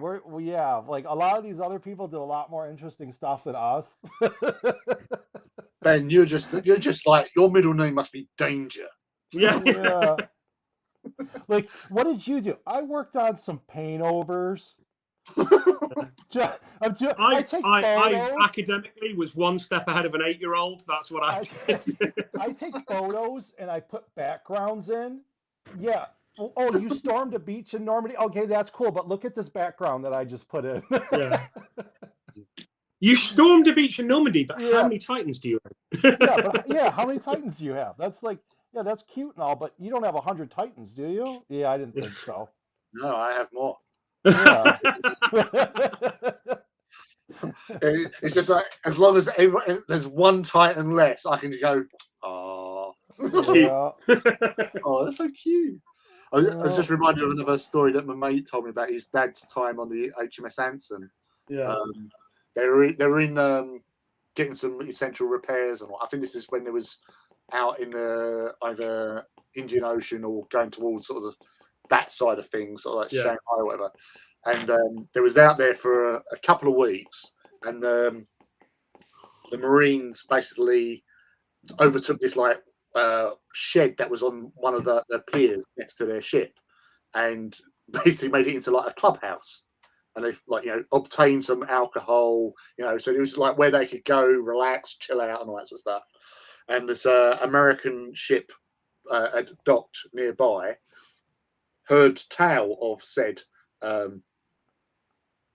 clubhouse, and decided to come pay a visit. And it didn't turn out too well. There was a little bit of a fracas between the the British, who didn't want anybody coming into their own little domain, their own little pub as such. So obviously there was a little bit of like back and forth between the two groups. And then this the Anson got orders that it was basically to pull out, finish up what he was doing and leave. And so the Marines, like any good military unit would do, after abandoning a fortification, decided to blow it up. We can't have it. You can't have it.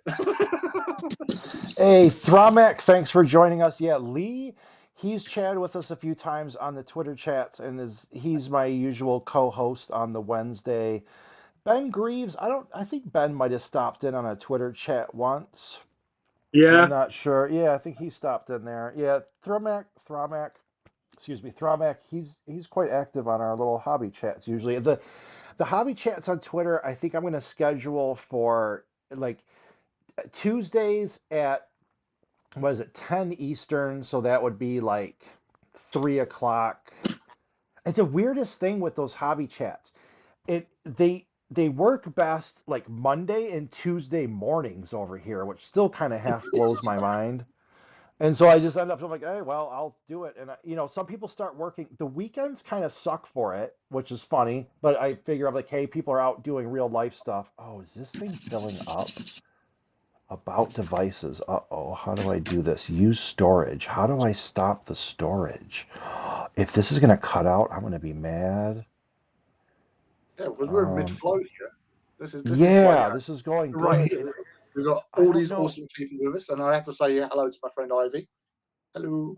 I did wave when you turned up. I'll say it officially now.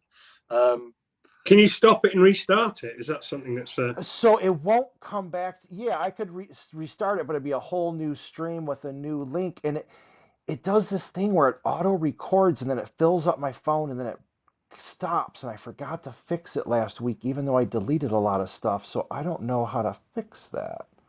About devices, is there a way to stop recording? I mean, I'm not really tech savvy, but I've heard hammers work quite well.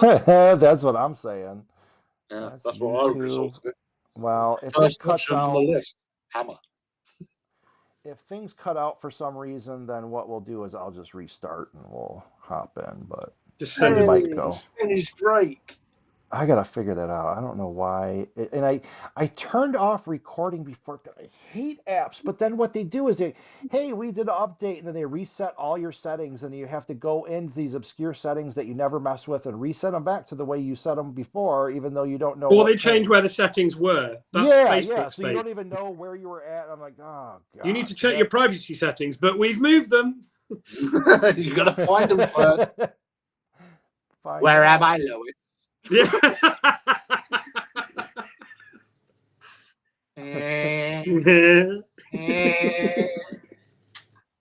Output to live feed. That is Face like one of my off. favorite episodes of Family Guy. Yeah. Wait a minute. You can poop and stay warm? Here is a blank check, sir. Fill out for the appropriate amount.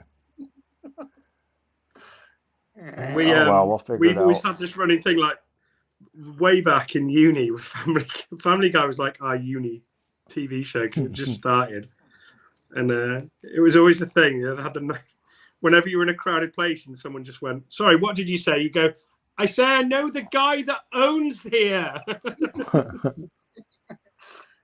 Brian. Brian. Brian. That's a My good. You caps- did that one well. That's a good voice there. I like that one. Yeah, there's only certain Stewies I can do, but again, one of my other favourite episodes is when they go into the witness protection programs. Yeah. The Dukes of Hazzard. Oh, the Dukes of Hazzard. Yeah. And Brian goes, he jumps. Brian, I don't know. I think he jumps through the car window. Brian jumps and the window's up. Yeah. He just undoes it. He goes, "Wake up, sleepyhead." So the only thing I remember from that one is just, "You smell like the inside of my mama's purse." Brian. Where'd I get my grenades at? Yeah. my nephew, right? Herbert the pervert. Yeah. Honestly, he can do that voice perfect. That's a little scary and alarming, but okay. He's working in a school trade as well. Get over here. Get your fat butt over here. It was just, yeah, I loved that TV show. I still do. I just never have time to watch it. And the thing is, as well, James has reached his parroting phase. So it's like, you've got to be really careful on TV or what stay around him. What's his favorite? The other day, I was painting upstairs and dropped something. And then Lyd just shouted up from downstairs, and she went, "What have you said?" I said, "Nothing." She went, "Then why is your son running around going, bollocks, bollocks, bollocks?" That was one of my favourite things about my nan when she was still with us. She was going out, strong, independent, very sort of like she said what she meant, and meant what she said type of persons. But one of my favourite things is that one day she went out to buy herself some new potatoes for dinner, and returned with a £300 African grey parrot, and and we're like, "What? Why have you bought a parrot then?" "Oh, I just saw it there." And the thing is, African greys are really good mimics, and the problem with parrots is that they live for about 70 years. Yeah. Wow. He was going to outlast her. Yeah, and it sounded just like her and the telephone. Oh wow! But it mimicked like the one phrase that this parrot Smokey, who hated me for some reason, always got off, and it was just like my nan was in the room. Was when it used to go, "Jeff, you stupid idiot." A friend of mine, oh god, it was probably like 20-some years ago, had a parrot, and I didn't know anything about parrots. It was a small one, right? So it's only like, a couple inches long. It wasn't some like crazy parrot. It was just a small one. And it never spoke or anything, so it wasn't like a spoke. It would sing, and it had this person. I didn't know they had such like cool personalities. And so he used to do all this stuff, and like if you were eating, he would come up and he would side eye you and want food. And that's what I realized. I was like, his favorite thing to do is like, one time I had chicken wings there, and he really wanted chicken wing. You would Can you eat hear a whole me? chicken wing? Yes. Yeah, we got you. Can you hear us? I can't hear you guys at all. I'm going to come out and come back in again. All right, try that. You should be able to hear us. And I can hear. he loved cracking into, like, if you gave him a chicken wing, he would snap that bone and eat the marrow out. But Oh, he never spoke. And one time, I don't know what we were listening to or something, but watched a movie and I just said, F you, I said, fuck you. And the one time the bird repeated, the bird just goes, F you, right after me. And we just cracked up like the bird never spoke a day in its life. And then it's like, first words are fuck you. it was waiting for you to say something Yeah. meaningful that it could relate to. And he's like, I'm like, of course, the bird is going to drop an F bomb. Well, the bird is the word. That was the only time I heard him speak. All right, can you hear us now, Ben? Are you here? Oh, yeah. All right. Have you heard? About a certain avian entity. Don't say yes, don't say yes, don't say yes. The chicken fight. We're going to have a laugh track now. I think we should have laugh tracks. It'll be better for us. Oh, dear. The chicken fights as well. I absolutely love those scenes. Lee, how was I've been meaning to ask, how was the birthday Star Wars role-playing game? That was...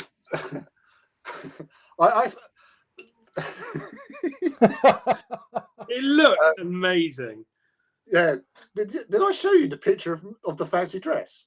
No, I commented on his post when he put it up and went, why is Lee not dressed up? Oh, yeah. Yeah. I like how you're typecast as a Wookiee. Yeah. Well, that was the thing from the first weekend the year before. Yeah. He said, like, I want you to come to my birthday weekend, role-playing weekend. What sort of character you want to play? And I just thought I'd be, like, funny and go, you know what? I really fancy playing a Wookiee. And he's gone, okay, you can be a Wookiee, but you have to speak in Wookiee all the time. Yeah. So literally, I was just going, lots and lots and lots. This year, I found I was clearing out my old room where I used to live with my flatmate, and I found this old sort of like Wookiee book, which had like a sound thing. So when you turn the page, you press number 1, and it made a Wookiee. Oh, yeah. So I had 10 Chewbacca noises. So every now and then again, I'll just go. Yeah, just like that. So he's an incredible model maker. Like, so this is Lee's friend, and I know him through Tyrannus as well. And who is it? Brian. He's called Brian. Yeah. Built like a brick shit house. And, monstrous. He's one hell of a model maker. And he does all this he doesn't play Star Wars games, he does it all for these role-playing games, doesn't he? So he makes these amazing sets, boards, and ruined AT-ATs and various things like that. And but I like Star Wars. And Star Wars Legion is a game that I'm like, I quite fancy playing that, but I don't fancy painting any Star Wars models. Pete, who was obviously on with me last time, he is upset. Like, he loves Star Wars. Star Wars is his jam. Yeah. And he's been trying to get me to play Legion forever. Anyway, if you think I paint quickly, it's nothing compared to Pete. And he's like, I really want to paint some Legion armies anyway. This was like 3 weeks ago, I'd like to point out. And I was just like, right. He said, if you buy the models, I'll just paint them for you, like free of charge. So I'm like, essentially free commission painting. So this is the advantage of being on a phone. So I said, well, I quite like the idea of doing some clones. So in the last month, Pete has painted, let's see if I can do it, because without switching, this clone army for me. Whoa. Here, wait. So I'm going to go to one screen. Hang on, I'm going to go to one screen. Hang on, I'm going to try and flip my camera. I flip my camera. Right, here we go. So this clone army, which is just stunning. Oh God, that actually looks really good. So, it's really well painted, really well. I'll try and take some proper pictures this weekend and put it up. This Imperial army for him. Oh wow! And he started this droid army for another one of our friends, and he's done all of that in like 4 weeks. Oh God. And it's really top quality stuff as well. Really, really impressive. Huh. All right, let me get the screens back. Hang on. One, Yeah. 2, 3. Bam. Professional. Look at that. Yeah, I think you need to sack the cameraman over there. Thank you. Thank Is you. that somebody clapping? Yes. We get a lot of or applause had here somebody now. got hold of a bag of popcorn? Yeah. And Pete, rotate that fish on Twitter and Instagram, I believe. Yes. In fact, all of this stuff is on his Twitter, Rotate This Fish. So he's put it all on there. Oh yeah, that's So right. go and Okay, check him out. And Brian is on Templars Crusader. Crusade on Instagram, yeah. Templars Crusade. Whatever. Join my Patreon at patreon.com/artistempire.com. Yeah. Right. That's my plug. You know how I don't know technology and stuff? What is Patreon? Because I see it advertised a lot, but I've never dared to check it. Is it like OnlyFans for miniatures? Yes. Yeah. No. So like I do, the paintovers and stuff. So my plan will be growing, but a lot of times it's to help support, kind of like indie artists or, I do paintovers. So a lot of times people will be like, hey, they sign up, they give me a little chunk of money each month. And then I use it for like this, the app I use to stream on costs me like $40 a month. So then like my Patreon helps pay for that so I can stream. Then, so I use it for all those kind of recurring things that I, then I don't have to say, be fair, mate, I love looking every time you put an update on Twitter of like something that you've been working on, some picture like that. So I will quite happily join that and send you some bucks a month. I would appreciate that. Yeah, because it does add up for me. And so the point I'm working at now is like, and I got enough contacts, like a few now where, so if you join the Patreon, I'm trying to gather like a bunch of like little smaller companies and start getting, so like the way I envision it is when you join, so sometimes I give the people paintovers and I'll do like a paintover day for just Patreon members and choose some of theirs and paint them over. But like in the future, I want to get like discounts from like quite a few companies and that. So when you join, it's like, hey, you can get like 10% off here or this, and start giving some people like kind of serious perks for when they start joining. So I'm just in the process of like kind of iron out that, because at first I didn't know how it was going to go, and then people have been supportive, and I like that's kind of like my foundational money. Whereas like when I get the money for streams, it's a nice little relief, because you're like, oh, I don't have to worry about that $10 app adding up, because so I usually wait.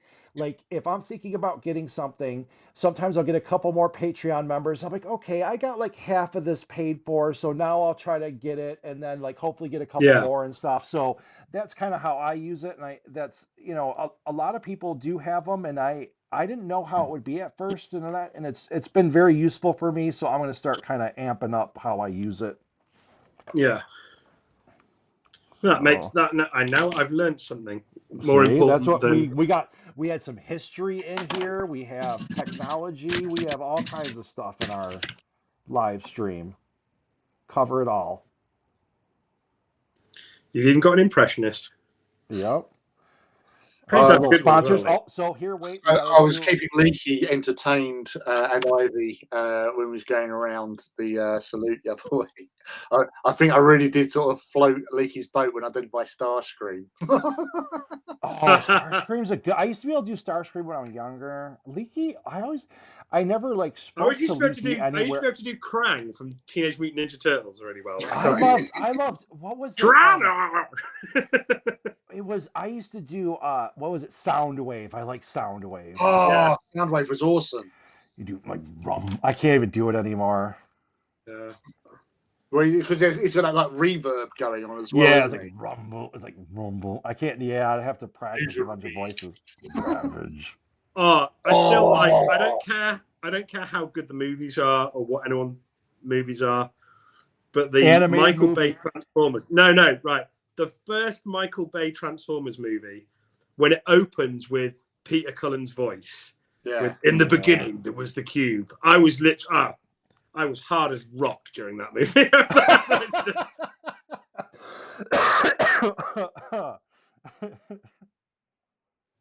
Like for me, the only way you could top having live action Transformers and having all that and loads of toys and things of those coming out again is if they did a live action Mask movie. You know, I don't know if you remember Mobile yeah, Strike yeah. Command. I I've still got all the toys. My son still plays with them quite happily. Oh, that's cool. What was the buggy that Julio Lopez used to drive? That's Gator. I was so Gator, the orange buggy that had a boat inside it. No, That's Gator. it was a plane. Oh, the plane. Yeah, it was a dune bug. It was the buggy thing, like with the Oh, that was way later in it. Yeah, I know which one you're on about. Yeah, but that was Julio Lopez. Yeah, that's from well, it's hard because in America their seasons are different to us. So you might have it's like Family Guy, for example. Like season 1 and 2 of Family Guy in America is season 1 in the UK.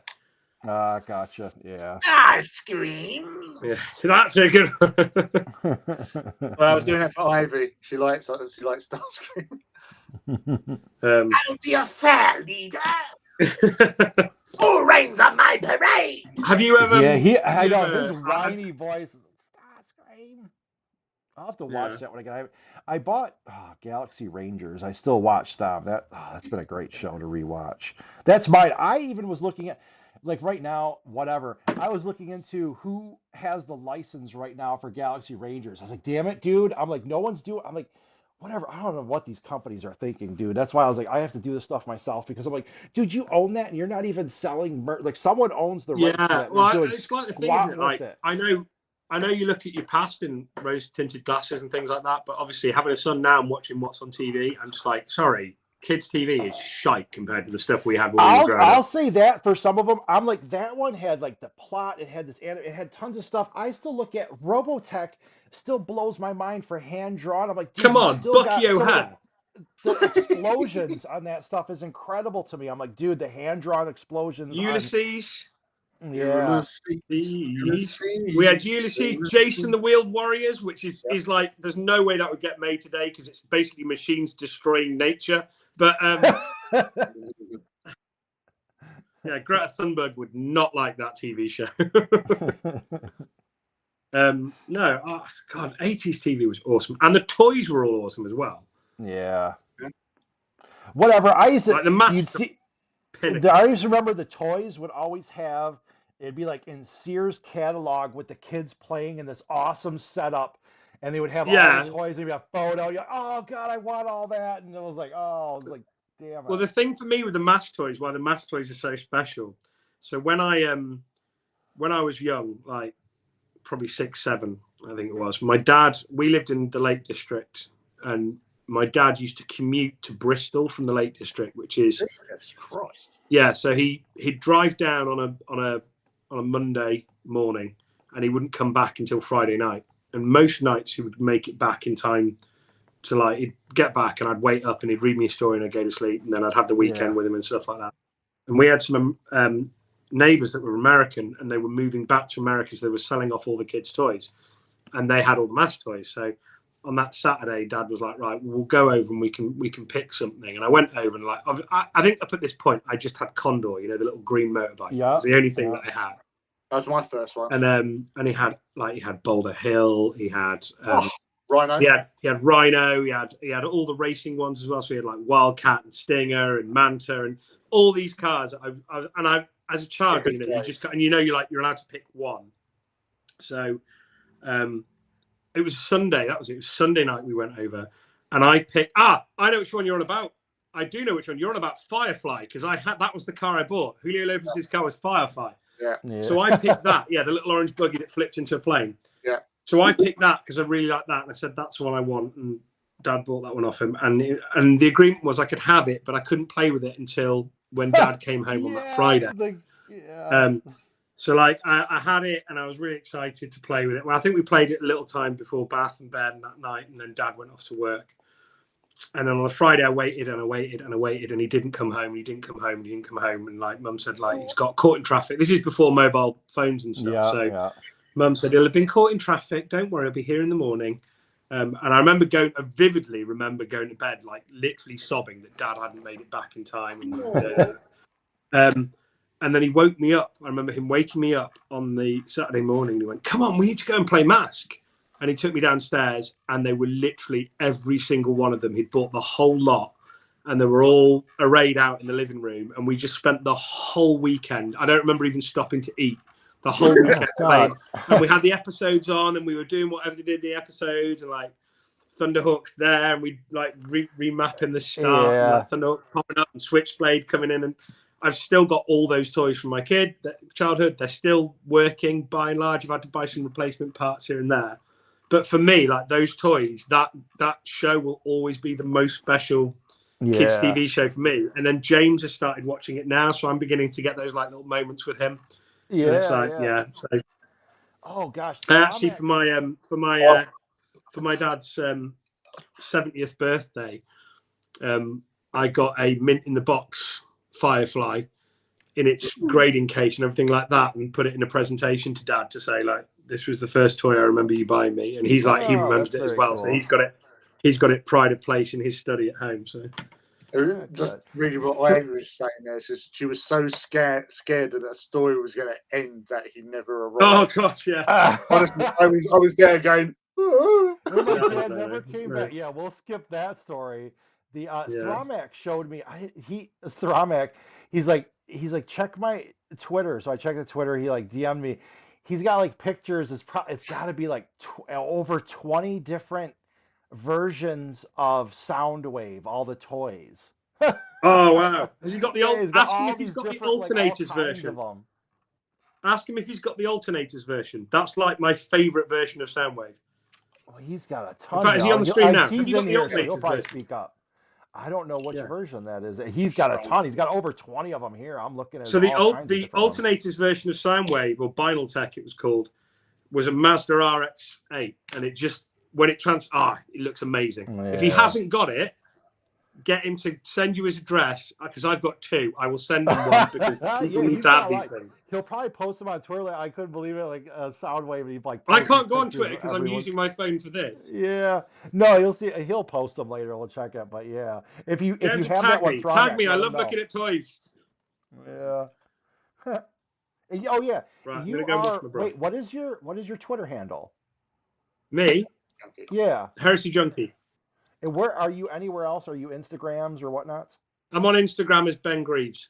Okay. All right, you're one of those people. I'm on Twitter as Ben Greaves. The same handle. Oh, I'm going to start referring to people who don't have the same handle as those people. But I'm not promoting anything. It doesn't matter. I don't need the same handle, man. Because I can't. It's like I have to remember twice as many people because they're two people at once. I checked after I was on last. I have a stupid number of followers on Twitter, and I don't understand why. I'm either really popular with Japanese bots, or I was thinking, where have all these followers come from? Because I just put pictures of what I've painted on, and I don't interact. So I occasionally pop up. So you know what to expect if you follow Ben Greaves on Twitter. He won't interact with you. So join now. I will. Follow. I will now. I'm trying to be better. The last post I did on Instagram, right, was of like my iconoclast with no paint on it whatsoever, and it's almost up to 1,500 likes. Jesus! It's just like, really? It's got no leg armor on it at all. Like the top section is 1493, and I'm like, what the fuck? It was just like I was talking to somebody. I'm trying to think where I was. We were just saying like it might have been when we was on your chat the other day, saying about how sometimes you just get more likes for an unpainted model. Oh yeah, oh absolutely. Than you do for a painted model. Yeah. But it's just like, how? Why? Mm-hmm. But yeah, it's people like unpainted. So those grey armies. I think it's probably almost. I think with a lot of people it might do it because it's almost like encouragement to finish it. I almost think that's like their version of it would be encouraging. Like, hey, I like it, I'll like it. So I could see how and unfit, because I wanted to say, I mean, the internet is what it is. I'll do all these paintovers. My most liked post is where I put that one guy who was polishing Sigmar's butt cheek. It was like my quickest ever, right? Like the most lowest quality, stupidest thing. Bam, biggest likes, biggest shares. I'm like, oh, perfect. I'm like, that's it. Like, what is AE known for? Yeah, ruin it. I lost 102 followers on Twitter for posting a picture of my son in a Harry Potter t-shirt. That was it. I was like, what? I don't understand the internet anymore. Yeah, no, it makes no sense. Yeah, that's the thing. So I keep an eye because I looked at like the amount of people I had like followers on Twitter, and you know, like you go, I'm sure I had more, but you just don't know. Mm-hmm. So I deliberately, I check in and go, right, it's an easy one for me now because I'm on 1888 on Twitter. So if I post something and then, because I don't exactly do anything that's edgy or Yeah. you know, I might do a mocking post to a certain somebody every now and again when he's being a bit of a twat. But you know, that's part of the fun of Twitter. Yeah. Yeah, I've got like 3,000 and something followers on Twitter. Yeah, I just noticed you do. But you're supposed to be tweeting about me, dude. I don't even have understand 3,000. why. You need to be tweeting. Go follow that AE guy. He will actually engage with you. Do you know what I will do? I will do a follow Friday, especially for you. Thank you. I got mentioned in a follow Friday yesterday. I don't recall getting any followers. I know a lot of times it happens. I at least look, and the people I follow are it's all people like I want to follow and I like their content. So when they suggest people, I actually do go look at people in there and generally try to I follow a couple because I've pretty heavily curated like my Twitter feed of who I follow and that just yeah. I follow model accounts where I'm just like, that's really cool shit. I like to look at that. Mm-hmm. I follow pretty much every Formula One driver and team because I'm obsessed with Formula One, and I follow everything to do with the New England Patriots, and then that's it. Pretty much. I basically follow Hobby. I'm like 24. I'm like, well, I started on Twitter because of Formula One. Like I wanted to keep up to date with Formula One. Okay. So, and motor racing in general, and then obviously I'm big American football fan, so I follow a lot on Twitter for that as well. So big NFL fan, I should say. You have to say American football over here because you say NFL and they're like, what? Apart from Lee, of course, because it's his beloved Tottenham. But my beloved Tottenham and my beloved San Francisco 49ers. Yeah. Oh yeah, San Francisco 49ers used to have the greatest quarterback of all time, I believe. Yeah, or second greatest. Tom Brady, who he was. Sorry, yeah. Tom Brady was a 49ers fan, and he used to. The thing is, Tom Brady. I'm convinced Tom Brady wanted to retire at San Francisco, but they signed Garoppolo instead. No, sorry. This will kill off your stream if we start talking about sports on it. Well, we've killed Scott off. He's dead.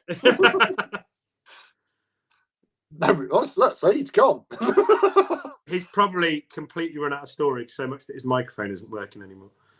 Or he's dealing. I'll tell you what we need to sort out, Lee. We need to sort out a new Serranos meetup. Yeah, no, because did you see the post that someone put into the Tyrannus group about Valrak? Yes, as Tyrannus because he's bought all Brian's old. Has he? Yeah. Right. And the thing is with mine, like I don't only have mine anymore, but Jack will bring them all because he lives near to Warhammer World. So if we make it in that sort of zone again, they'll all still come. I still own one, but it's only Adeptus Titanicus scale.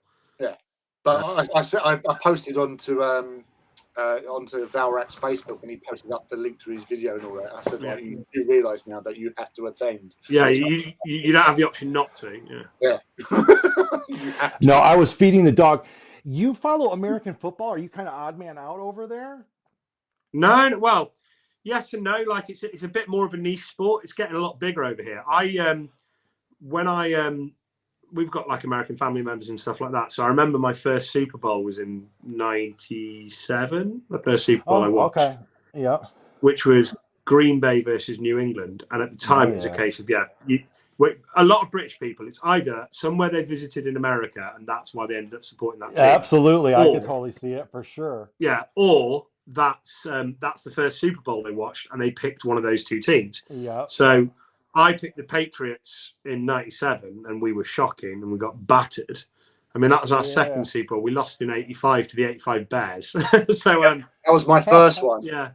So I watched that. That was the first one televised on Channel 4. Yeah. And I watched. So we got absolutely monstered by the French, didn't we? The highest score of all time at the time. Yeah. With Walter Payton, you had William the Refrigerator Perry, Yeah.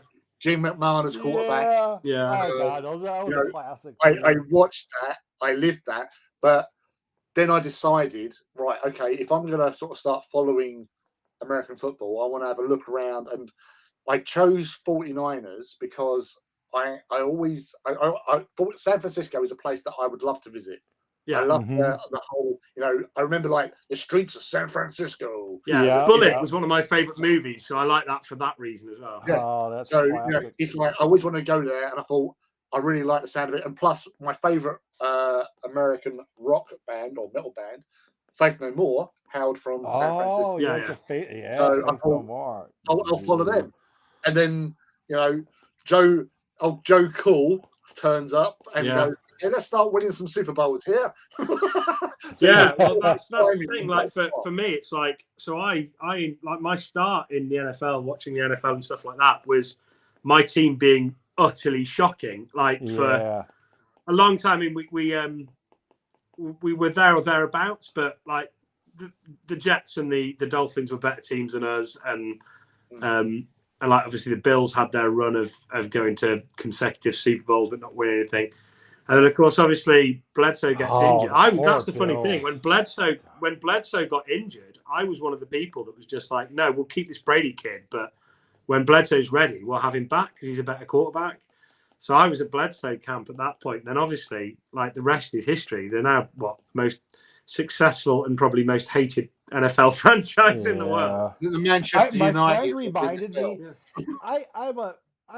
I'm a fair weather fan of anything, right? So it's like football. I follow some football, and we used to play a lot of Madden at the time. We played Madden all back, and Brady had just come out. And I think it was right when he won the first one. He won one or two, and we were playing Madden at the time, and they had their stats ranking, and it was when Brady and Peyton were really neck and neck.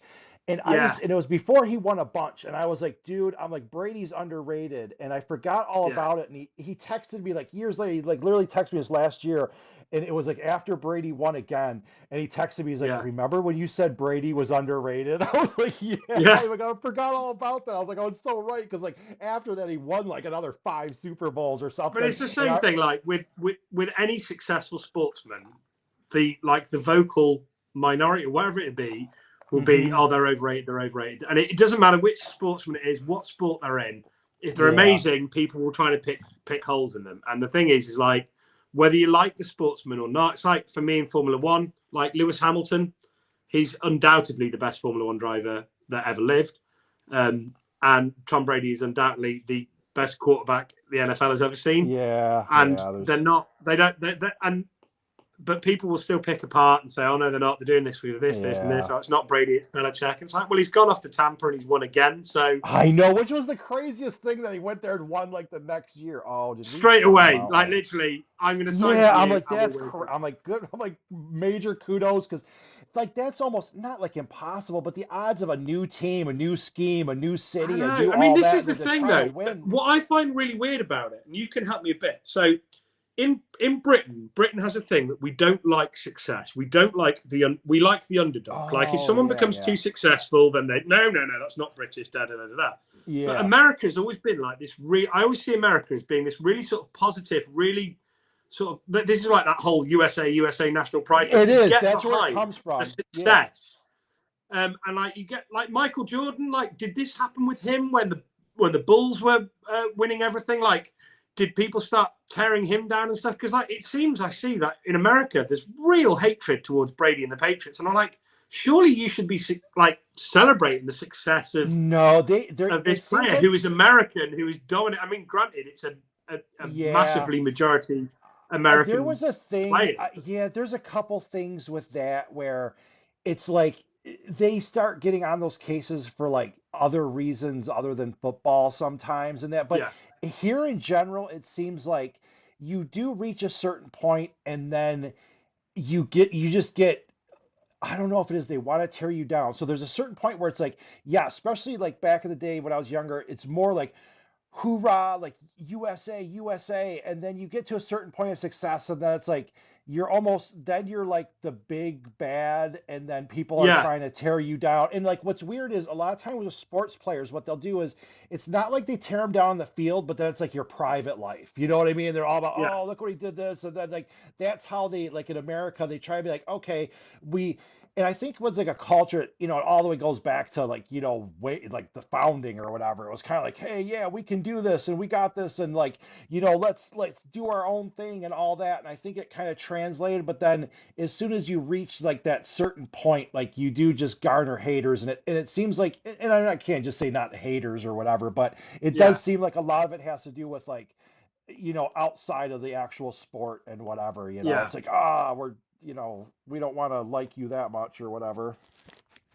As I'm going to say that Framak, Ben, you now have 3,386 followers, already following AE and Oh Forge. yeah, and D'Angelo, thanks for making Hacker it. is here as well. Thank you very much. D'Angelo, he's a chatter on the. I gotta need a little plug here. Chat. I He's a know for chatter. the Tuesday hobby chat, I need to start doing that. So I'm going to have a little thing. And then while we're at it, I am going to mention, let me see this. We are going to bring up Elric's Hobbies. They make terrain, they make bases, they make stuff like that. They're having a 20% sale, so make sure to go check it out. Here's some of their bases right here that they make that are painted. They have a lot of them. I didn't get a chance to bring them all up. So bunch of those, kind of like a Nurgly theme. We got a little Tomb World theme. They have things like gears and that, like a bunch of different sizes with different themes. And I don't know what other bases go for, but they don't seem expensive for me. So I'd hate to be like, someone gives me something like, yeah, this place is overpriced for me. I don't know. So I'll cross that bridge. Everything's relative. I thought this Yeah. about gaming cases. Right? So I spent a fortune on a battle foam case at Salute. What I thought was a fortune. But then if you factor in the cost of the models and the time you spend into painting them, so like if you're investing all that time in the model, then why not invest that time and expense into the base? You know what I mean? So did we lose Lee? I think we lost Lee for a minute. We'll have to go here. we did. All right, Lee's probably bailing out. We stopped. I think we may have reached his we'd gone too long without mentioning time. Yeah, dude, he just bailed. He was like, "I'm out of here." That's it. Yeah. Oh no, he's here. I just got confused with the screens. I just don't know what I'm doing. I think the moonshine's kicking in. I ain't got nowhere. B, C. Yeah. I just had to go and reload. I ran out of hobby fuel. Dun dun dun. I did the equivalent of each one of these. So over there, they measure their shots or whatever. I heard in the UK. I don't know. I get all my stuff mixed up. But these little moonshine things are they 500 milliliters? I think they're 500 milliliters, which I think over there equals the equivalent of 2 shots. Half a liter. That's half a liter, just over a pint.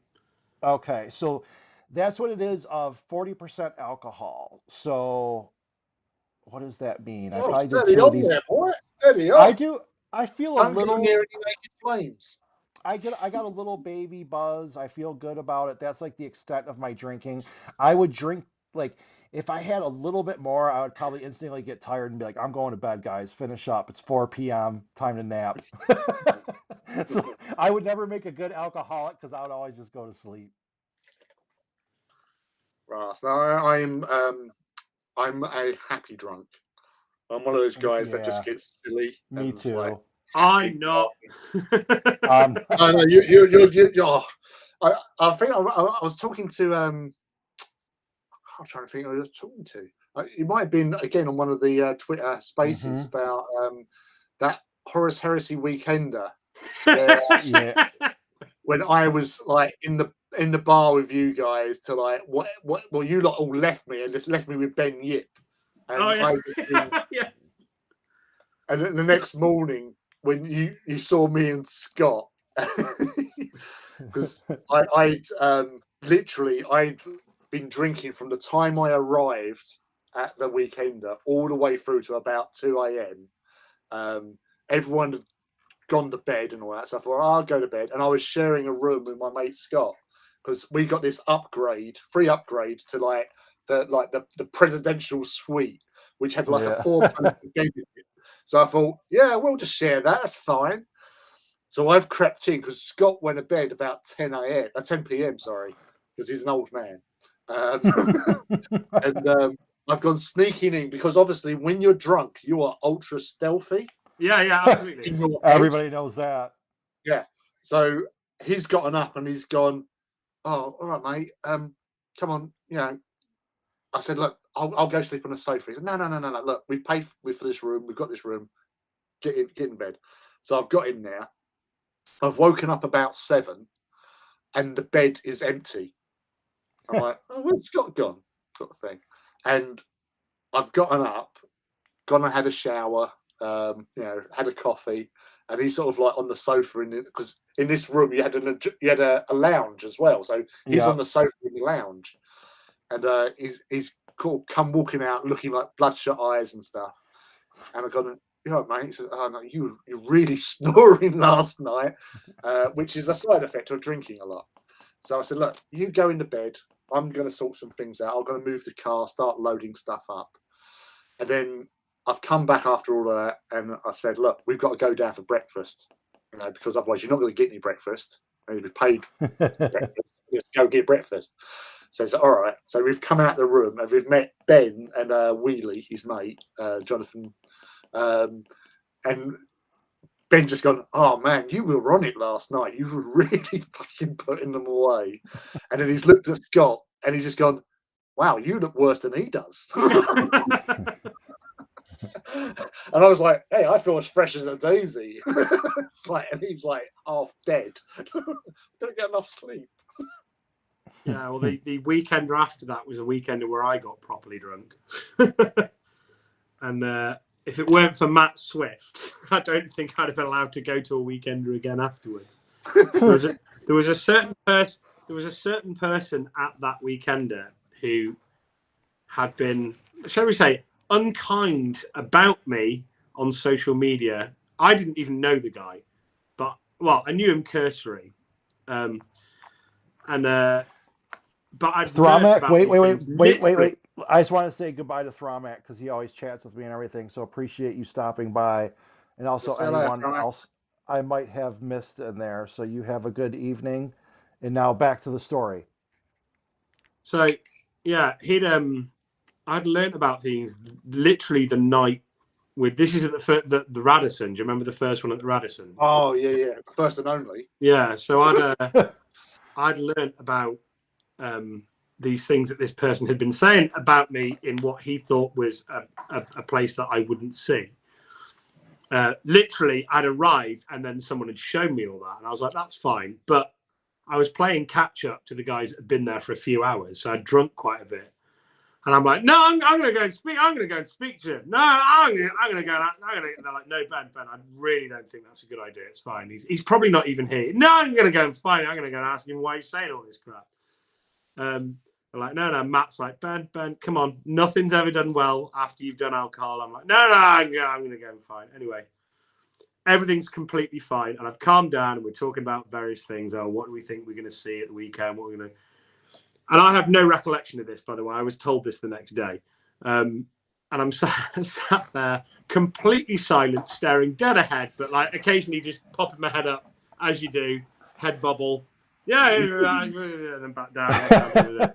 Anyway, the guy in question walks past our table and goes, "Hi, everyone. Hi, Ben. Nice to see you." And I've just gone up straight away, picked up my bottle and turned around to follow him. Matt's like, no, Ben, back down again, back down. Matt just like, pretty much pinned me to the chair. And I was like, and at that point, I was like, I am not drinking at a weekender again. I'm not that sort of thing.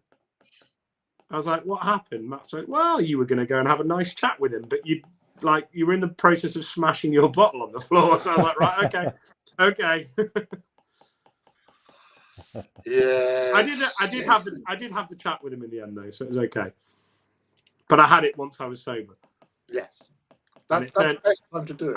And it turned out to be a complete misunderstanding. And he thought when he was talking about me, the incident that he was talking about involved someone completely different that wasn't me at all, and he apologized. I was like, I'm really, really glad I didn't find you last night now. Yeah, no doubt. Hammering against the wall. I'm going to insert this bottle into an orifice. Can you check to see which one I'm going to do? But look at this. I've nearly finished the gold on all these 10 custades. You did. That's a lot. Damn. Gives me hope for painting. Trust me, like custades are really easy. Like I think Lee'll attest as well. Like we can paint fast because we've learned like little tricks and techniques and things that work. Well, yeah, what works to get it done, absolutely. It's not my stuff is not the best stuff that's out there, but it's what I always consider myself to have good tabletop quality stuff. Yeah, to me that's if you tabletop is where and that's all I want. That's enough for me. I'm happy with that, so I can have nice looking models on the table. They look pretty in a cabinet and a photo, and that's enough. And it's like what I do is I pick schemes and techniques that I know aren't going to be laborious to do. You know, they're going to be 100% relatively like this. Like I don't even really need to concentrate so much while I'm doing this. It's all dry brushes and washes, and then it's going in at the end and sort of making sure your lenses, your eyes, your hair, those little details are the bit that make the model pop. So it allows you to turn out models quickly, and I think it turns them out effectively. I think certainly I can see that as someone that also has a prodigious turnout of models, both like Heresy, Titanicus, and Lee. We use the same thing. It's using those little things that you know how to do, those tricks you've learned how to do well. Like you don't have to look up guides or how do I do this, or like it might take you a bit longer the first time, but as soon as you've nailed down a scheme and you know exactly what you're doing, it just becomes automatic. Yeah, I don't do anything hard. Yeah, I just I go for the path of least resistance. There's a reason why literally every Space Marine I own in my army has a helmet. Yeah, it's that old wonky eyes syndrome. Yeah, they all have that because I don't enjoy painting faces. And if they're all done, like if I do them all with helmets, it's going to take a face would take me longer than it would take to do the whole bloody Marine. So yeah, like I do have the odd one, but then usually I just farm them out to Pete and go, Pete, paint this head, and he'll do it for me. So now I'm yawning. I had a drink and now I'm yawning. Echo 1608. I still feel bad that I haven't painted much this month. Yeah, I follow you on Twitter. I don't recall seeing anything lately from you, Echo. But whatever. Everybody needs some time. It's still whatever with the whole coronavirus thing. I'm sure that doesn't make it easy for some people. No. Just like messed up a lot. And I'm like one of those people that's kind of a creature of habit. When I get out of flow, it always takes me a while to get back. Yeah, that guy was called Echo. Yeah, that was my character name in Dark Heresy. Cool name. Yeah, I'd last night was my first proper AT game, apart from the big AT Titan Ball. Yeah. Oh yeah, you were going to battle with Chaos. Yeah, I was playing my Legio Domitium. Their first time they've been in battle, and they killed lots. Lee, what's your opinion on the Volkite on the Warlord? Oh, awesome! It's the best gun in the game. I'm telling you, best gun in the game. I killed a warhound using its beam. Yeah. You just you got a very by any bad chance, image there, Mr. by any Warhound. chance, do you also run it in a what's the mana pool? The 3 warlord mana pool that. Exterminus. Yeah, Exterminus. That gun in an Exterminus mana pool is just beautiful. I'll tell you a funny story. You'll like this though. So we've got one of our friends in our local gaming group, Al, is absolutely batshit. Like he's so much fun to play because he'll just do something completely out of left field, just because he's gone. If you do this, and this might happen. So we had an Exterminus mana pool with a Warlord Titan with Apocalypse missile launchers on the top and twin plasma. So he gave overcharged cannon and the thingy to the missile pods. So the missile pods have got they can go maximal fire to give them +2 strength, but because it's an overcharged cannon, it's +4. Yeah, and then Exterminus gives it another +1. So you've got these 10-shot missile pods hitting on 2s that will absolutely wreck anything because they're hitting at like strength 12 at that point. But obviously, any one advances the reactor. Yeah. And you can roll a lot of 1s with 10 dice. Yep, you definitely can with that. So it's like, but my God, when it goes off, it doesn't half kill a Titan. Yeah, it was. I basically went out yesterday with a precept mana pool, so it was one Warlord, one Warbringer, and a Warhound, and the versus because he only wanted to do a 1,250 point game, so he had 5 Warhounds, most of them, so 3 of them with Plasma Vulcan, then 1 with double Vulcan, but had Hunter shells in both. Well, okay, yeah. And then a twin flamer because he'd never done a flamer hound before, hot dog.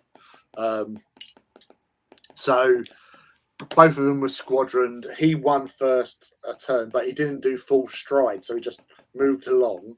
Yeah. And I basically had my Warlord, which I thought I'd try to traitor Corrupted Titan rules for it. They are horrific, those rules, but go on. They can be. I never used any.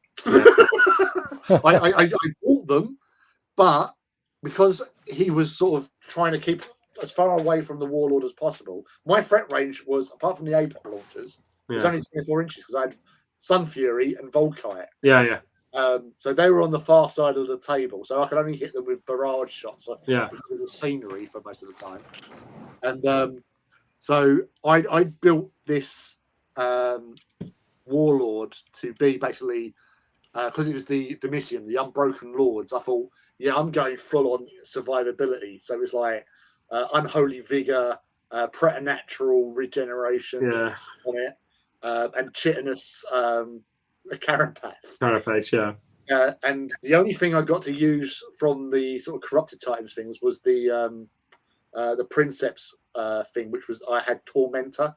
Yeah. Which gives you +1 to hit on targeted shots as long as it's not a location that's already been critted. Yeah. So that's all I used. So I spent about 120 points on stuff I did not get to use in game because he died. He surrendered after the 4th turn because I don't think I can defeat you. All he had left was the Flamer Hound, which was bad. But it's also utterly useless. Yeah, that situation. Yeah, unless you're right up close and in the rear arc and shooting. And the Titan is already critted. Yeah. Yeah. But it was just like I don't think I can win here. I yield. Okay. Yeah. I'll take it. Yeah. I do think there's quite a power creep with the new traitor book, potentially. Potentially, yes. Yeah, I'm still there with my Legio Ataris rules of we get to reroll 1 dice a game. Woohoo! Worked well at the Titan Walk though, didn't it? Yeah, that certainly helped us out that day. Yeah. So it was like superhero-like maneuver. It was. You just went, hold on, we can re-roll it. Legion of Taurus is our only thing. It changed the face of war that day. It is. So, have you ever used do you use only the GW gloss washes, Lee? I used to use the Agrax. Yeah. I'm using Agrax gloss I use glosses like always on metals now because it gets rid of all the streaking. Yeah. And you don't get tide marks in the same way with it. But you can't tell when the fucker's dry because it always looks wet. So like, is this dry? No, that's not dry. I love this part when Scott's drawing. Yeah, he has his self-nibble. I didn't go to the other room to get the little protective prophylactic quietener. I'm listening to the ... I'm going, wait a sec. Why does he need an aardvark? Morse code. The badger is in the hen house. Yes. Repeat, the badger is in the hen house. Listen, dude. I love Custodes. They're just so nice to paint. I mean, they do have some cool stuff for them. Though I don't Custodes. Once they start to get, I love when I used to play. It would be like I want the miniatures where like the most powerful miniatures, so I could have to paint less. Yeah, well, they're a proper elite army. There isn't a lot in them. I'm playing a game, my first game of Heresy forever on Wednesday with them. So but I'm going all infantry, so it's not got any of the crazy stuff in there, and that should be fun. Infantry fights are awesome. The last Heresy game I played was 2019 at the Weekender. Oh, against Andy? No, with Andy against Paul and Chris. Oh, yeah. The Iron Hands Emperor's Children shindig. Yeah. Which was, I think, was it? He sold his Warlord now. Chris. Has he? Yeah. Oh. Yeah. I can't remember his name. Someone in the Titan Owners Club desperately wanted it because it's number 10, and he's got. Oh, that's James. Yeah. He's got Warbringer number 10, Warhound number 10, and Reaver number 10, and he wanted Warlord number 10. But the guy that's bought it's the same guy that's bought Stevie, because obviously Stevie's the sister Titan. So Stevie's gone because I was just there going, I've used him twice since I've owned it. Yeah. And he just sits in a cabinet collecting dust. So it's gone to a good home, and I'm replacing him with a Warhound, so I'll be getting a Warhound to replace it. That'd be like a full Warhound, wouldn't it? Sorry? How many Warhounds did you have? That'd be my fourth. Yeah, that'd be my fourth Warhound. But I've never owned more than one at a time. Yeah. Because what happens is I sell it, and then I'm keeping track of how many Titans you've had. Yeah, I sell it. It's Stevie's the first Reaver, but I owned a second one after him, which I sold to Mal. Mm. So it's now in Mal's painting it in Ignatum colours. Yeah, so it's one of those things where it's just like, I sell it and then get seller's remorse, and then go and buy it again. I'm going to go and stick these on the radiator to dry. I still got to look through a bunch. So yeah, I'm pretty happy about that. All the gold done on 10 Custodes. Hey, that count. That's a good day's work. That's a good stream's work. That's not a day's work yet. That's just starting work. That the night is yet young. It's already late. It's late by you. Do you work? Like, no, I normally start painting at about 9. So it's really? Okay, so you kind of do. That's I can see things probably quiet down around the house, etc. Well, I was going to be going to the cinema tonight to watch Eternals with my wife, but she didn't feel too good, so we're not going. This is why I ended up doing the stream. All right. Well, your wife can have priority over the stream, I guess. We'll let that happen. I mean, to be fair, you're better off asking her before you ask me. Don't message me. Ben, do you want to come on the stream tonight? No. Ask Lydia, because I've got to ask her first anyway. I responsibilities. I named Lydia many years ago the the first wife of Hobby Awesomeness. And she's now in White Dwarf as that as well. Yeah, because she she's is. so supportive of Ben, and like it was the whole thing with Stevie's head, and you know, we take pictures of Stevie with his head tilt and stuff like that. And even, I remember seeing a post she done when she was out on a night out In front of a Games Workshop. Yeah. Every time she used to go out, she'd get a picture of her pissed up in front of the Games Workshop pointing to the sign. Yeah, That's a good one. Yeah, she definitely the first lady of Hobby Awesomeness. Yeah, she's, David Richardson says, I'm still listening in, but can't hear much over the compressor. Perfect. We might sound a little better. We might be just a little more entertaining intermittently. Yeah, this is why you don't airbrush. This is why painting by brush is the way. David is gaming board. the guy on. You might see his work on AT18 with the really decent looking linear Scara scheme. Yeah. Because they are obviously the sweetest dudes, but he's painting his gaming board today. So. I should totally know that as I'm an admin of that page. Yeah, I know. That's why I thought I'd mention it. I'm like the worst admin ever. I occasionally log on and go, that's not genuine, that's getting deleted. That's about it. You just let the power run and just I keep saying to the rest of the admin team, there's no point me being an admin of this because I don't do any adminning. I occasionally come on and just like randomly delete stuff that breaks rules, but I'm not on regularly enough. And they're like, no, you might as well stay on. We need. I'm like, I do absolutely jack shit in terms of adminning that page. Yeah. Do you know what we should do? Artists, we should do, because we haven't done a competition on the AT Facebook page for a long time. Yeah. So do you know what we should do? We should do a competition, because we usually do painting competitions, right? Yep. That we'll put on, and then you will pick your favourite and do a paint over from it. So we'll promote the crap out of you through the paint, because it's got a lot of members, and is it like 8,000 members now, something like that? Yeah. So we could do that, where we'll put up a competition where people put the Titan, and the Titan has to be taken in a particular way, obviously, the way that you like to paint them over. Yeah, yeah. And then you can be judged. You can literally go, right, the winner will get their Titan as a paint over. I can be the judge and jury. And executioner. Yeah. Yeah, I mean, true. it's just throwing it out there. It gets your name out there with more people that might not know you. No, I know. I still do it. I would do it.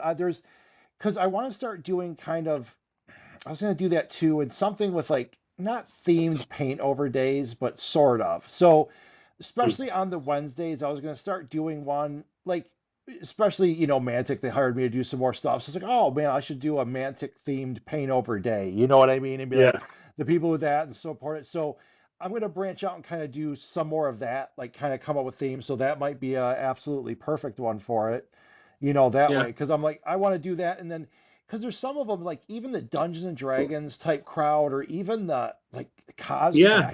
I saw someone today.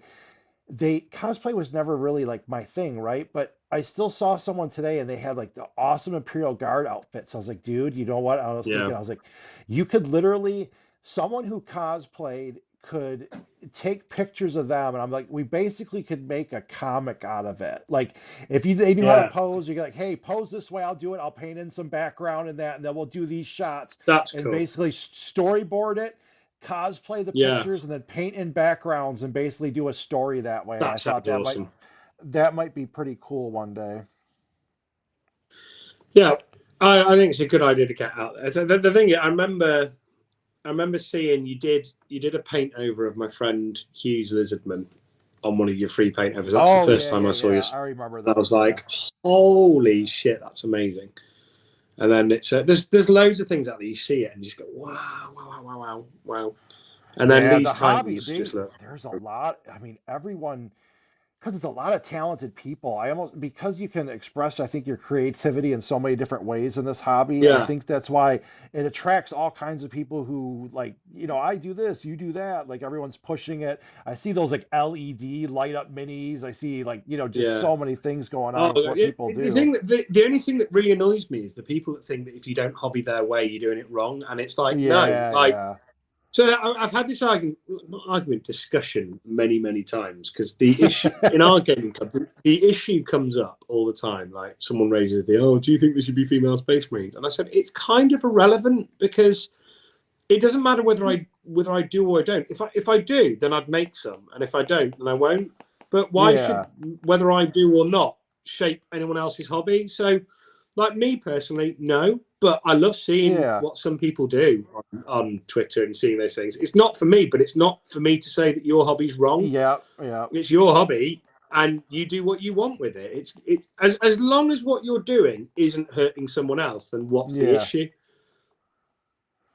I see. It's really sad, that whole thing some that of that, GW like, had to put out. contentious Like, thing. do we have to say that being a Nazi is bad now? Is this? Are we at the point that this has to be said? Because I think, like, 70 years ago, we had a fairly significant event that kind of answered that question for us. But no, apparently not. That's what I mean. It's part of me, like, just being old or whatever. I mean, I'm not like I'm old, but in internet terms and stuff like that, I see all that, and I, like, part of me, I'm like, oh, whatever point, and I'm like, man, I have no time. I have no, like, brain cycles. I have, like, like, for me, when a company didn't like something, I just didn't bother with it then. Like, if something was due, I'm like, oh, I don't like that. Okay, Well, it's cool. like so I don't put criticism on anything, because I figure, what's the point? It achieves nothing. So my view is, like, I get accused of being like a G. I believe the term is simp. I'm not quite sure what it means, but apparently that's what I am. But, like, I like Games Workshop because it's a big part of my life. But they do make models that I don't like. But I don't feel the need to say I don't like them. I just don't buy them. Yeah. Like, is that such a difficult thing to do? It's like, I don't like this model, so I will not buy this model.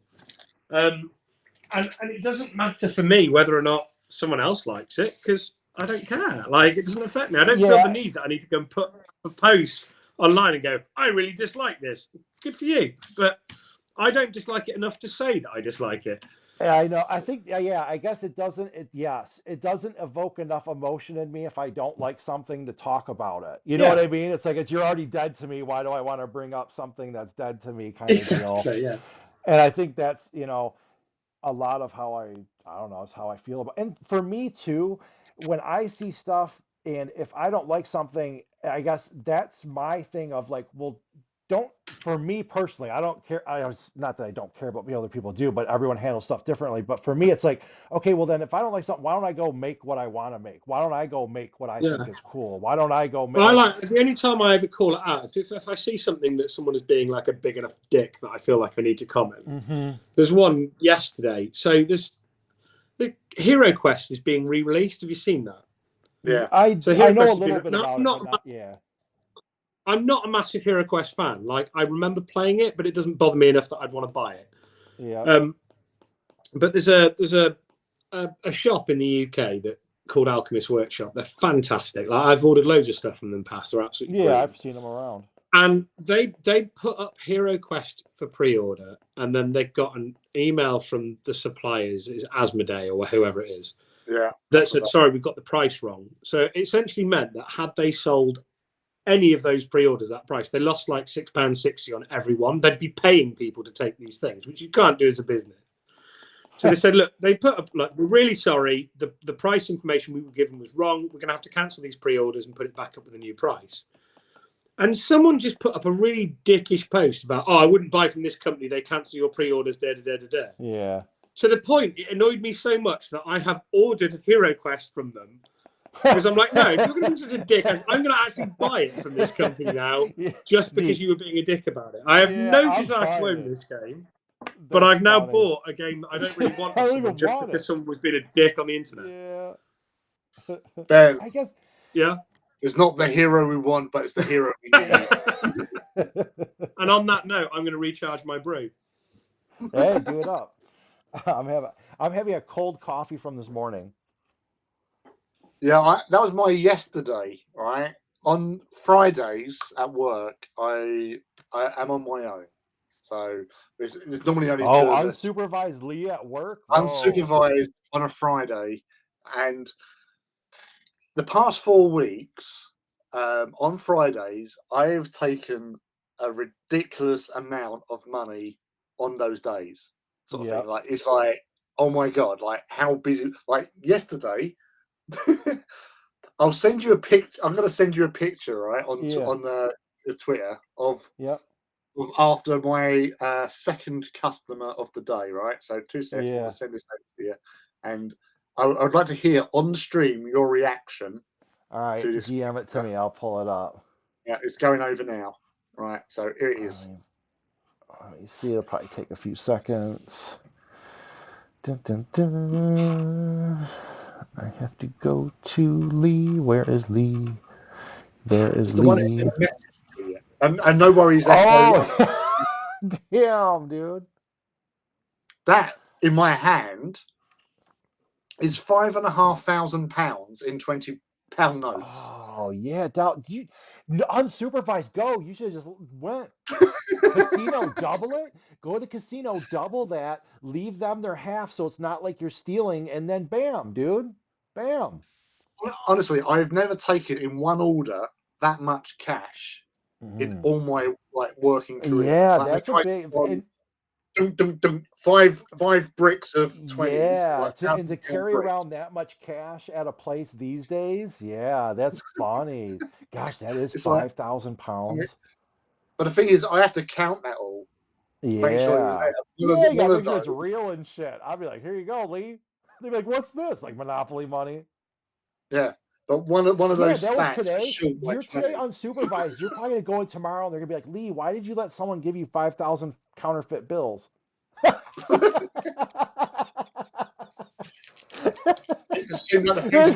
He's like, did anything strike you odd about this, Lee? No. I'm like, oh, they're all fake, dude. Lee, they're drawn in crayon. There's an artistry to it, but it's still crayon. It's still crayon. Like what? I was happy. But yeah, it was just like, oh my God, something like how much? Right? But that's the thing. It's like my days since returning to work from lockdowns, it's just been so busy. Like I joke, but I used to go to work to relax. Yeah. I used to sit in work and paint models. I've done all my chores, and obviously, if a customer came in, I would go serve them. I would stop what I'm doing. I'll go serve them. But most of my Forge World Games Workshop models for the past sort of 10, 15 years has been painted whilst at work. But thanks, I've not painted a you single really model ruined my job, since this whole COVID. thing started. This whole COVID thing started. Yep, COVID ruined your job, made you work. Yeah, probably. So I just had an idea. Sit there, watch Netflix, and just chill. Whilst making a brew, I've just had an idea what I'm going to do with that HeroQuest set. Just thought about it. Right, there's a lot of negativity about it. It pisses me off to high heaven. And like in our gaming community, and like with Lee and friends and stuff like that. Yeah. If you've got something that someone else needs, quite often you just give it to them because you know it will come circle and something will come back to you in that way. So I've decided that when I get my HeroQuest set, I'm just going to give it to a random person on Twitter with the proviso that they have to give something to someone else. Yeah. See if I can start a chain along of just hobby goodness. Yeah. Just like that would be kind of cool. Almost like And I'm not going to do one of these. You have to like, share, or retweet. Bollocks to that. It's just a case of just comment on here if you want it. You can have it. And then you get some person goes, well, I gave my friend a STD. give the box set to me. I will tack $30 on it and then sell it. And that's the risk. That's the risk I'll take. I'll take that risk, but I'm going to trust in the goodness of the community. Yeah, you know what? I think most people that even I interact with here on Twitter, they would all do that. Like, I get a good vibe. But my view would be, my idea behind it, like it's only like a thing, is I'll put a video up or something and say, look, here's your request. This is why I they would do it. People are good in this community. And I want to really stress, I don't want follows, I don't want likes, I don't want retweets. I just want you, if you want it, comment below that you want it. And if you're the one that I pick at random to get it, that you promise that you're going to give something to someone else. Yeah. And then try and it doesn't have to be a big box of Hero Quest. No, it's just to do it and send it for sure. Yeah, it's like, just let's stop being dicks. It's basically that's my motto is don't be a dick. Yeah. Simple. And it's a good motto to have. Yeah. A chain letter that isn't irritating. But of gifts. Chain gifts. Yeah. Paying it forward, that's it's called, isn't it? Something like that. Like Right. Now, this is the scary thing. This is the bit I've come to on my painting. Another way of speeding them up. So the gold is finished on all these guys, which you won't be able to see very well because it's an iPhone camera with a light behind it. Yeah. But now I'm pulling every single model off the base so I can make the bases. Dun, dun, dun. And if you need bases, you can go to elrixhobbies.com. Which I see what you did there. Yeah. Save yourself some time by checking out their 20% off sale that's going on now. That sounds like a really good idea. What's the web link for that place? Oh gosh, I don't have a. See, you're right. I could. Can you share links in YouTube chat? I wonder. You should be able to just put it in as a chat message, shouldn't you? Yeah, I'll have to figure that out. I'll have to try that because that would make sense. You probably can. And I should have had it in the stream description.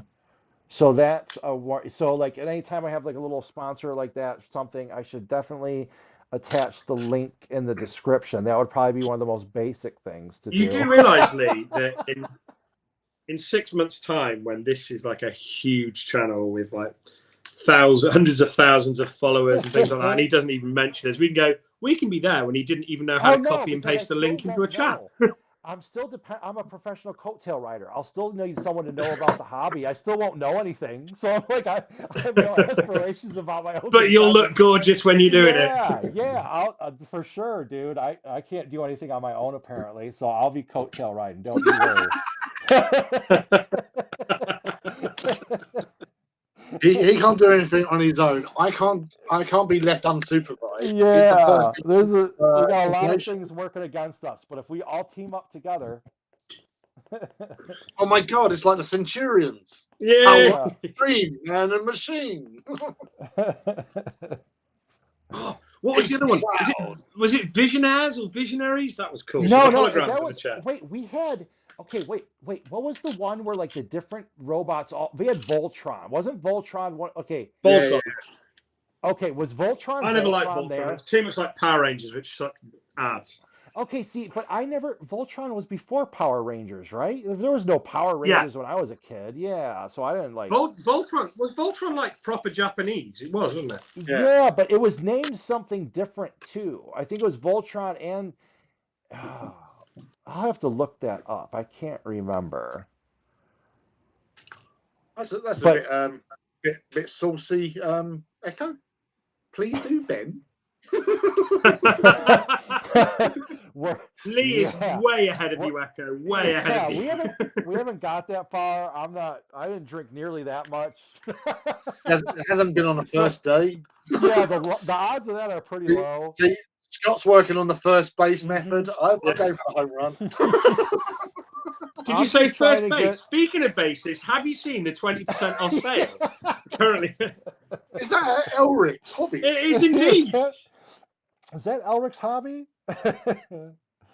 Yeah. Artist Empires brought to you by Bachelor Chow. I know. What's funny is like, this is like, and I am slowly turning it into some sort of brand. I always laughed at like, it needs to be a brand, man. It needs to be a brand. It will be. And I got some good ideas. And like now, because like whatever, if I sign licensing agreements and stuff, I'm like, oh gosh, and like my whole point with that stuff is, okay, in an ideal world, I want companies to be like, hey, like they'll see me as like, hey, he can carry the brand. He's not going to tarnish the name. He gets it and all that. Because down the line, I want to be able to basically go to brands, tell them, hey, I know how I can make money off of this. I want to be able to give you easy money if you trust me with your IP. So that's kind of the down the line term, and I'm starting to do it with some companies, and I want to, so I'll go all out to put out cool stuff. I'm probably ahead of the curve on a lot of, I would say, some of the marketing stuff, and that just because of like the job doing that, and like doing like the training videos and all that. So I have kind of a lot of experience on what things are looking for, and all their kind of research test groups and all that. And I to me, I see when I look at some of these mini companies and that I really like, I'll see things that I view it as you're leaving money on the table. Like, you're leaving easy money right there if you just made this and marketed it to that. And part of me too, I'm like, well, you can be the type of person who's like, oh, go do this or you should do that. I'm like, well, why don't I be the one who actually goes and does it? You know what I mean? I'm like, if I'm going to see that and I say it's there, well, then I'll go prove it. You know what I mean? Instead of just being like, oh, I'm going to go do this or go do that. I was like, all right, I see like ways for it to do it. So I'll just, go do it, myself, and plus for me, I'm like, I get a chance, I don't know, get to kind of like, in some ways, do what I've always wanted to do and should have been doing long ago, So I'm like, that's what kind of pumps me up about it, is You're things are living the like, dream. yeah, man, they're progressing forward. And so I'm not like anywhere where I need to be at the moment, but it's still got a good trajectory and it's still all growing and I'm getting more and more things. So I'm like, gosh, it's exciting for that. So it's like I'm getting a chance who I'm quote unquote like older for that, but it's like just now where I'm kind of living the dream and getting excited about it and all that stuff. So it's kind of fantastic. I guess that's why, like, too, even these streams, it's a little way to kind of give back to some people, or maybe bring entertainment, or maybe let them talk or whatever, because the community has done a lot of, a lot for me, from that regard. So I'm just like grateful for it. Grow this little imaginary empire into something. An Yes. artist empire, if you will. Yep. Yes, the Yep, artist yep, yep. empire meets the Forge of Mars with a hint of heresy of a junkie film. With a And I have heresy crack addict. and Yeah. I have some good ideas for like how the chat will run and like why. And then I didn't have the experience. I used to do teaching and I got good response from that, but I never like, if you said, even 3 years ago, if you said you're going to have a YouTube, like having a YouTube and speaking to random people online sounded like the worst, dumbest idea ever. I'd be like, dude, I do not want to talk to a bunch of dummies online. Like, who wants that? And that's what I expected out of my online experience, right? And I, even when I did paintovers, I'm like, oh, dude, you'll probably get a bunch of people like, yeah, dude, we saw Photoshop before. No one gives a shit about your backgrounds, like, and that's what I thought. And so then to have that kind of like completely different experience, and I've had so many.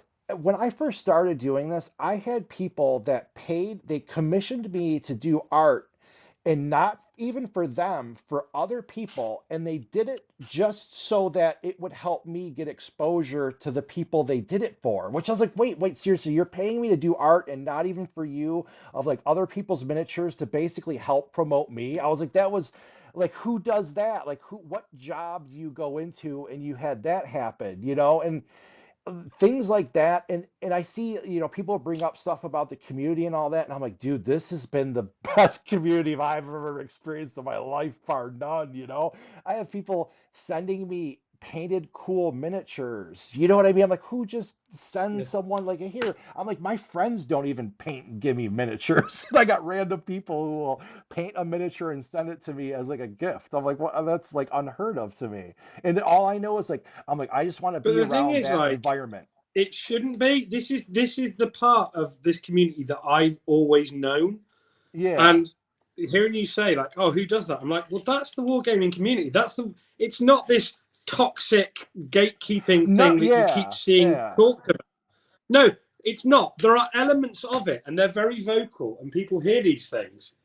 But that's not what our community is, and it will only be that community if people allow it to get to that stage, and that's all we ever focus on. Because actually, the vast majority of this community is just people that are interested in the same cool stuff, and they like helping each other out, and they like sharing their hobby, and Yep. they don't care what color you paint something, and they don't care what color skin you are or what political party you vote for. We don't care about that because that's not what our hobby is. Unfortunately, the best thing and worst thing about social media is it's exposing areas of our hobby which are toxic and horrible, and it's not we don't talk enough about the good shit that goes on.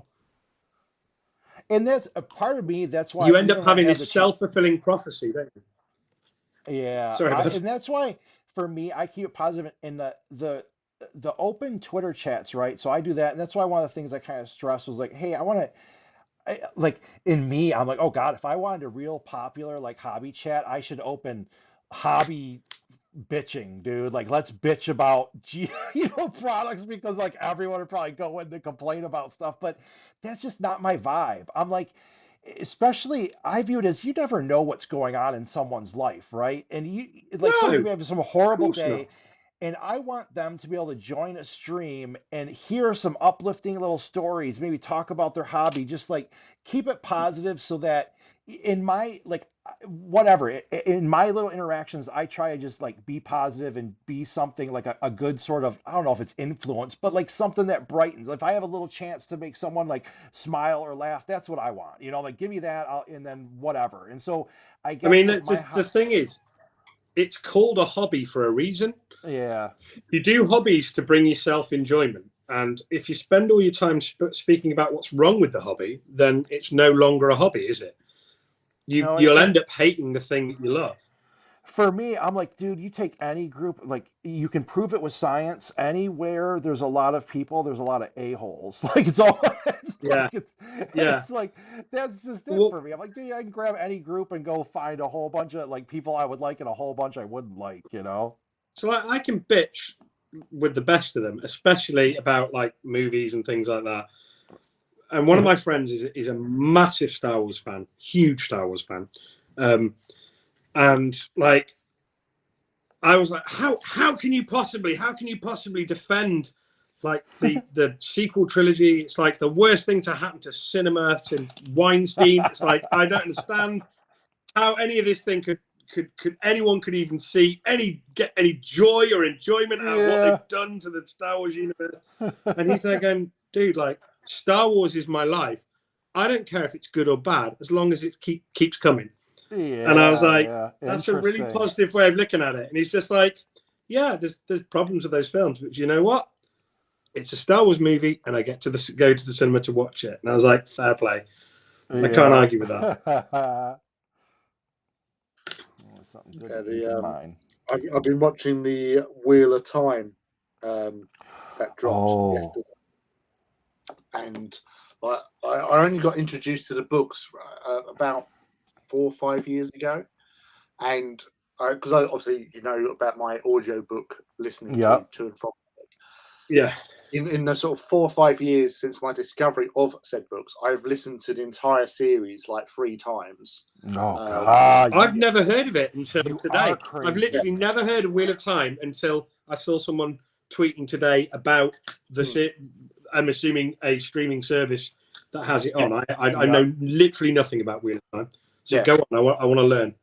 Yeah, no, it's obviously the usual sort of like, oh, there's a bunch of people, they've got sort of prophecies and all that sort of shit. Yeah. Sort of thing. But it's not done in the usual sort of way where, like Luke Skywalker, oh yeah, you are the chosen dude and all that sort of stuff. And that, like, the main sort of protagonist is very reluctant, and what happens to him is not necessarily good, because it's quite bad for the male of the species, sort of thing. Like, they have these sort of powers, but the male side of what they what they call the one power, where certain humans can tap into it to do magical shit. But the male side has been corrupted and tainted by this dark overlord. So men will eventually go mad and then severely fuck things up. So the female half, which basically has been trying to maintain some sort of normality, they have to go out, find these guys, and basically, kill them, or what they call steal them, which is basically to stop their ability. Yeah. but then once you do that, the guys, but the men will basically, they can't live anymore because being separated from the source, just basically just puts them into like a super depressive mode, and they'll end up dying or trying to kill themselves anyway. Yeah. So it's not much of a life because of this taint of this evil power. But there's like this prophecy where the reason why they do this, because this one guy who was like the real big hero of the time, because of the corruption, he went mad and almost destroyed the planet, sort of thing. You know, Right. Yeah. He went off at the deep end, but at the same time, he's the only thing that can stop the Dark One. Right. So there's this. The wheel of time is that time is cyclical. Sorry. Yeah. So you know what's happened before will happen again. Yeah. And so on and so forth. So it's always turning, this wheel, sort of thing. So whoever becomes what they call the Dragon Reborn is a savior, but he will also a destroyer. Also a destroyer. Yeah. But obviously, he might not be what you would say as destroyed. It may destroy the sort of status quo. Yeah. But he's the only thing that can stop the Dark One. And there's so much into it. And basically, Robert Jordan, who wrote this series, started this series before. It's the most epic of epics. George R.R. whatever his name is now. I've forgotten it now because I said Tolkien. But when you read the books or listen to the audiobooks, you can obviously sample bits from like Lord of the Rings. You can sample bits from our favourite thing, Dune. Yeah. Never seen it. Things Never seen it. Don't know anything about it. Yeah. But you know, it is a really great story, and it's got really strong female characters in there as well. Yeah. So it's a nice balance. It's not overly sort of like, you know, they didn't try too hard. There's no real sort of like, you know, like degradation to sexes or anything like that. It's got some really great. He actually has apparently like 4,000 odd named characters in the entire series. Wow. You know? Yeah, it's nuts. It's got some really great characters, some like really good sort of the story as well. You know, it follows it through. There might be the one or two odd plot lines that may not work, but the amount of stuff that's going on, you sort of you brush don't over even. that. That was my only thing about that. Was like there were so many plot lines, like I would almost forget some of them. You know, like what are you talking about here? It's like, is this character from before, or is this a different one? Yeah, and there are some characters might have similar names or whatever, but it is a great sort of like hero's journey, but with other people involved that are as important. Yeah, like yeah. Oh, the screen just cut out. Let me get you back. You're all here. He breached copyright rules. Yeah, I did something. Yeah, I was talking too much about the Wheel of Time. The wheel broke. I'll tell you what, Lee. I don't know if you've heard of it, but certainly from your taste and the things that you were saying there is a series that Pete, Rotate That Fish Turn, pointed me onto, and I'm absolutely hooked on it. Have you heard of the Harlequin Chronicles? No, I haven't. No, by Steve McHugh. They're all on Audible. Yeah. That's where I've been listening to them. They're absolutely fantastic. So I'm really terrible at summarizing things, but essentially, imagine like all the great famous people throughout history, up to and including like King Arthur and Merlin and all of that, were real, but they weren't people; they were gods. All right, yeah. And it's basically about this magic and stuff like that. And I'm not selling the book. I urge you to just download, next time you've got a free credit, whatever, download the first book from the Harlequin Chronicles. It's by a guy called Steve McHugh, and it's just brilliant. Like I can't even talk about it without giving too much away. But it's there's just every like it's one of those things where like I'm driving along and I'm like, what the fuck? No way! Oh my god, this has just happened! Like, and you're like, oh, I'm glued to it. But it's like with a lot of these, like I know this. Like, I know nothing about Dune, and Dune is massive, and I should know about Dune, but I don't. I've never watched it, never read it.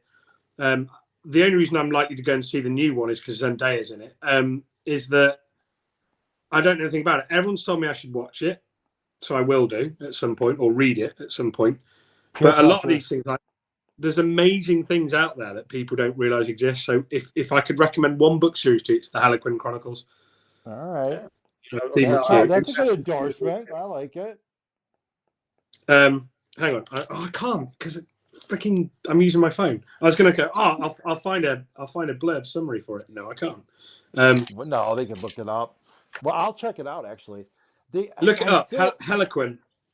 The Harlequin Chronicles. The Harlequin, not Harlequin, correct? Yeah, Harlequin. Okay. Quinn, and it's Steve McHugh is the author. He does all. Look it up. Sorry. He does all the words. Yeah. And then maybe you can help me out because it's fantastic. But I've got like the worst memory for things like this. So that's the thing. It's like with like Dune, for example, the film. If you was not acquainted to the books, then yes, it's the cinematography on it is amazing. The sound, yeah. You do feel really that you are. Yeah, Pete's told me I have to see the new one in the cinema. He says it's just for the sound of it. Yeah. It's the immersion sort of thing. And Yeah. I'll tell you what, right? There's one thing in there that I know that you will really like, and that's their aircraft, the ornithopters that they use. Oh God! I've seen the footage of those, and yeah, I do like those. Yeah, they are just scene in that. I mean, I can't believe how they've ripped off GW, but yeah. Because that was one of the things that came up on the one of our earlier chats on the Wednesdays, with like GW ripping them off and all that. But one thing is that the Thousand Suns, is a line in God Emperor of Dune that they actually mention the Thousand Sons of Duncan, Idaho, and the Seven Daughters of Sienna. So basically, it's like. When I first heard the name, House Atreides is Dune, isn't it? Yeah. I only know that because back in my collectible, I used to play a game Pirates by WizKids, model game. It was great fun. But the web store that I used to order them from was called House Atreides, so that's the only reason I know the name. Oh wow, that's funny. But no, it is. If you're getting to get into it, he's very. And Echo's just said he needs a model of the ornithopter. Yeah. It's a story about the warning of the cult of personality, and that's the thing about Dune. Paul Atreides is like you see this film, and you go, oh yeah, he's the great hero and all that sort of stuff. But it's actually written to be wary of these people because I never. Yeah, I didn't know that was a good thing to learn about from you, and then I read further up on it, and I understood more now the bigger story of it. You know what I mean? Because I was limited to that movie, and then I'm like, oh wait, that's only like that first segment, and then he isn't even like the one who does the quote unquote right thing. It's the one after him or whatever that like steps up to the plate type of deal. Yeah, and the whole thing like that, like with our heresy friends that are full on traitors and all that, they say, "Oh, the emperor is wrong," he's a tyrant and all that sort of stuff. Yeah, and that's the whole premise of the later books of Dune, is that this one person, because he has like the emperor of mankind, he has prescience, he can see all the possibilities down the line, sort of thing. Yeah. And what this person that becomes known as the tyrant is doing is trying to keep humanity alive so it doesn't destroy itself. And it's a very narrow path. So he's basically... You know what? Because again, when you look back at history, you go, he was such a tyrant, he done this, he done that. But his whole purpose for doing that is sacrificing his own humanity in order to secure the that humanity survives long enough to sort of make its transition into a higher life form sort of thing. That it doesn't wipe itself out from troubles from within and without sort of thing. Yeah. See, everybody better hope I wouldn't be some emperor who's responsible for saving humanity, because after hearing everyone always like talk about how the empire's bad or this part's bad, I'm like, dude, I'm not saving any of them. You're all on your own. I'm letting humanity get rolled up. Game over. And so, they better hope I'm not some universal chosen one, because I'm like, I'm not going to have everybody complain that I'm a bad dude. So you're all going to die. See ya. I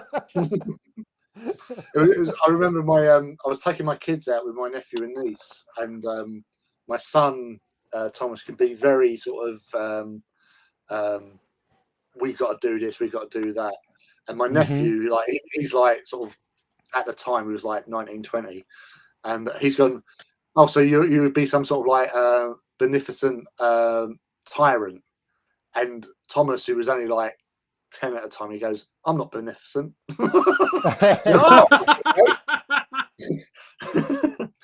Okay, all right, don't fuck about with him.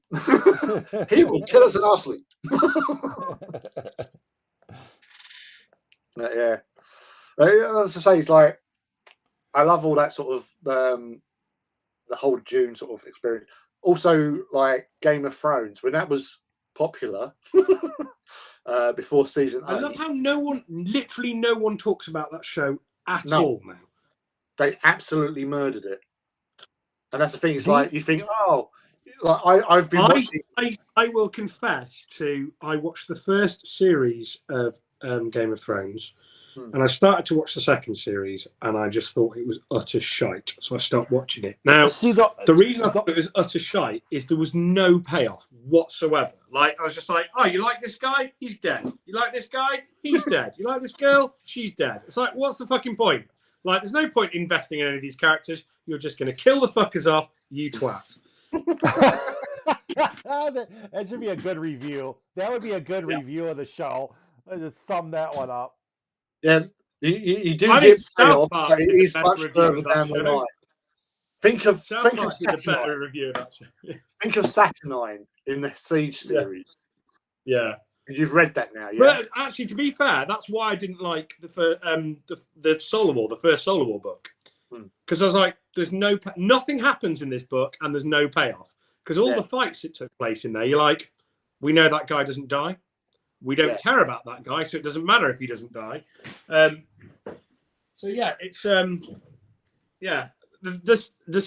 Solar War series has really surprised me, because, like I said with the Heresy series, there are weaker and there's stronger books in the Heresy series, but they're all good. It's almost like the Primarch models. You know what I mean? Like, we all have our own favorite Primarch model. Yeah. There are ones we dislike, ones we don't like, but they're still all amazing. Like with the Solar War, it seems like they're real hit and miss books, and it surprises me because the caliber of author that's writing them, you know, like I would expect them to all be absolute bangers, but they just don't seem to be for me. I could be completely wrong in it, but for me, they're not all firing on all cylinders, if you know what I mean. So with the Solar War, the first one, for me, that was basically trying to show us just how obviously the traitors orchestrated them getting themselves into the Soul System. Yeah, and setting the scene as such. So it wasn't really like a character-driven piece sort of thing. It was almost like a prologue to the whole thing, wasn't it? Yeah. So it's basically setting the scene for everyone else to follow up on. But then I see this as well. Like I see this as well in sort of people's responses to certain books and certain authors. Yeah. So everyone has their own. I think everyone has their own sort of favourites in terms of Black Library authors. Like for me, and this is a personal choice, I absolutely love anything Gav Thorpe does. I love his writing style. I love the way he writes. So Gav Thorpe is one of my favourites, but he's not as popular with others. Chris Wright is just phenomenal. Like everything that Chris Wright does is phenomenal. But I, despite the fact being I'm a massive Gaunt's Ghost fan and things like that, I really struggle with Dan's books. and I struggle sometimes with Aaron's books, which is strange because again, Aaron is phenomenal. I think maybe I just don't have the intelligence to read their books sometimes, but it's interesting though how people have different perceptions over different authors and how they approach stuff. So Gav's heresy books I've always enjoyed. So from Deliverance Lost, because that sort of brought the Haven Guard in it, and I actually really enjoyed that. Against like most people, sort of, oh, it's not that great, but I enjoyed it. I think it's brilliant. No, I'm with you on that one. And like Guy, with his sort of book, like Titan Death, is still one of my favourite. I know it's obviously Titans, surprise, but I liked what he did with the whole Solaria origin story and all that sort of stuff. I like them. I didn't like Titan Death, I have to admit, because I felt for me that there wasn't enough. Believe it, there weren't enough Titans in Titan Death for my liking. What Titans? So like Aaron, like from Aaron's one of his stories, it was a short story, which was Prince of the Red Sands, which is about Angron at Istan. And it's not a massive book, but it's just a little piece where you see him talking to a loyalist world eater, and that totally changed my perspective on Angry Ron. And it's something like that. And I've said this to him as well. It's like, that for me was my favourite piece of heresy writing, was that little short story you did, and again, like obviously with Master of Mankind, there's the one scene, love that one, and Zaphiel, in when they're going through the Mahabharat and the kids come bursting through the laundry. That scene there, where like Ra's about to fucking kill them, Zaphiel basically does the full-on Blood Angel, and that for me was how a Blood Angel should be. That sort of nobility, kindness. Yes, he's a psychotic murder beast, but he had that sort of angelic aura about him, and the way he interacted with those kids. And we're like, "Are you the Emperor?" And like Rod's going, "Fuck off." I'm not the Emperor. Can't you tell who the Emperor is? It's not me, sort of thing. But it's little scenes like that from certain books that really sort of book it for me. Like Chris Wright with The Path of Heaven. Path of Heaven is beautiful, but I mean, for me, I'm a little biased on my stories because obviously of my love of certain legions, so like the Dark Angels. Angels of Darkness is just an incredible book, and actually, it's not a heresy book, but it might as well be. Is Luther? Is another fantastic story that just adds all this detail to what we're doing. And like Aaron, bizarrely with Aaron, I love Aaron's 40k stuff more than his heresy stuff. So his Night Lords books and Talon of Horus and things like that. There, I've not done his Night Lord books. The Night Lord books I did because someone told me you have to read them. And I'm really glad that I did. But that's what I said about the Spears of the Emperor. Because I haven't read Spears of the Emperor. Matt's been trying to get me to read that for a while because obviously he went all in on it. But no, it's this thing, isn't it? It's this different people have different things that they look for in narrative, and I think I'm quite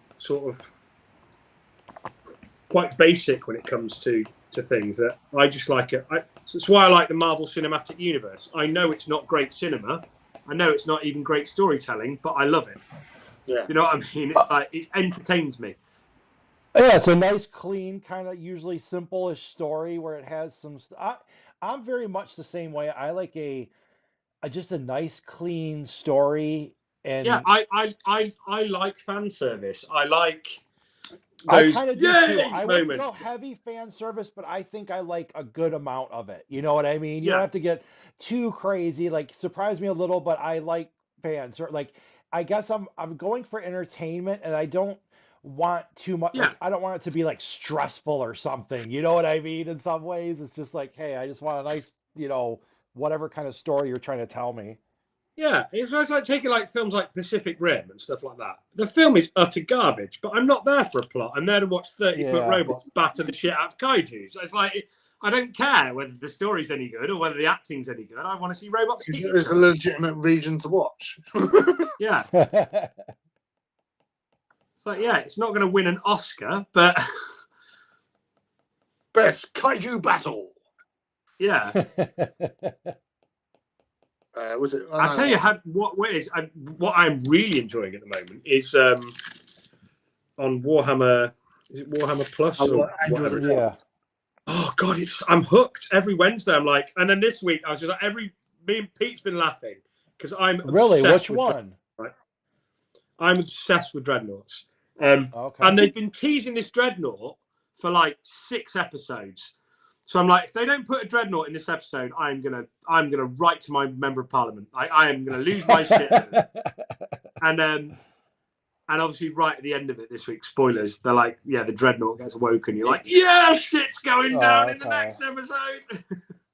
Good. Yeah, I'm gonna end up getting it. I should have got it before just for the darn miniature, but then I put it off. And for me, so I got it for the back catalogue of White Dwarfs. I was like, to me, it's worth it for that. I will pay £5 a month or whatever to have access to all the White Dwarfs because I haven't got room to steal them, and I like reading older magazines and stuff like that. So like, that's enough for me. What you should really lead is make sure you check out White Dwarf 465. That's the best one out of all of them.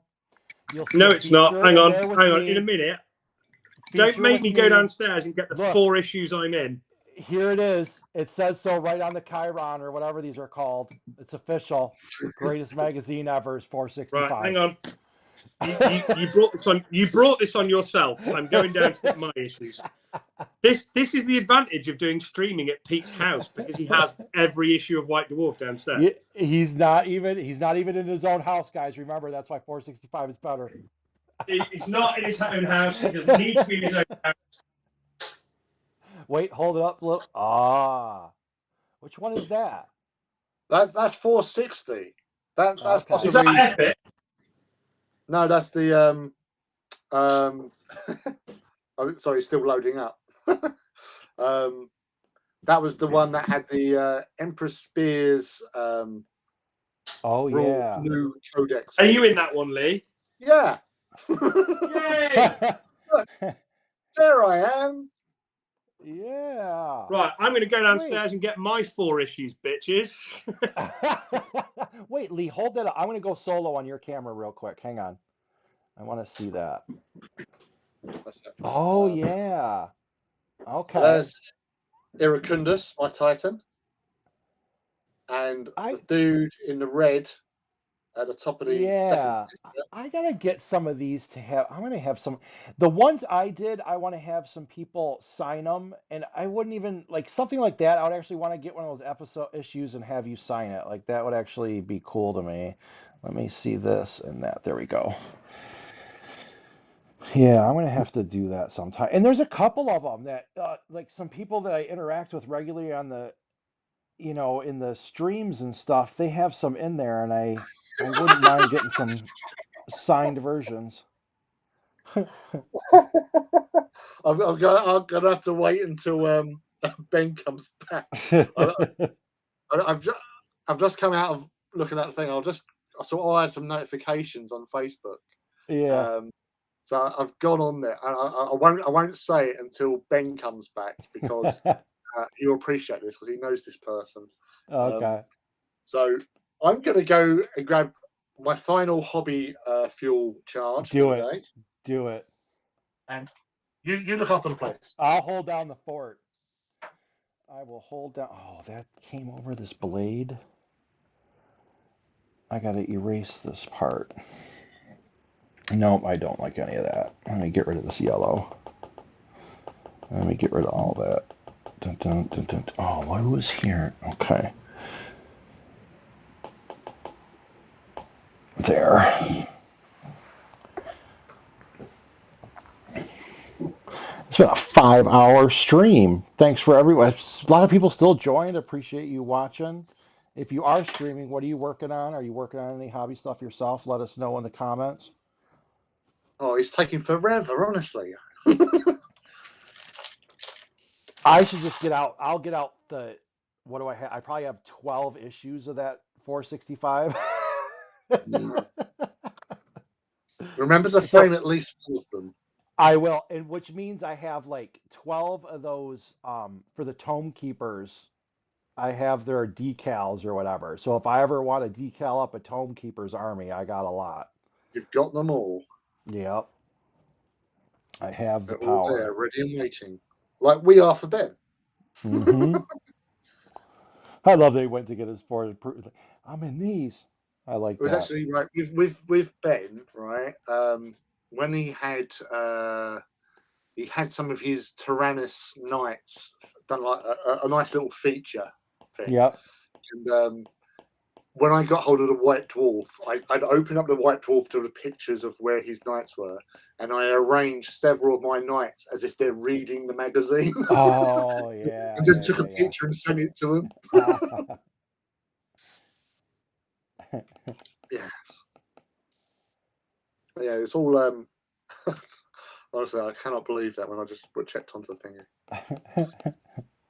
That'll be funny. Come on, Ben, honestly. You know, there's people. Yeah, wait, waiting. I should. Okay, wait. My brag. Wait, I can brag that my feature in White Dwarf got other people's work in the magazine. Ah, that's a good little bragging point too, because that's a rare one probably. And that's actually quite convenient where you say, because there's a nice little link where you say is about a bragging sort of thing. Yeah. Because the person in questions that I want to talk about that made me laugh, his surname is Bragg. This episode has probably got some really strange coincidences going on here. And I want to mention it to bloody Ben when he returns. He's because he knows this guy as well.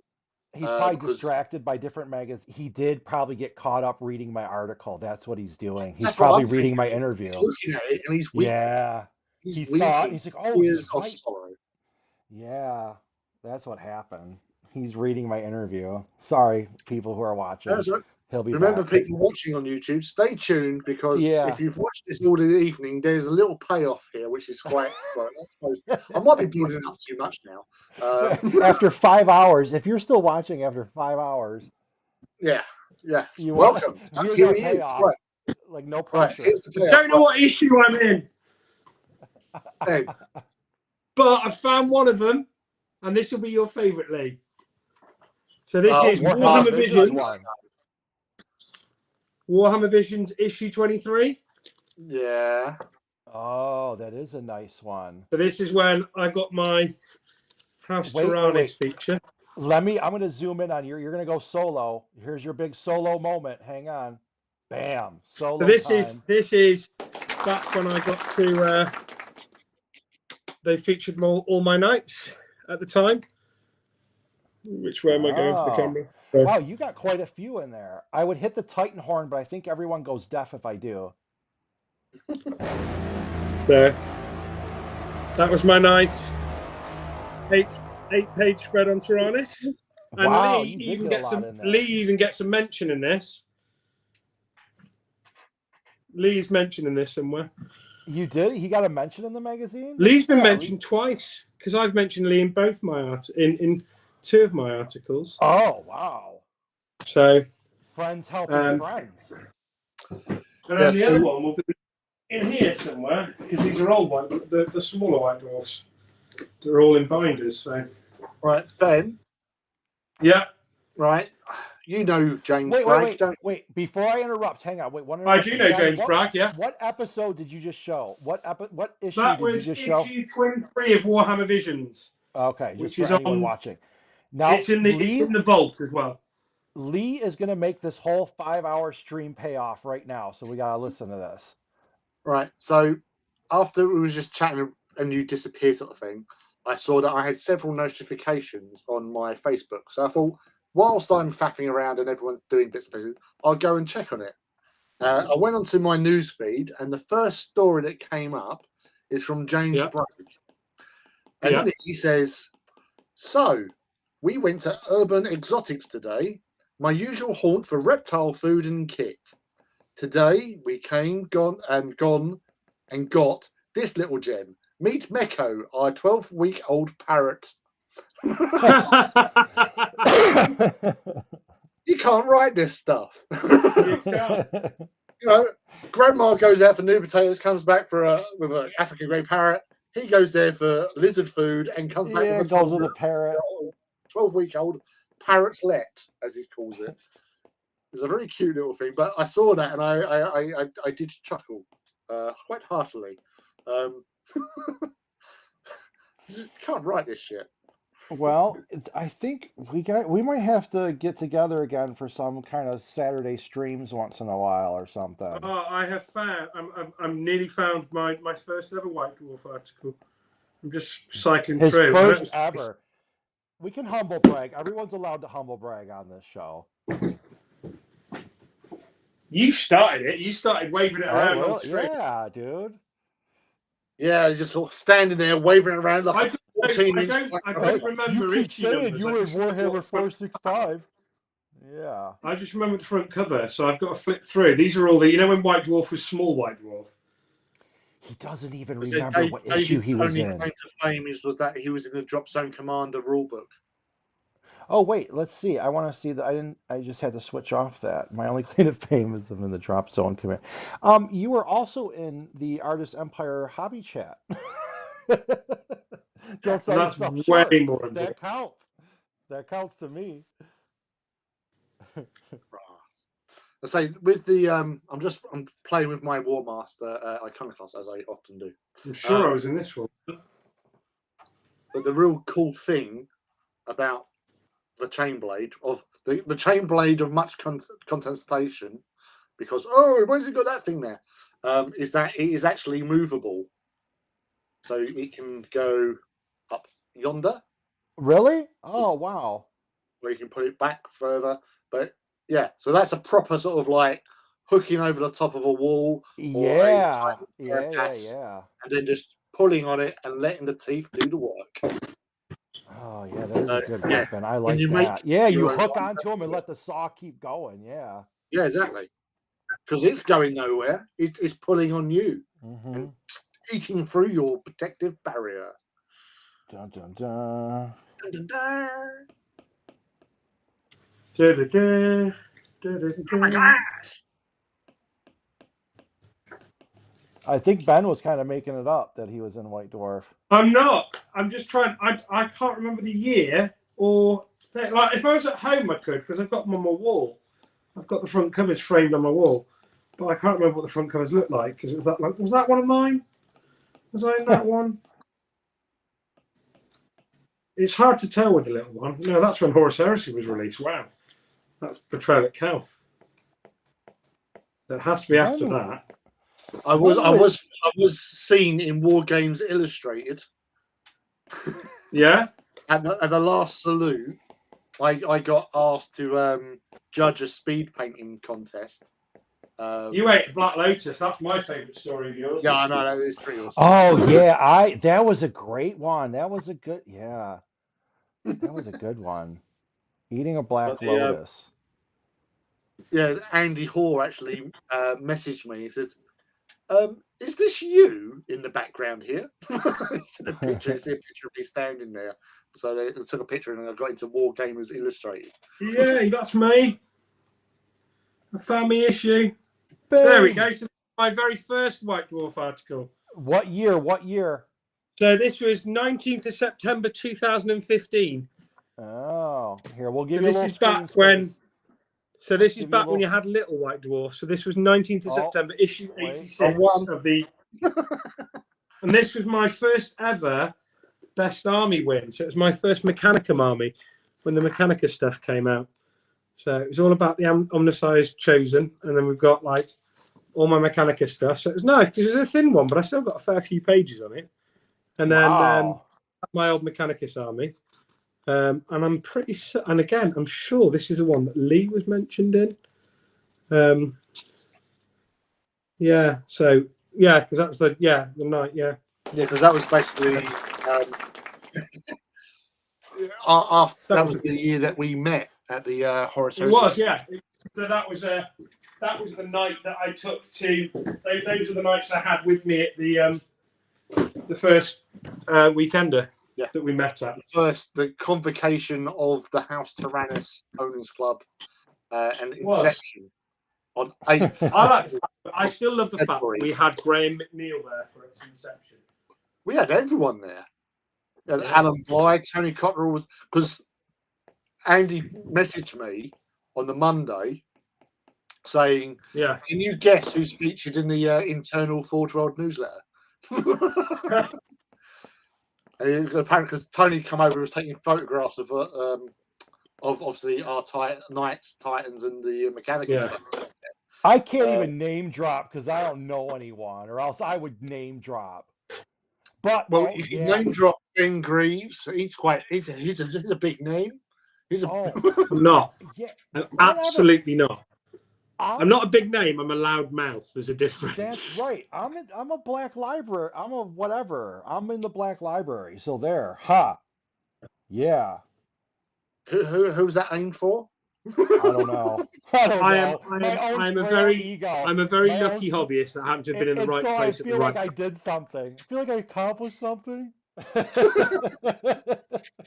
But you have created something for the Black Library, whereas I've merely featured in a roundabout way.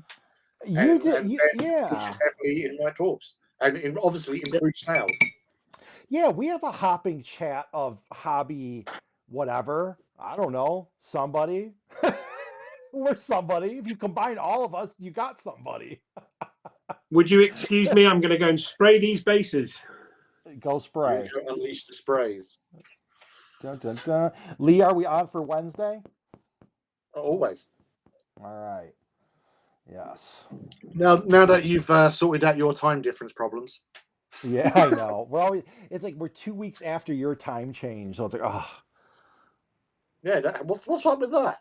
Like, why can't we time travel on? It's like time travel is hard enough, let alone on. Yeah. No, time travel's a bit of a pain. It is what it is, though. We have to suffer it. Yeah. Damn you, time travel. Now it's getting dark so early and everything. I swear, like, it is the darkest ever. Because I don't know whether or not it's actually something to do with the fact that we're all sort of in the crap over here. Yeah. But it definitely feels darker. You know, maybe my eyesight's failing. I don't know. But I'm not willing to accept that. No. We're going with more darkness. Yeah, darkness. Total darkness. Hello, Brian. But yeah, it's unfortunately it's been dark, but it's not been clear skies. So I haven't been able to enjoy my usual hobby of photographing the sky at night. Yeah, that's right. You usually do that. David Richardson, my only claim to fame is in the Drop Zone Commander rulebook. No, that's cool. Yeah, and Drop Zone Commander, like I love the ships, like the model ships, because I bought a whole load of the UCM ships because I just loved the way they looked. I also like PCR, but the UCM ships are definitely like, you know, proper sort of. They remind me of like aliens, like the Solaris type thing. I think I like this one. It is all good. I like it. I'm actually gonna. I did take some nice pictures the other day, which I'm going to put on Twitter now, from my journey home. They're quite well. Wait, Lee, you're in like, are you what kind of like the middle of the? Where are you like geographically in the UK? Like, are you northern, southern? I forget. I asked you before, but I don't know anything. Well, like David is like 5 miles away from where I live, but we are basically 30 miles outside of London. Oh, in so you're the not that far county from. of Okay, Essex. okay. So when you look at the map of the UK, And and you London's see kind of what you would consider to be its southeastern. stars, The London's kind of southeastern, right? Or like, yeah. So where you okay. see at the bottom of the UK, where it goes sort of like triangular shaped sort of thing, Yeah. you've got its butthole where the Thames is. We're on the north shore of the butt. Oh, okay, okay. That's Essex. All right. We're the wild east of England, because if you were over here, as Ben would probably attest, as any English person across the UK can attest, is that basically Essex has a reputation. So and in sort of like the late 90s, early 2000s, that reputation involved how slutty the inhabitants of Essex are. If you couldn't score in Essex, there was something wrong with you. Right. Oh, wait, So did Ben drop out? Yeah. Oh, wait. Oh, no, he's here. Wait. Oh, I I'm just gotta here. get the camera back. Wait. Yeah. Let me see. Oh, maybe something's up with the camera. I'm from 1, Essex, innit? 2, 3. Oh, there we go. We got you. Right. I'm using my Happy Hobby hairdryer, so I'm just muting my mic. Wow, that looks amazing.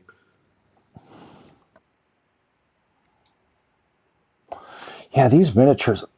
Yeah. So if anyone these are Zealot miniatures that I was working on, so they'll be up. But like, there's some incredible stuff over there, and they offer. I'll probably do it at some point. Like, you can get they'll handle even like designing the miniature and stuff like that over there to get one made. And I know down the line I'm gonna end up designing some and like getting some miniatures made and all that. So even with the Patreon, I plan on starting to do little things and release them as STLs so people can 3D print some stuff, give away some little goodies. all the goodies. Yeah, I'll posted up those pictures I was just telling you about on Twitter. So they All right, are, I'm gonna go look. and have a look, and they are not. There's no filters. That was Okay. what I saw. Obviously, I was using a very good light source in the fact that I had full beam on my car going. Wait,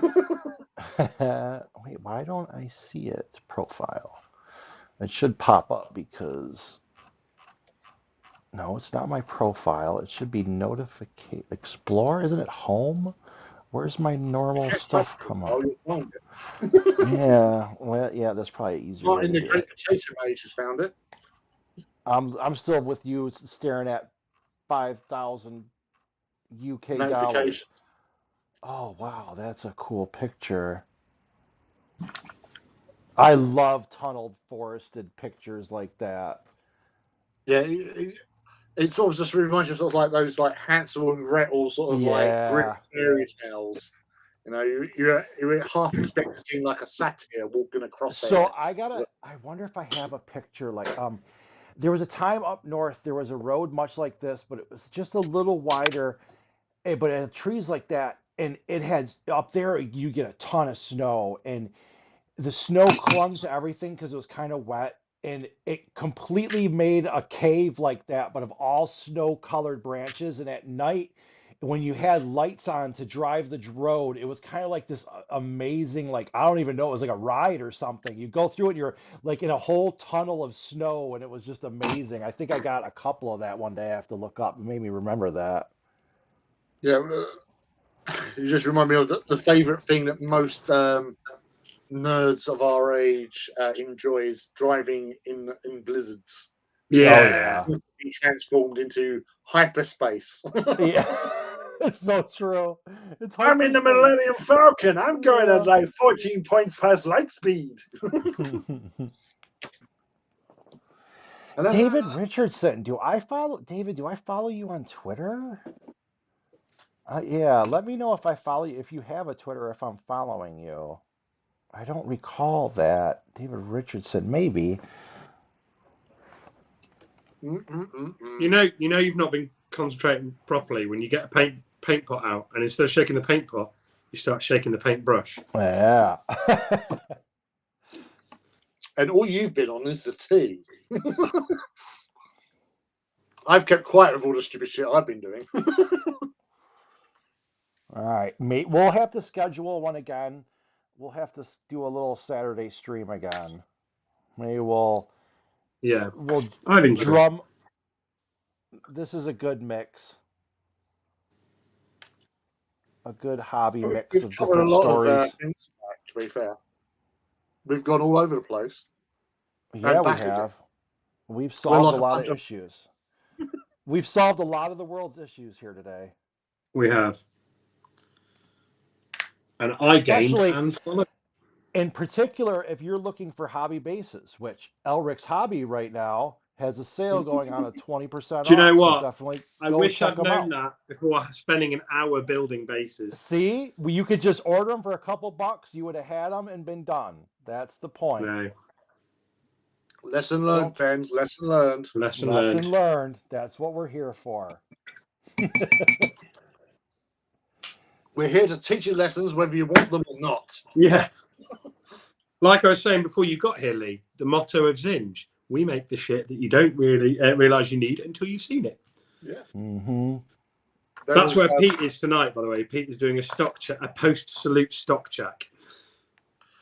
They Really? when I met them all at Salute, and they were showing me their like AT stuff that they've done, and it was the little battlefield accessories sort of thing. Like we have like girders and stuff like that, but they had a portaloo.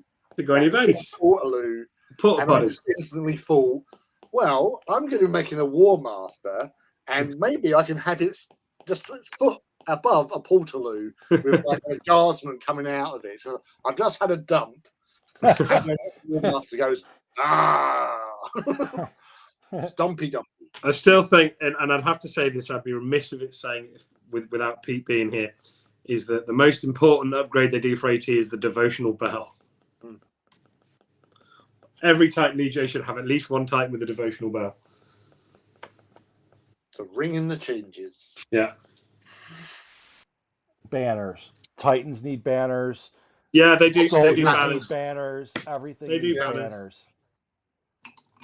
The banners look good. Yeah. Can never have enough All banners in my stuff book. is rather good. Yes. Sorry. You know, obviously, I don't get paid for this, but you know, as the unofficial Yeah, you endorse us officially. endorser of Zinj Industries. It was because Ben took a picture of the stall with us standing there, and I was like, "Oh no, you got to be in it as well." And then he posted it on Twitter saying, "Endorsed by the Forge of Mars." Cunning marketeer there, I swear. Yeah.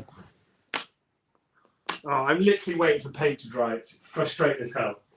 I want to paint these bases, but I can't paint them until the spray's dry. I know. I think I should probably. I gotta go. I should take care of some life stuff. I did a 5.5-hour stream. I'm proud of myself. I put my big boy. The working out is coming handy. I got more energy for streams.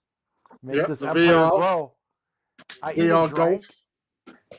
Yeah, I did that. What's funny is I did that this morning before I got. I'm like, dude, do it. Get your golf in now. I'll probably play a little more later. They released another golf game, and I actually bought that one, and the putting's much better. But, dude, I got this huge knot now in my right shoulder blade because you're not real golfing because you don't have the resistance of an actual golf club, right? So then you're swinging your arm with just the controller, and then it like I don't get this sore from like regular golf in my arm in my shoulder because you're not like properly swinging. So I'm like, oh god, I'm probably developing all sorts of bad habits for real golf, and B, I'm probably gonna have like one jacked up right arm all huge and then like a skinny dilapidated left arm with a big knot in my shoulder. Traps from Easter Island. Yeah, To quote Winston Churchill, golf is the best way to ruin a good walk. Yeah, so that's what I gotta watch out. I don't become a right-handed mutant. Oh. You adapt, you overcome. That's what Yeah, I'll happens when start you. playing left-handed too. Yeah, So I don't well, know. that's the In thing. It's like closing, the oh, first what was time I you saying? play golf after sort of getting out of being able to go out on actual course, and you're so used to swinging a certain way that you Mhm. inadvertently kill 3 of your friends. I've only ever played Oh. golf once. I Oh, played dude, golf once on a stag do, and the rules for it were you were allowed to pick one club, and then your golf bag had to be filled with beer. But by the 18th, the golf bag had to be empty. Oh, dude, I'll tell this story. I chose a putter as my one golf What would I would choose I would end up choosing a wood probably. But I was golfing last year. Oh God, this is a horrible story, but so funny. And first, we don't practice, right? We always laugh. We're like, yeah, it's like playing sports. I'm like, yeah, anyone can get good if they practice, but can you just go on the course on a game you never played and dominate? So we always just make fun of the point of practicing, which is horrible, but whatever. So then usually we don't hit any warm-up shots and we'll get on the green and we'll tee off. Usually we're always golfing like as like our own twosome or foursome. This time there was only 2 of us and we got paired up with 2 other people.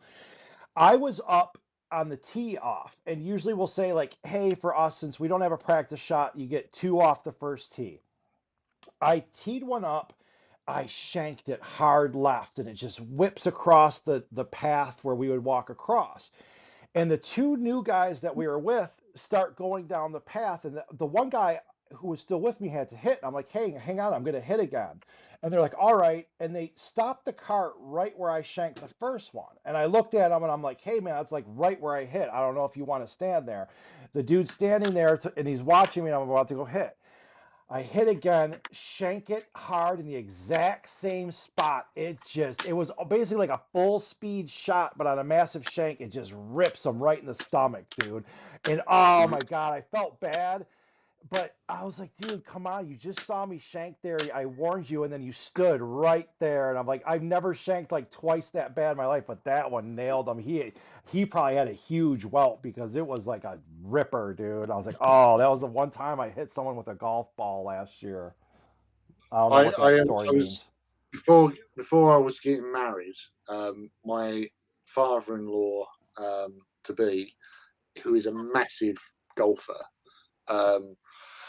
took us out to a driving range to sort of teach us, because what he wanted to do was getting married in this place in Mexico, in Cancun, Yep. which had a golf course, and he wanted to play a round of golf with his future son-in-law, sort of thing. Yep. So he was taking us down to this golf driving range near to where we lived. So it was at night, it had the floodlights on, sort of thing. Yep. And he just got himself, like at the time, that just come out, which was the Big Bertha driver. Oh yeah. Yep. Those are so popular. And I'm trying to, like, I can hit a ball, maybe not straight, but I can hit one. I'm not like Happy Gilmore, but no, but you can, if you can connect. I can hit one. It may not go a great deal, maybe 150, maybe if I'm lucky. But after he's like trying to instruct me how to do it, to do my stroke, like, he thought, right, I'm gonna just let him hit some balls. I'm gonna hit some balls with my new club, right? Yep. Now we were at one end of the sort of parade of sections where people hit balls. Now his first ball made everybody stop. His second ball, everybody was just watching him, and the way the lighting was, like, because we were throwing his balls over into a forest at the end thing, and he had an exquisite sort of power and precision with his driving, but coupled with that sort of that club he had, it was like anti-aircraft fire over Baghdad. Like we used to go tracer rounds, just boom, boom. Yeah. And the sound it made, and that's what made everyone stop, was like that tinny. Yeah, they had that sound, and then and everyone's like stopped because they knew they were in the presence of awesomeness. And I'm going, you're expecting me to do anything like that? You got no ripping on an experienced golfer with a brand new Big balls, Bertha. it's just going. and all the floodlights catching it. And it was like I was watching CNN as the Allied forces went in, and And the so you Iraqis were doing, firing yeah. tracer rounds, trying to nail them. It's just like, oh my David, god. David Richardson says, and I call pics over the board from tonight. How do I share in the chat? If you want, just tag me, please, in those pictures. So even if you already posted them, just put a new tweet underneath it and just include Artist Empire because I do want to check them out. Like if someone comes to the stream and like participates, I definitely want to see your models and all that because I appreciate all that. And then I think we will kind of wrap it up here. I gotta go tend to dog and all that kind of stuff. So anything, Ben, thanks for joining us. Lee, anything in closing, you two? Lee, how many beers did you have today, Lee? Just a 5 today. Oh, 5. You drinking Bud, and if I would have thought of it, I didn't have Stella at the place. I got to drink Stella. It's like a cross-cultural thing, dude. Yeah, and then according to that, I was supposed to be like a ruffian then or whatever. I can like start trouble. Well, as I've told you many times, we call it wife beater. Wife beater, yeah. Oh, that's probably a contentious. I'm probably getting YouTube strikes. Today, Artist Empire was removed from YouTube. Yeah, I'm not married, so I guess I could have a wife beater. It won't be bad. I'll be like, nope, I'm not married. Yeah, no, clothing as well. Like, it's all good. Ben, anything in closing? Yeah, everyone be cool. Don't be dicks to anyone else, and invest in badgers. Then there's nothing else to shill. Ben, you don't have anything to talk about? Nowhere to direct people? Yeah, if you want a free copy of Hero Quest, stay tuned. Oh, that's right. Good. That'll be cool. That'll be a good deed we'll give out. I'll help promote that. Remind me if you're going to do that. Yeah, well, I'm going to have to wait for it to ship, so I don't even know when it's supposed to ship. I'm not going to do it until I've got it in hand. Yeah. Don't give away something you don't have. All right, you guys.